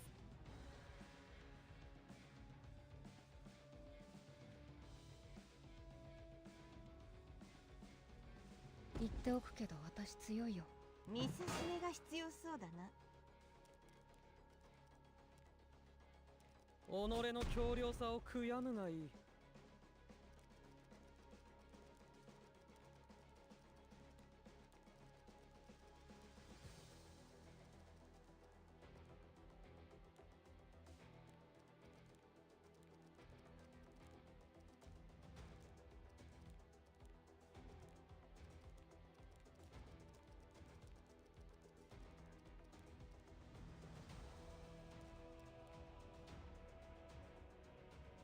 お宝を捧げたら願いを叶えてあげる。終わらせるか。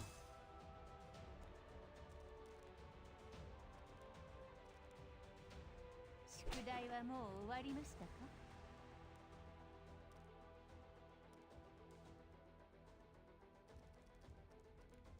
僕は慈悲なんか知らないぞ。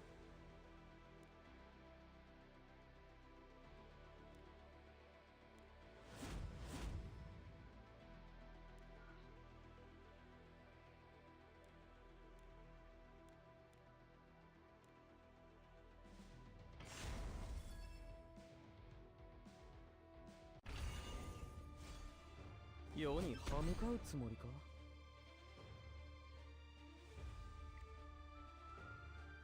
罪ある者よ、震えおののき裁きの時間だ。息が合ってね。貴様、みんな頑張りましょう。派手に暴れてやろうか。今ここに勝利を宣言する。騒ぎは許さない。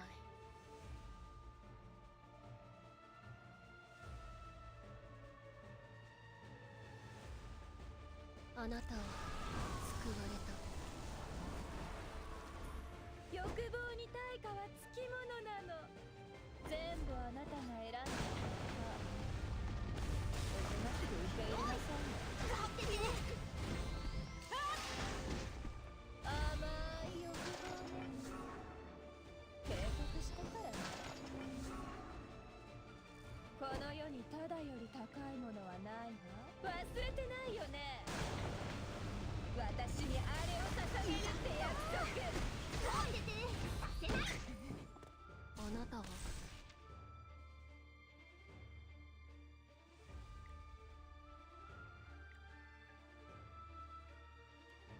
こちらです。身内に手出したのはお前か。遅い。やるのいらないわ。どかないと怪我するよ。結末ね。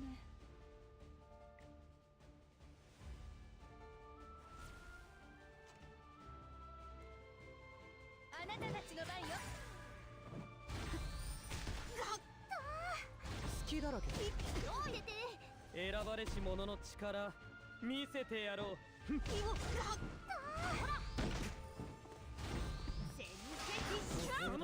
実に愚かなものだ。世に歯向かうつもりか。先にやられて。つまらん。光栄に思え。先陣はこの私が切る。みんな集まりなさい。この旗のもとに。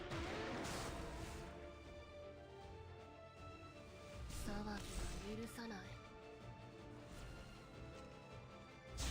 救いの時が来た。魂を閉ざし夜は待て。いってておい、いってて。ひとっ走りしてみるか。見せつけなさい。はっ、いったー。隙だらけ。お、いってて。座興だ。存分に楽しめ。何ですか。命取りになるぞ。帰る。そして全ての夜とともに。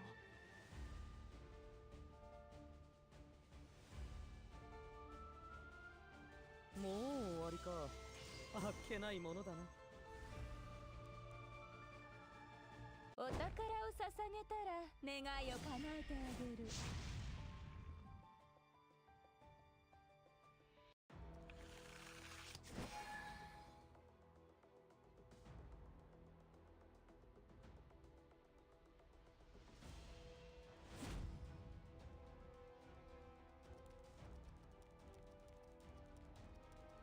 どっちが早いかかけてみるか。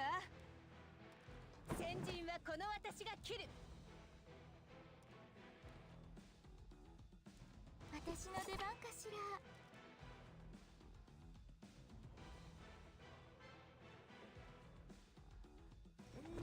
緊張しちゃう。直罰を課します。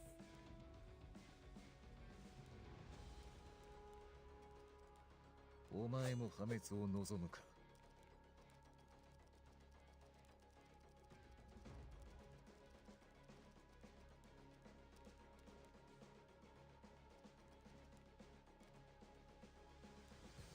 できるよ、ウサミ。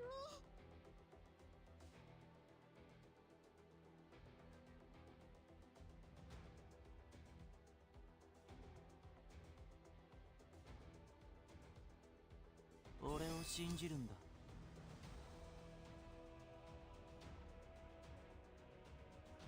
怖くなんてないですよ。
派手に暴れてやろうか。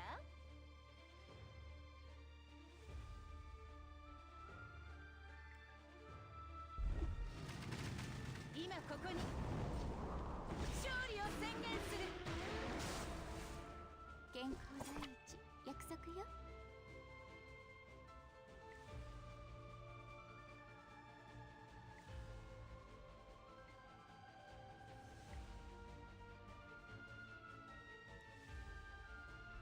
準備は終わったわ。次はあなたの番よ。どかないと怪我するよ。あなたたちの番よ。滅ぼす。大丈夫。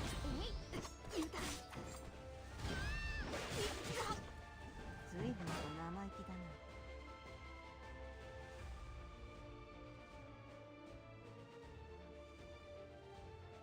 しっかり捕まりな。ぶっ飛んでも責任取らないよ。お母さん、お父さん、どこ？こここですよ。助けよう私ですか。皆さんのためのプレゼントを。大丈夫かな。できるよ、うさみ。プラカードやめてください。私たちを守ってノイ。慈悲はない。裁きから逃れる術はない。時が来たか。世界はお前を認めていないぞ。走りしてみるか。ここで私たちは勝利する。先陣はこの私が切る。私が先頭に立つ。耐えられる。油断したね。俺だけはお前を歓迎し、慈悲など望まない。連載します。この体では野良犬の群れですか。学習環境を荒らすの。強制退去を命じます。緊張しちゃう。一緒にやりましょう。俺を呼んで。俺にあら俺を信じるんだ。ノイ、私うまくできるかな。ここですよ。手伝うよ。お前も破滅を望むのか。地上のすべて別れを告げろ。油断したね。終わらせるか。この程度。時間の無駄ですね。言葉だけでは通じませんね。ノイアスの名のもとに。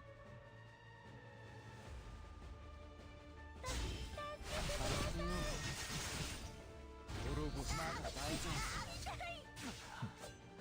夫。愚か。なんですか。触罰を課します。成績不審者。無駄にできる時間などありません。宿題はもう終わりましたか。みっとも俺にあらがう。その成績でよく平然といられます。俺にあらがうか。魔神の力をもってしても。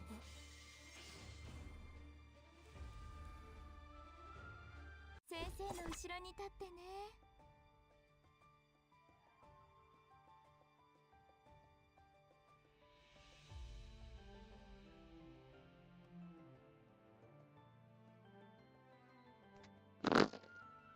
Ser tan hijo de...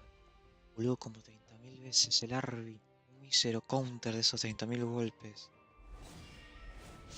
Al que se pregunte, lo que están viendo, tiene el artefacto del Erban en al más 30. Es decir, es un 50% que pega el contraataque y no pegó ninguno. Apenas, hijo de puta.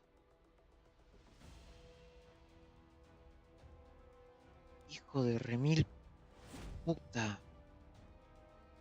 Váyanse bien a la concha de su madre. Pero bien a la concha de su madre, váyanse. 身内に手だった我々の魂と共に。派手に暴れてやろうか。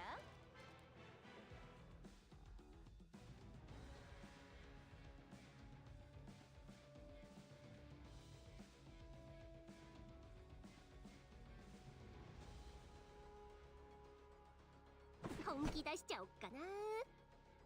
宴に招かれざる客とはいただけねえな。己の強量さを悔やむがいい。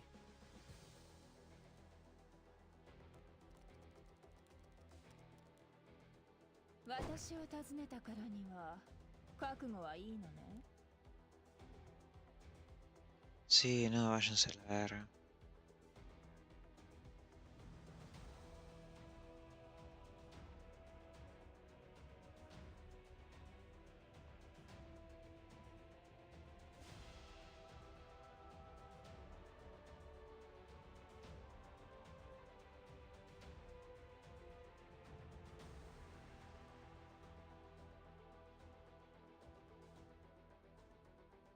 負ける戦いはしない。うわだっさ、よくそんなんで表出られるわね。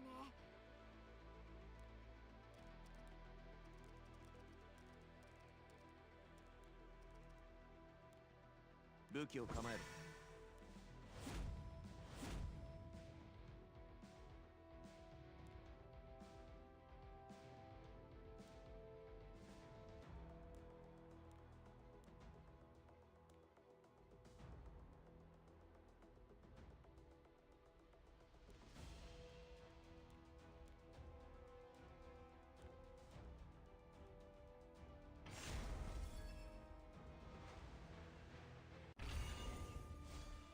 座標だ。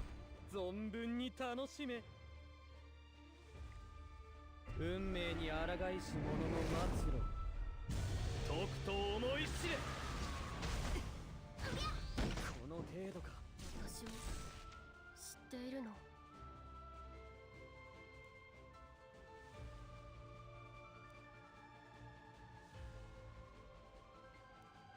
あなたの名前は？欲望に対価はつきものなの。魔女に願いを叶えてもらうに、これで分かったでしょ。抵抗しても無駄。甘い欲望ね。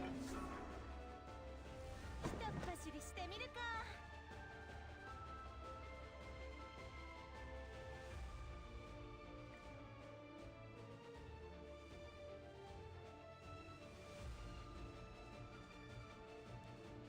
見せつけなさい。No. 消滅せよ。ひどい。Yo creo que lo hice. 好きだらけ。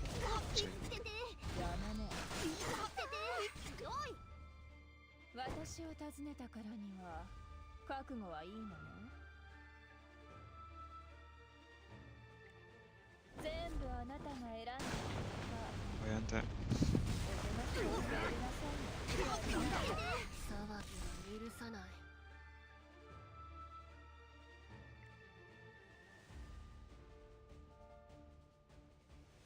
どうかご慈悲よかろう。待ってて。ほら、 No metió ni. 元気を届けます。嫌なら逃げろ。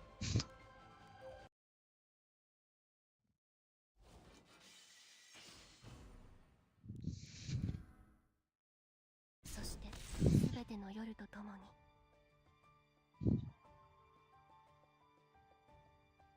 No mames. Ay, tocó nada.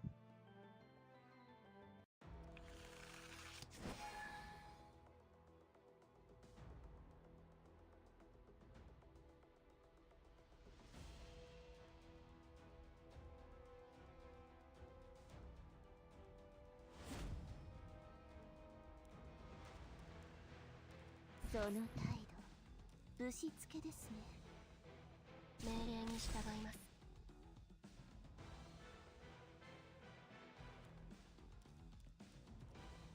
始めようか。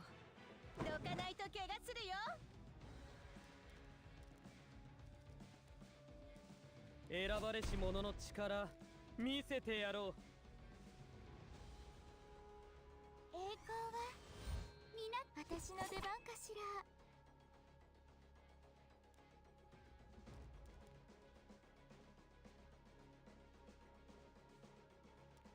一気に切ってあげよう。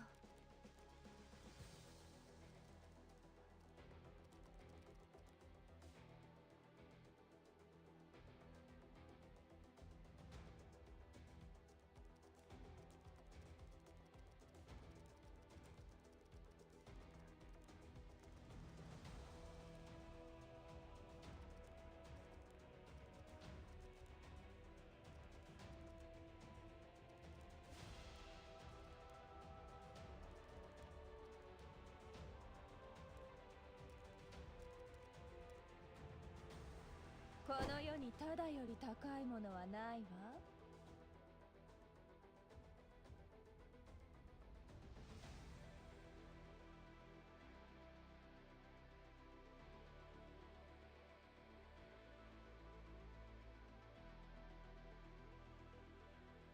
俺が与えてやる破滅をな。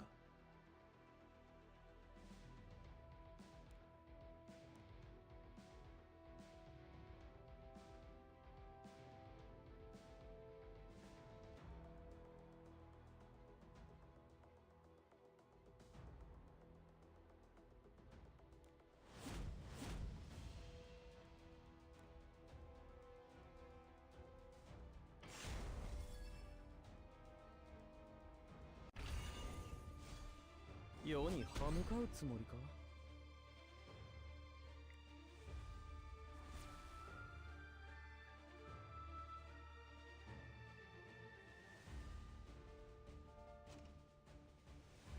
罪ある者よ、震え、おののけ、裁きの時間だ。警告したからね。先陣はこの私が切る。みんな集まりなさい。この旗のもとに。お宝を捧げたら願いを叶えてあげる。それやるね。私を訪ねたからには覚悟はいい。忘れてないよね。私にあれを捧げるって約束。そなたの反抗は無意味です。下船の者に犠牲をも世は歓喜に満ちる。選ばれし者の力見せてやろう。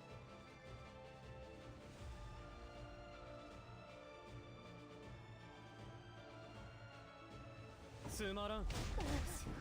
実に愚かなものだ。やっぱしりしてみるか。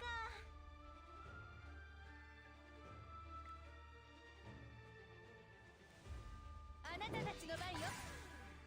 屈服なさい。どうかしら。くす。その態度ぶしつけですね。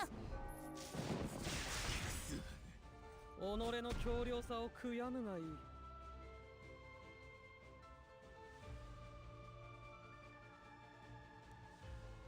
隙だらけ。罪だと命取りになるぞ。わからんのか。油断したな。いいだろう、相手をしてやる。聞こえるだろう、お前に。この破滅への足を。願いのごときに必ず払って。神に歯向かおうとするなんて。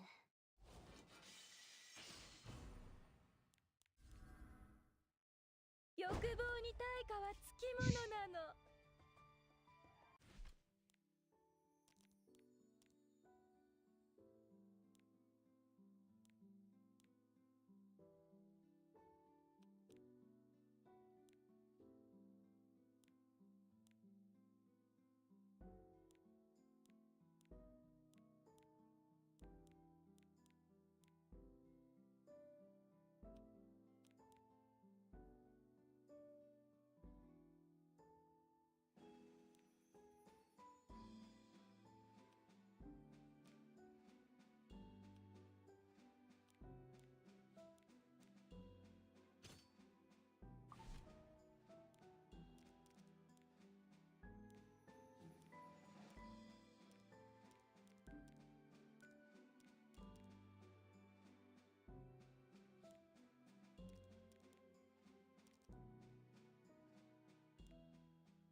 今からでも服従なさい。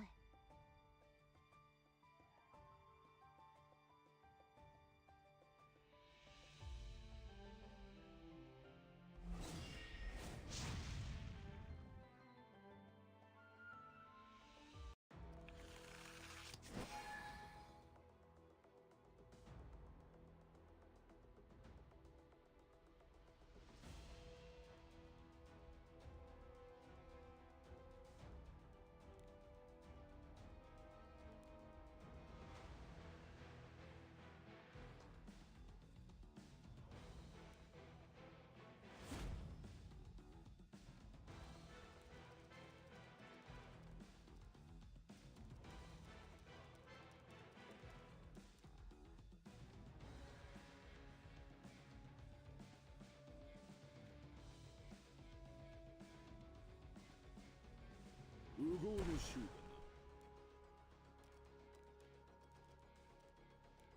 団香りは気に入った？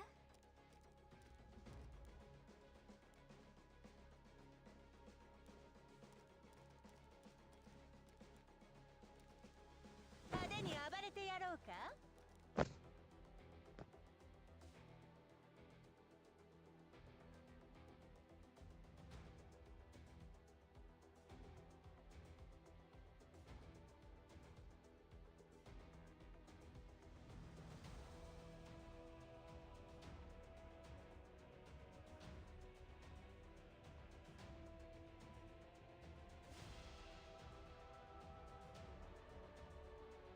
健康第一、約束よ。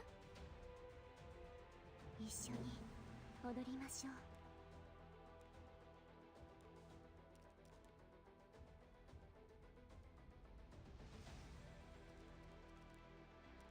座興だ。存分に楽しめ。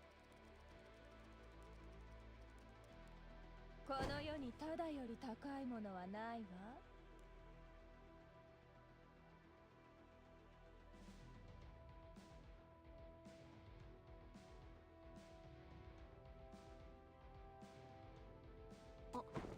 タマに餌あげないと。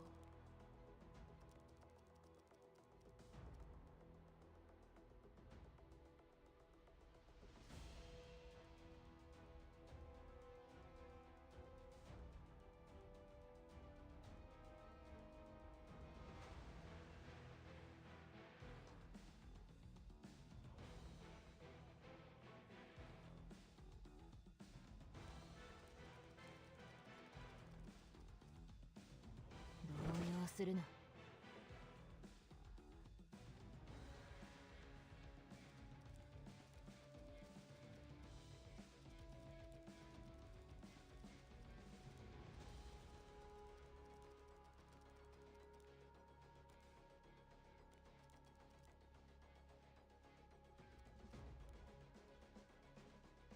仕方ないね。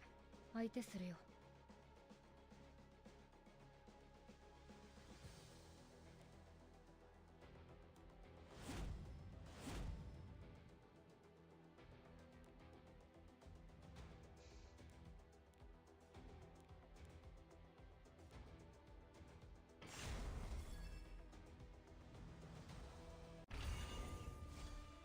世に歯向かうつもりか？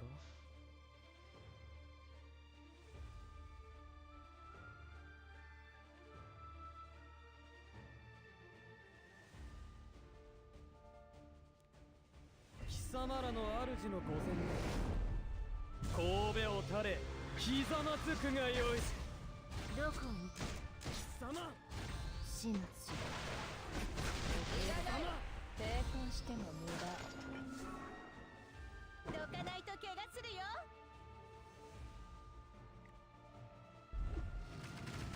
今ここに勝利を宣言する。お宝を捧げたら願いを叶えてあげる。魔女に願いを叶えてもらう。これで分かったでしょ。受けてみよう。やるのね。花の息吹を感じ。臭くてたまらないわね。変な気分。香り吸い込んだみ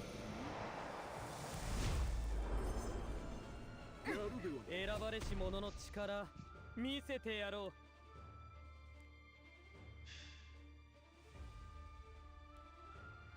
この程度か。光栄に思え。この派手に暴れてやろうか。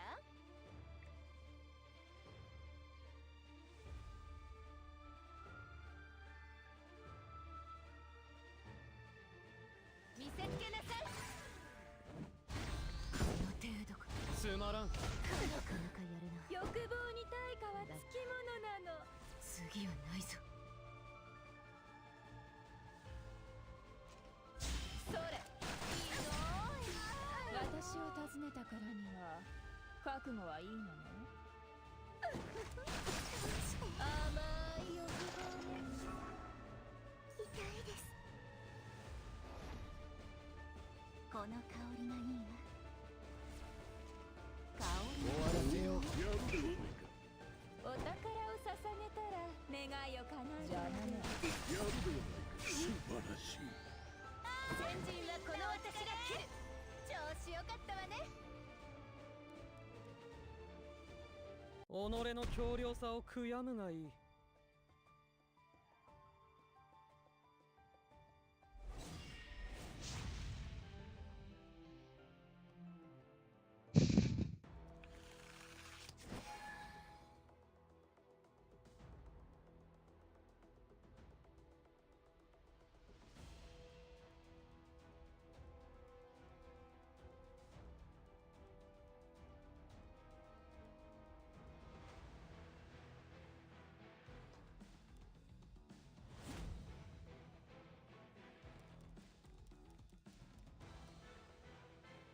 嗅いでみる？ひとっ走りしてみるか。永続の慈悲が宿りますように。守ってあげます。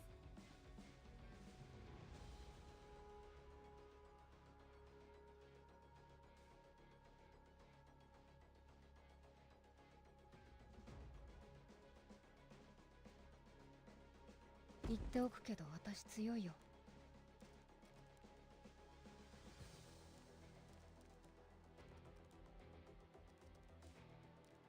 座標だ。存分に楽しめ。この世にただより高いものはないわ。慈悲はない。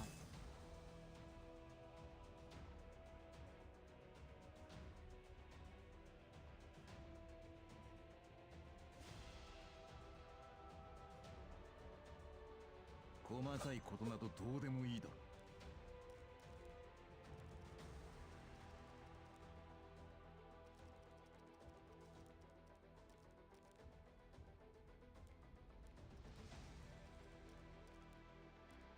死神の鎌は避けられない。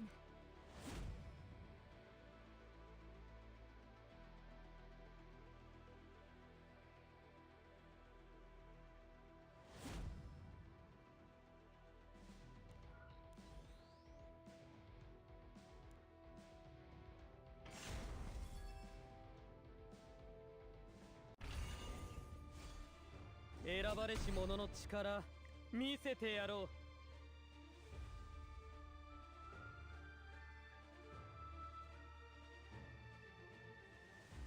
罪ある者よ、震え、おののき、裁きの時間だ。この程度か。私の勇気分けます。あなたは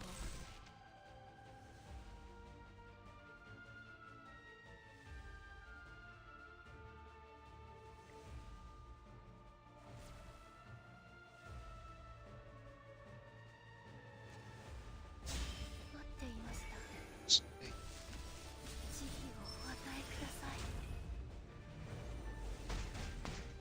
させない。申し訳ありません。先陣はこの私が切る。ここで私たちは勝利する。欲望に対価はつきものなの。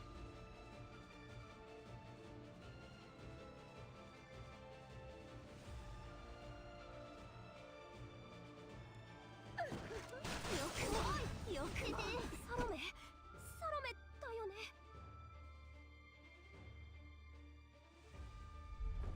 したくなければ引け。ちょっとやりすぎたかな。始めようか。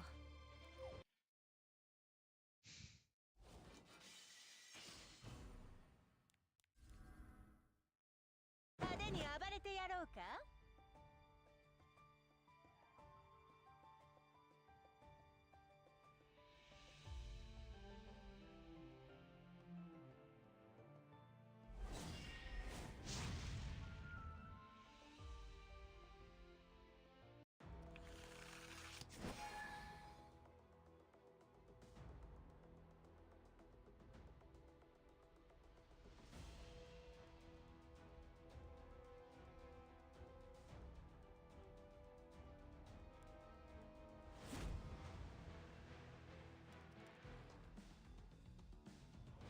雑魚など取るに足らん。どかないと怪我するよ。そして全ての夜とともに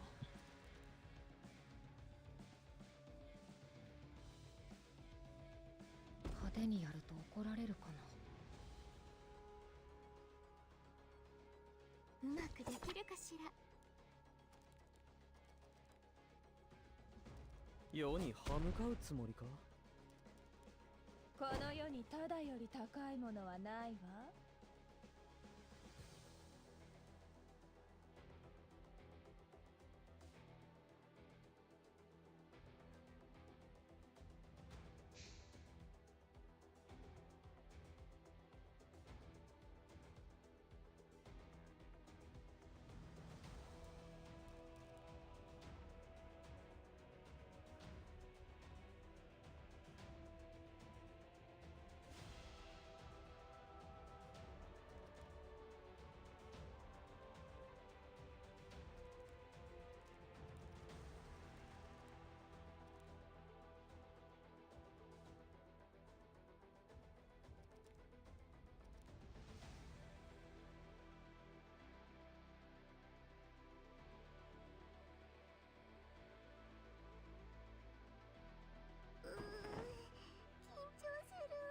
俺が与えてやる破滅をな。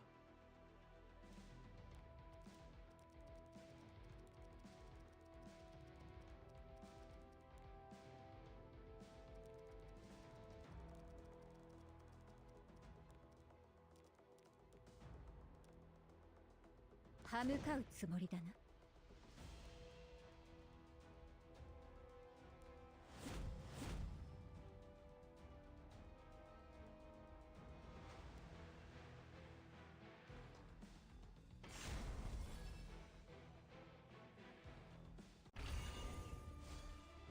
座興だ。存分に楽しめ。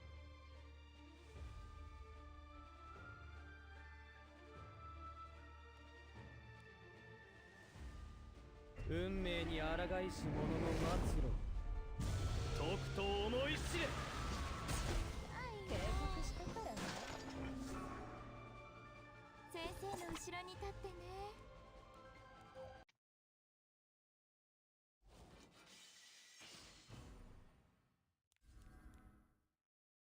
かわいそうに震えておるな。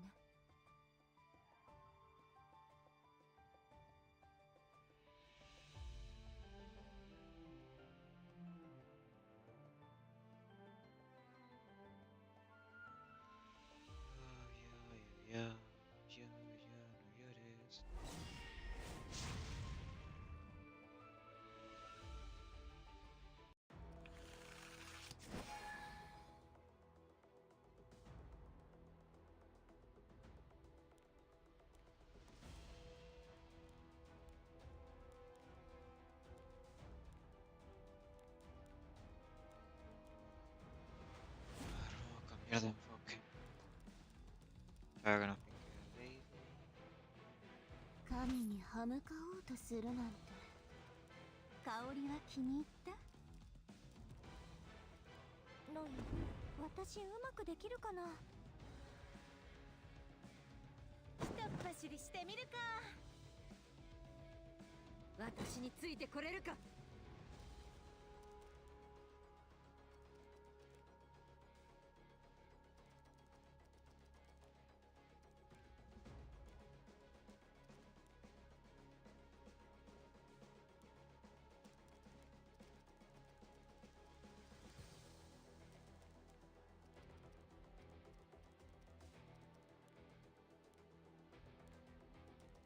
私は今日はいい感じ。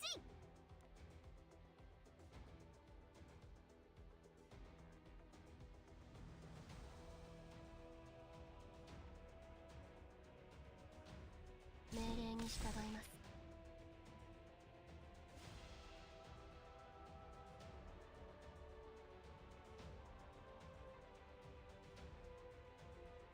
優勝はこのルルカ様のものなのよ。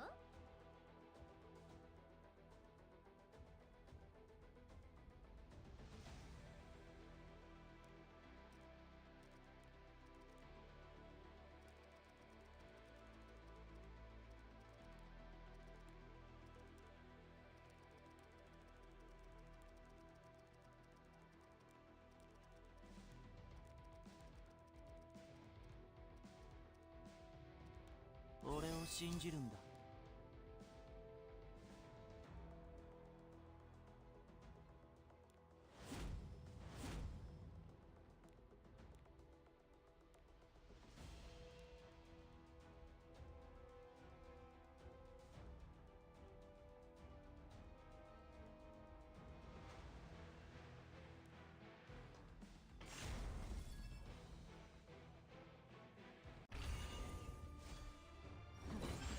どんくさいやつもどんなドロットでも私の手にかかれば生まれ変わる。一緒に走る人を探してるのか。許さないから。そなたの反抗は無意味です。脆弱な命と引き換え全能なる祝福を授けましょう。先陣はこの私が切る。みんな集まりなさい。この旗のもとに。騒ぎは許さない。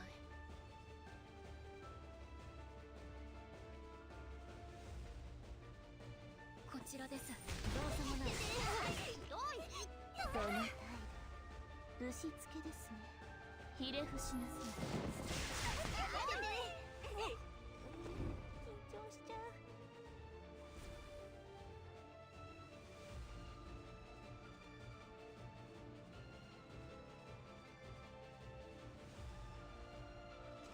一緒にやりましょう。頑張ってください。私がみんなを助ける。私を知っているの？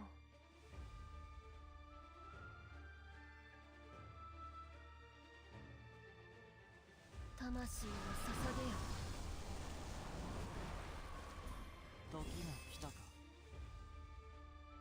これが俺の使命である。お前の運命だ。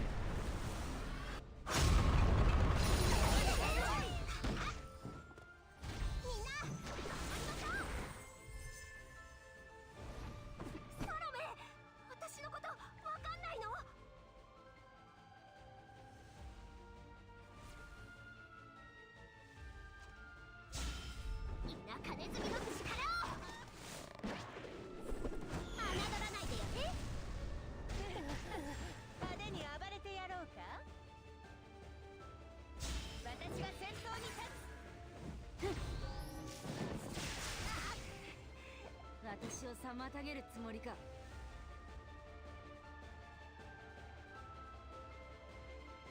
ちゃんと立て。軍法に乗ったり処分するわ。もう少し本気出してみようかな。今からでも服従なさい。はっ。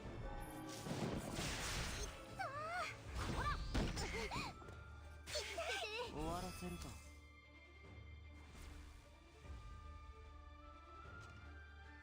懺悔するには手遅れする。俺を信じるんだ。ここに命じる。破滅せよ。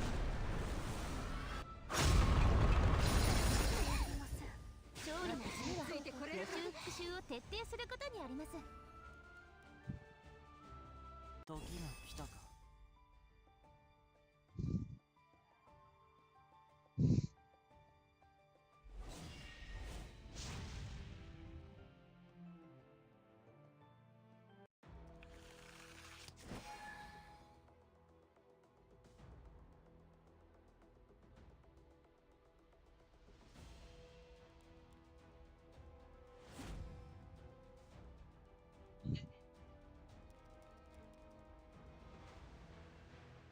この香りがいいわ。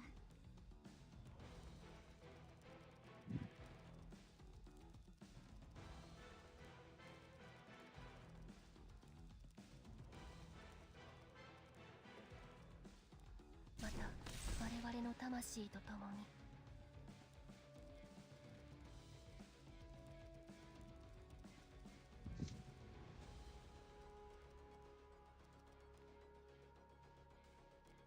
破滅の時が近づいている。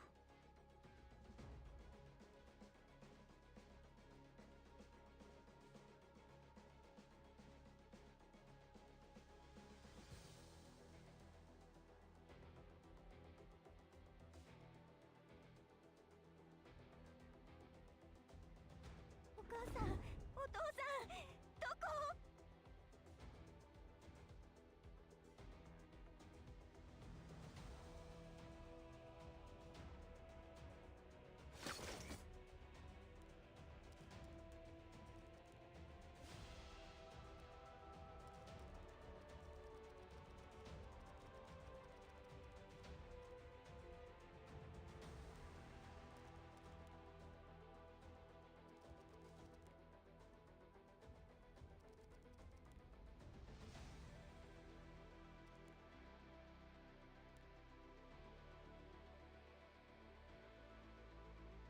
天国の扉を開く時です。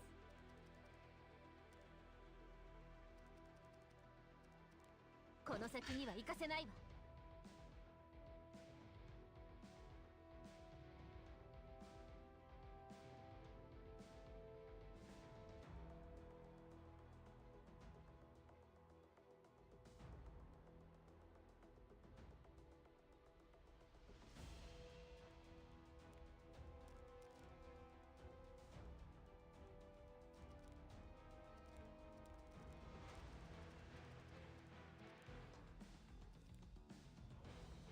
新しいおもちゃかな？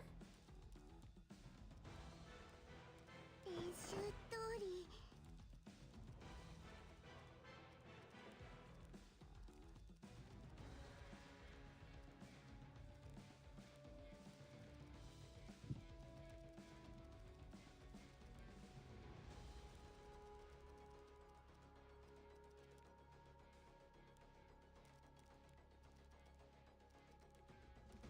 慈悲はない。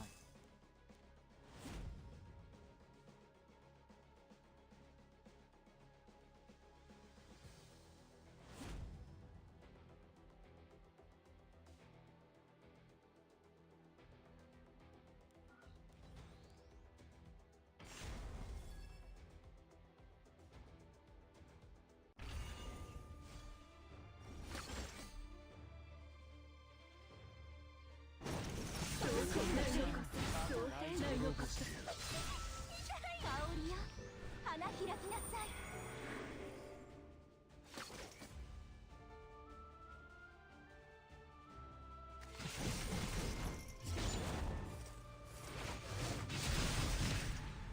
どんな実験がいいかな？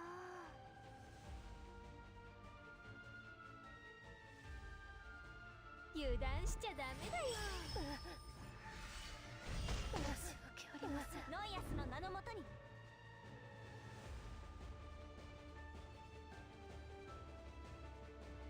遠くまで逃げちゃえ。怖い狼はすぐに見つけてしまう。想定内のこと。机に来たんです。嗅いでみる？この香り嗅いでみなさい。少しぼんやりする。俺に終わらせると。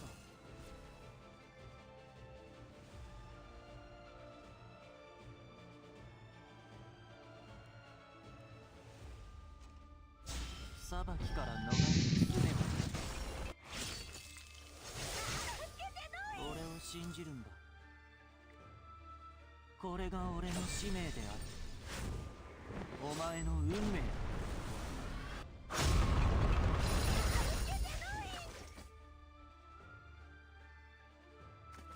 この想定内のこと、想定内のこと。実験対象になってくれるの？ふっ、この程度今回はこの魔法でいこうかな。おお、いい結果が出た。臭くてたまらないわね。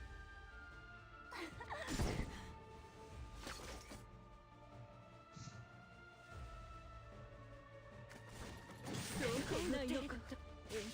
これから記憶にない顔くらえ。まだ大丈夫。時が来たか。実験対象になってくれるの？眠る時間か。次会った時、お前はいないだろうね。お前も破滅を望むか。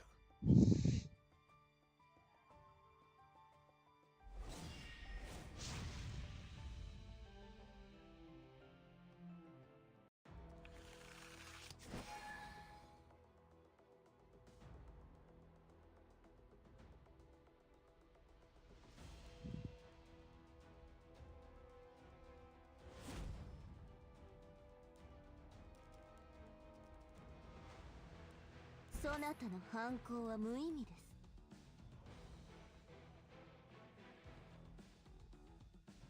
見せしめが必要そうだな。命令に従います。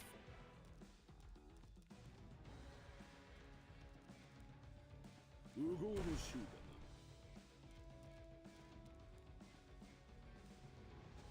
な。待たせてしまったな。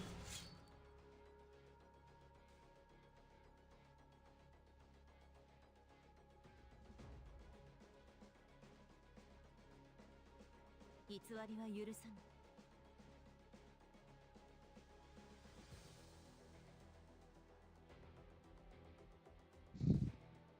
避けられないなら乗り越えないと。実践経験も重要です。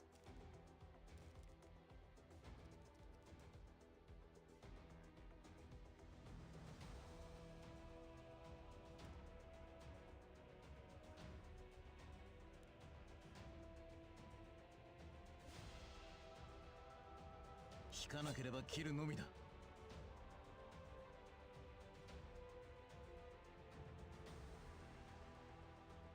楽しい時間になりますように。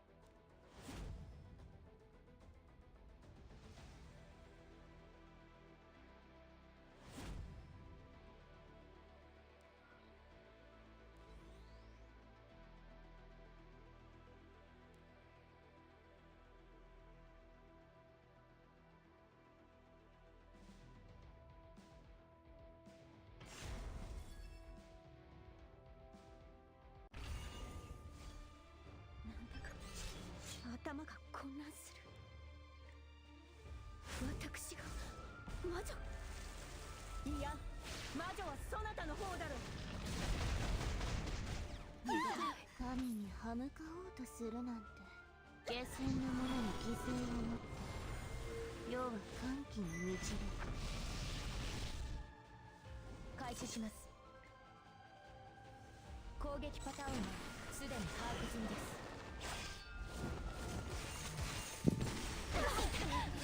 ここまで来たのに。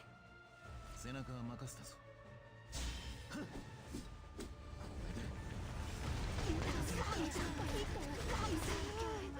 おいと神の権能を超えられるとでも思ったの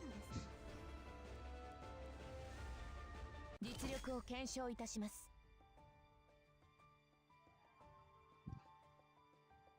Los poderes del clip.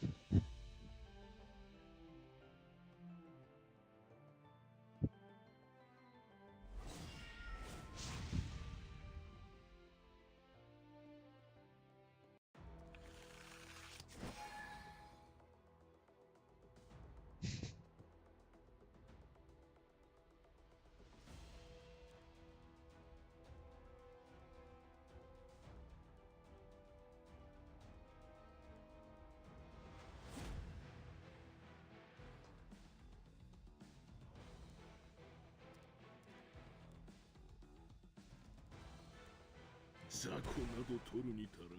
絶望に惑わされることはない。私の番ですよね。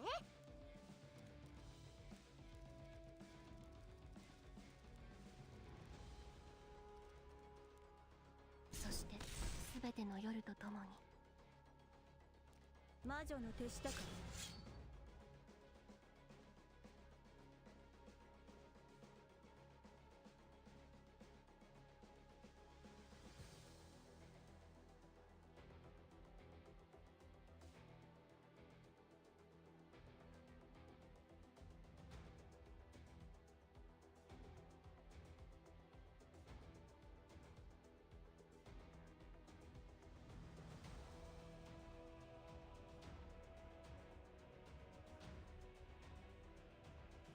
いいだろう。相手をしてやる。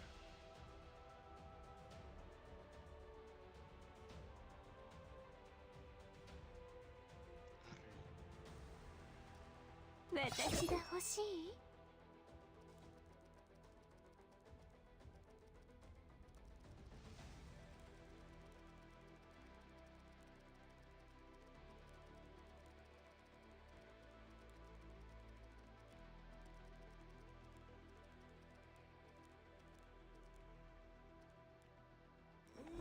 緊張しちゃう。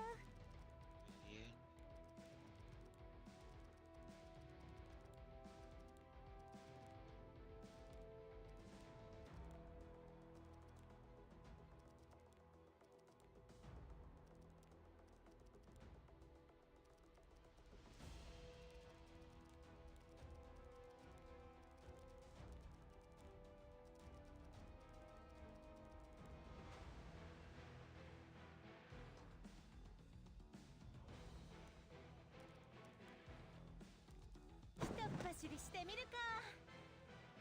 Atácame. Ok, estamos de hecho.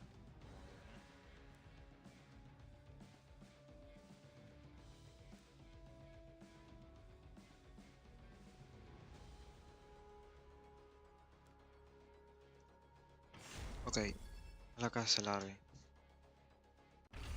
La cagada se largue. Ahora, lo que quiero principalmente.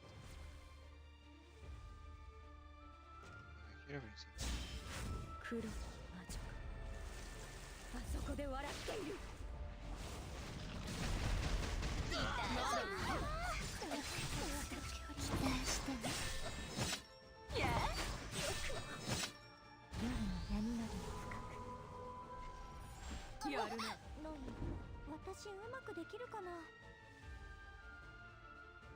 お祭りになったらみんなで踊ろう。やるな。緊張して。あなた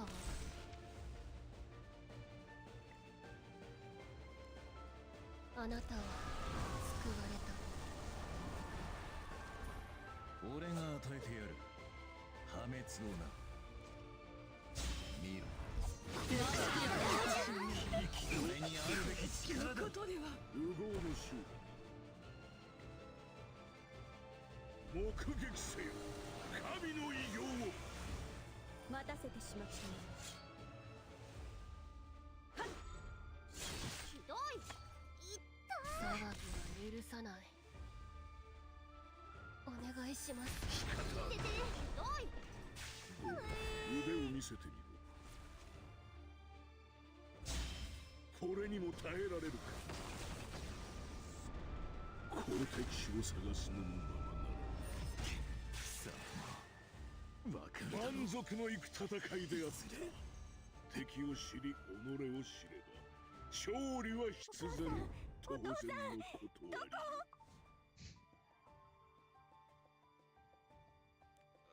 Bueno, más o menos me recuperé.